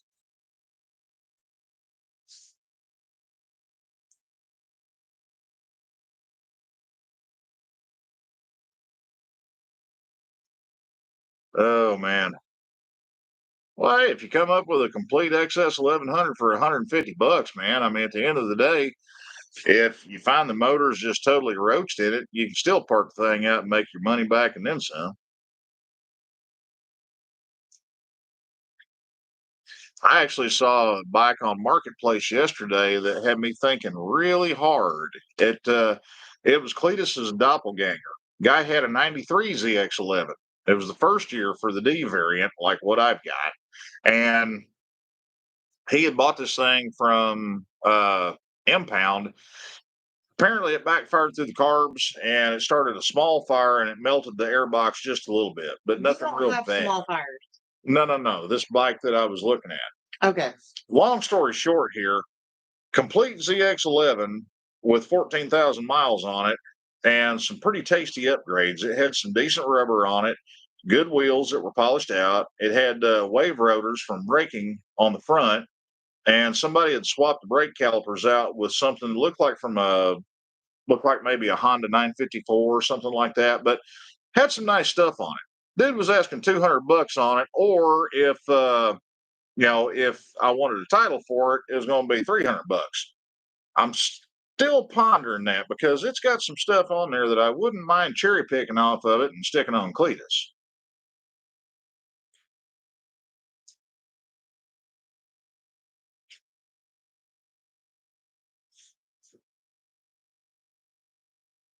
Not if you can, was it a sporty for 850 that you're seeing?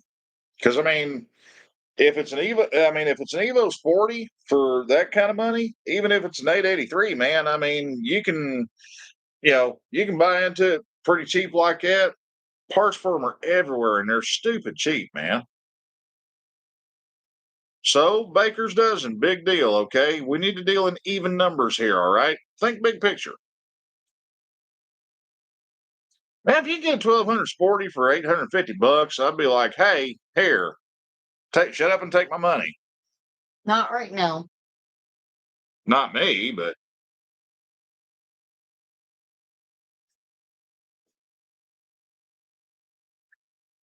and yes, I agree. Marketplace can be a very dangerous place, especially when you're a night crawler like me.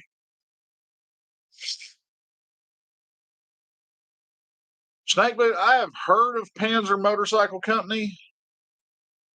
I've heard of them, and that's about it right now. I mean,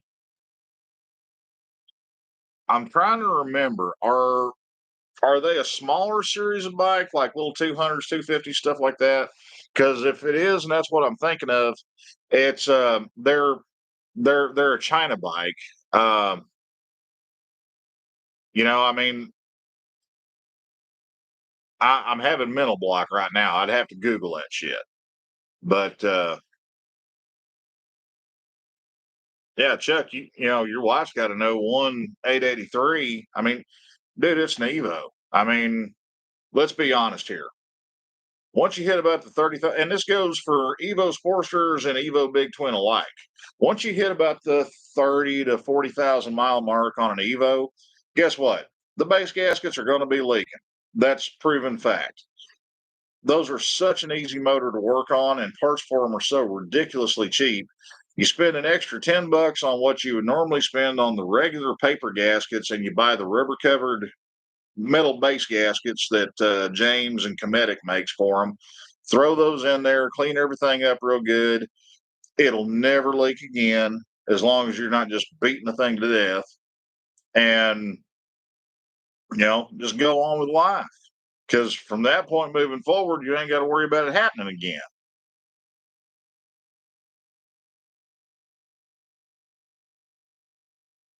L-Rang, you pegged it with the Janus there. I'm still I've seen just a scant handful of them in the flesh, and every time I've seen one, it's been at some type of an event. So you can pretty much guarantee that they're trying to put their best foot forward. They've got a couple things on them that make me go, I wonder how well that's going to hold up long term. But at least they're trying.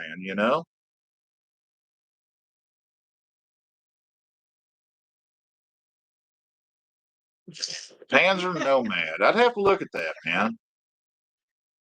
Really, I'd have to look at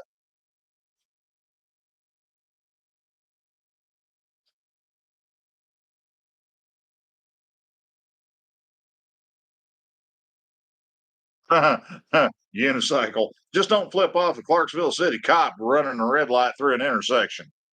That was the funniest shit I have ever seen. I watched a dude on a unicycle blow through a red light right in front of a Clarksville city cop. And the cop, just kind of give him a little boop, boop, warning on the horn and everything. Not even skipping a beat. Dude on the unicycle turns around and just flips the cop the bird and keeps on pedaling. And oh, hell yeah, Barney Fife lit him up. But I'm sitting there like, fuck, I wish I had a camera because nobody's going to believe this shit, but this is funny. Nobody's going to believe that you got pulled over Not me. I In a watched map- it. in a Mapco parking lot on what kind of scooter?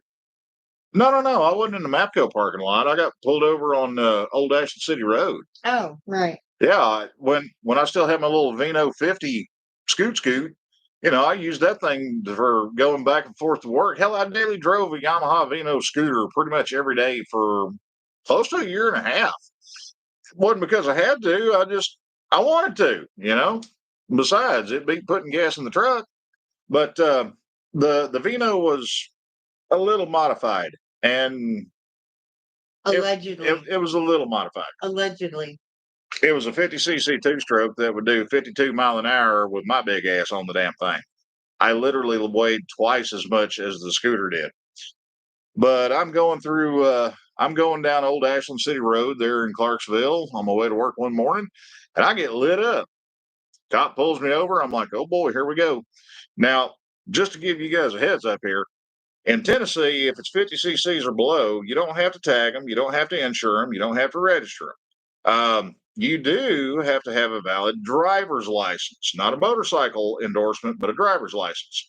And it's kind of a gray area there because the law is kind of contradicting, but that's what a lot of your DUI guys use for getting around is they buy scooters.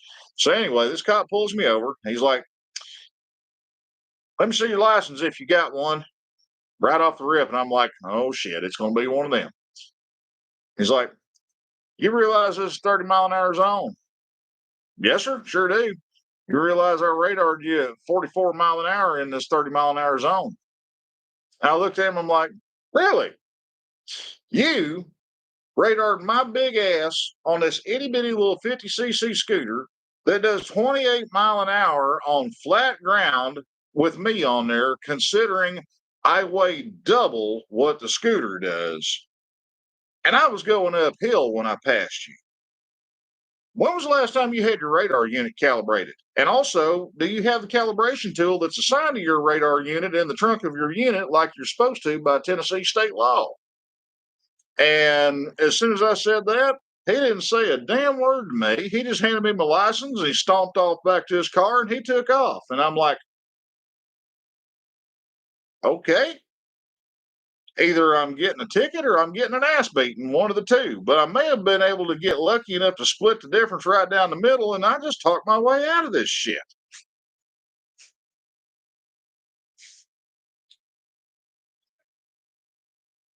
What? That wasn't the hot rod scooter. That was the daily driver scooter. I know.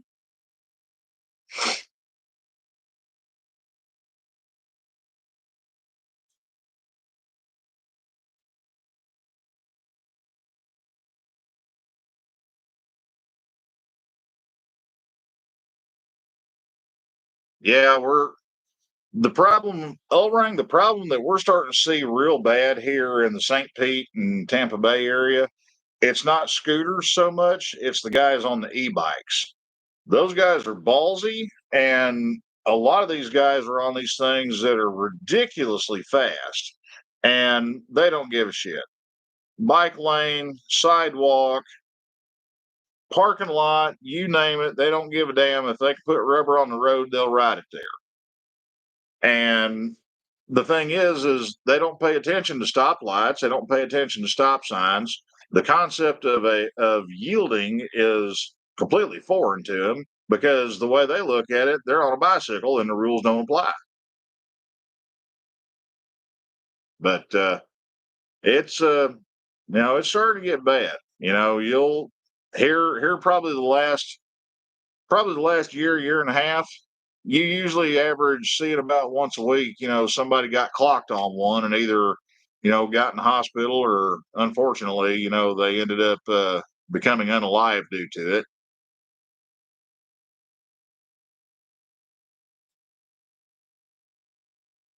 Yeah, the bad part is with the e-bikes, it's not just how people are riding them, and it's not just the speeds that they can generate, because some of these things are just wicked ass fast. I mean, I wouldn't mind having one just to screw around on because, I'm immature and shit like that.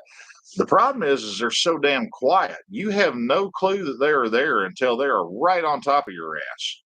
I mean, right on top of you.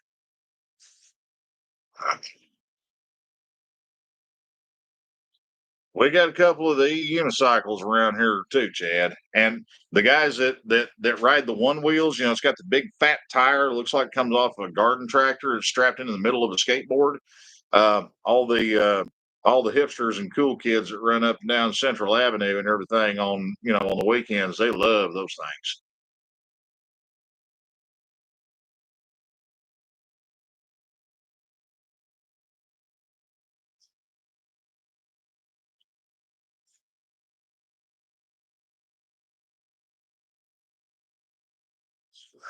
Yeah, exactly, old ring. What was that? Eh.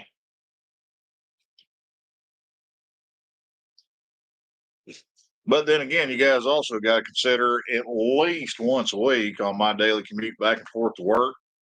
When I'm going across the Howard Franklin Bridge that goes across Tampa Bay, I'll spot some idiot in traffic that's got like a full size iPad or a magazine, or I saw somebody with an actual paper newspaper one time spread out on the dash, but they're reading this shit going down the damn road. And more often than not, they're driving a damn Tesla that's in self drive mode. So they think, well, I'm on autopilot and I can do whatever the hell I want. So, yeah.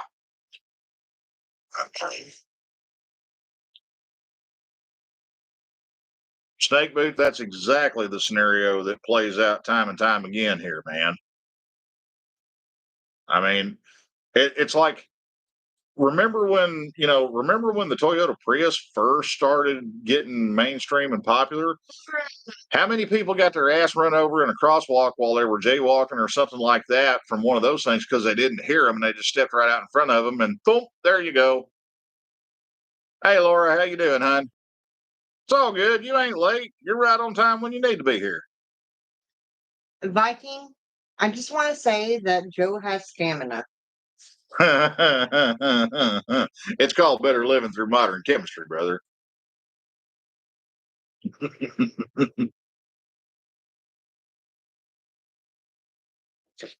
No, actually, honestly, I just needed the wild where I started out tonight. I wanted to do a live stream for you guys and kind of give you a heads up on what in the hell's been going on here lately and why this week has pretty much sucked. But I got to say, this has been a very therapeutic and a very uplifting rant and bullshit session for me. So, from me to you, thank you guys. I appreciate that. And from me to you, thank you for not allowing me to go to bed with someone who is crabby. Well, you're the crabby one because you're cancer. Okay. Double cancer. Yeah, you're double cancer. I'm some other astrological symbol, and we're not supposed to get along. So, yeah,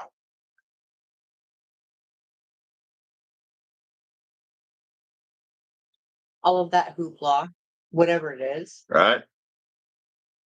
Yeah, I saw. Well, I watched his video. It was right there, like in the first 5 minutes or so of the video, old rang, and it's a damn good thing that trapper keeper looking son bitch has got ABS on there because Pete, come on, brother, dude. He's looking for the squeeze with the hug. I get it, okay? Bubba, I'll hug you again. I mean, you ain't got to bribe me. But yeah, if he hadn't had ABS on that thing, that would have ended probably very badly. I mean, he may not have ate shit on it, but it would have definitely been a totally different story.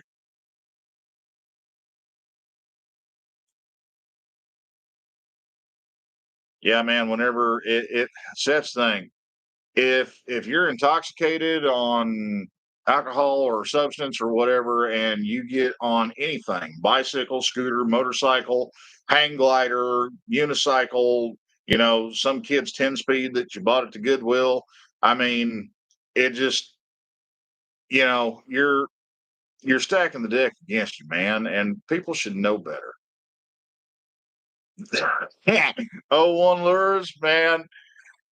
Well, I appreciate it, brother, but that shit's funny, and it's funny in a bad way because that kind of stings a little bit, but that shit's funny. But yeah, man, like I said, if he hadn't had anti-lock on that bike, that wouldn't have ended well. I mean, as it was, I I can pretty much guarantee you that two things happened. Once he found a place where he could pull over, he pulled over to the side of the road, stopped, took a deep breath, and then he spent the next 5 minutes digging the seat cover out of his ass. I didn't mean to do that. That was a mistype. I mean, that's what I would have done. Huh. No. I didn't mean to do that. Oh no. It's it looks like a fucking trapper keeper. No, I did a thing. I mistyped. Okay, she did a thing.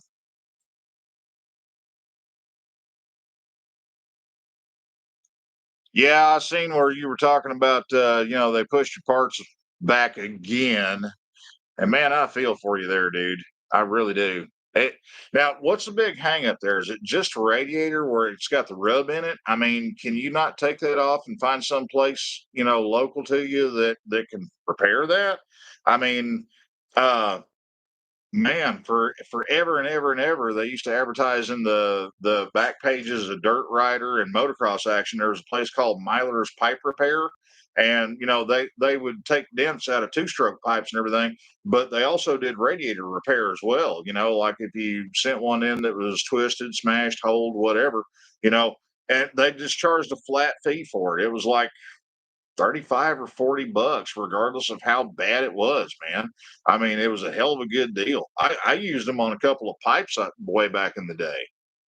But, I mean, if it's just a radiator, man, you might look at fixing the thing because, I mean, it beats sitting there with a yard ornament waiting on KTM to decide when and or if they're ever going to have parts available for it.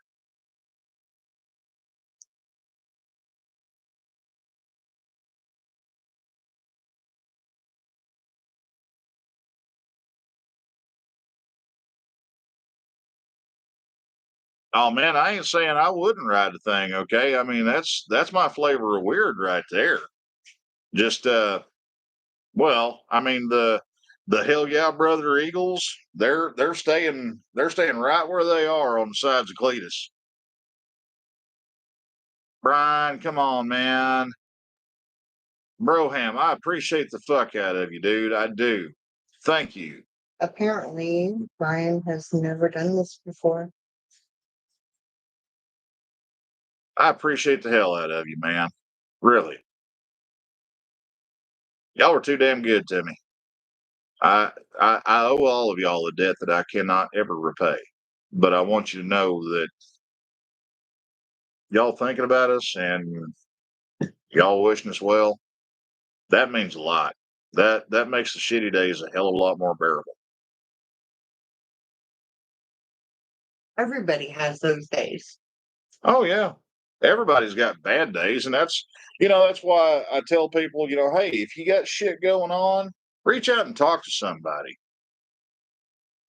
Hell, Brian, that's what we do here, man. But it's like a while back, I made a video and I was kind of in a brain funk, and it made me think about things like, you know what, I ain't the only one that gets like this, and you know it's something that doesn't get talked about near as much as what it should, because there's this whole social stigma. It's like, oh, man up, just suck it up, move on. Hey, we all got feelings. We all have good days, we all have bad days. thing. I also need to know whenever you are not at your top so I can pick up for you. Yeah, what she said, because we've been picking up each other's slack and kicking each other in the ass to motivate one another for almost 28 years now. And it's not always the prettiest damn thing, but it works for us. The thing is, that's the way that it should be for all of us as a community, not just husband and wife, not just numbnuts on the YouTubes and people that watching. I mean, every single one of you guys that I've had the privilege of meeting face to face at one of the campouts, hey, I mean, y'all are real people. That everybody here is a real person. Everybody's got real problems. Everybody's got real struggles. And that's something that the internet kind of desensitizes people to. And it shouldn't be that way. If you're having a hard time with something, reach out to somebody, because there's always going to be someone out there that cares. There's always going to be someone out there that'll listen. Now, granted, there's going to be some assholes out there too that's going to be like, "I'll rub some dirt in it and it'll be fine." Quit being a crybaby, whatever, whatever. You know what? Fuck those people. Because the thing is, one of these days, they're going to get into some shit where they need some help and they're going to look around.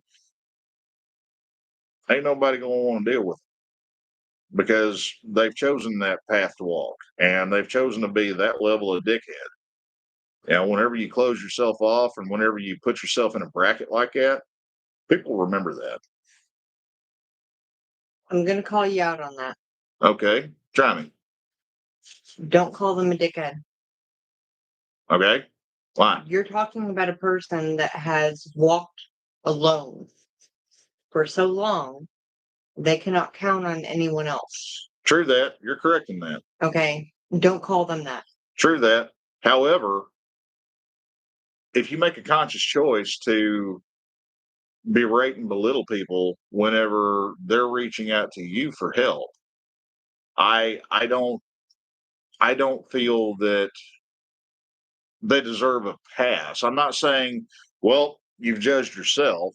What I am saying is they need to have that aha light bulb moment, and they need to be enough of a person to where they can take that step and say, "Hey, I was in the wrong here, and I acknowledge that, and I want to apologize for that. And if you'd be willing, hear me out on something because this is something I'm struggling with." That I can respect.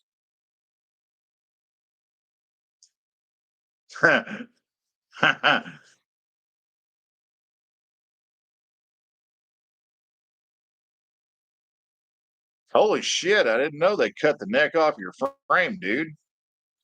I had no idea. Wow.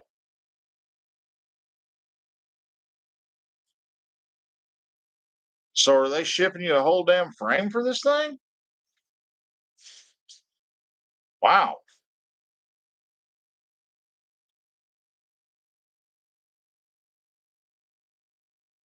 Yes, Chad, trivia god, there are people out there that have feelings, okay?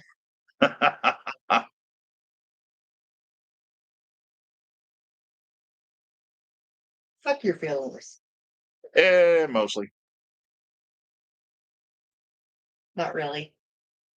No, other body parts, feel free, but um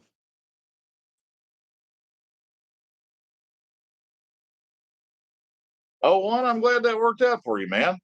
Seriously. I like that snake boot. It's a tribe, baby. We're a slightly dysfunctional and socially awkward tribe, but we are a tribe. Some of us more awkward than others. Why you gotta call me out like that? I didn't do anything. I saw that. My contacts are dry. I had to blink. You're on video. So they told me to blink if I was in trouble. I only blinked once.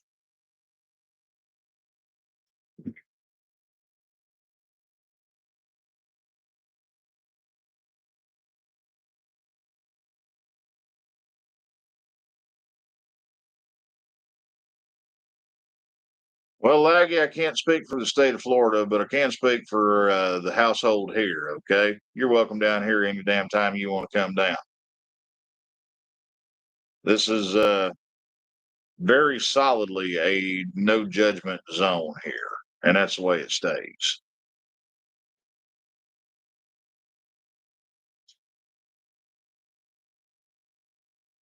Oh, one of my free range attack lizards just got himself dinner.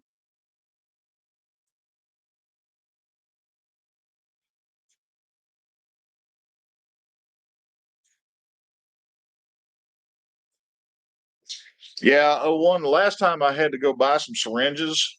Now, granted, I didn't go to every Walmart in town because we got like 5. Can you please quantify that statement before you go into anything else? Well, no, talking about how I was showing people how to flush brakes and stuff. Thank you. Yeah.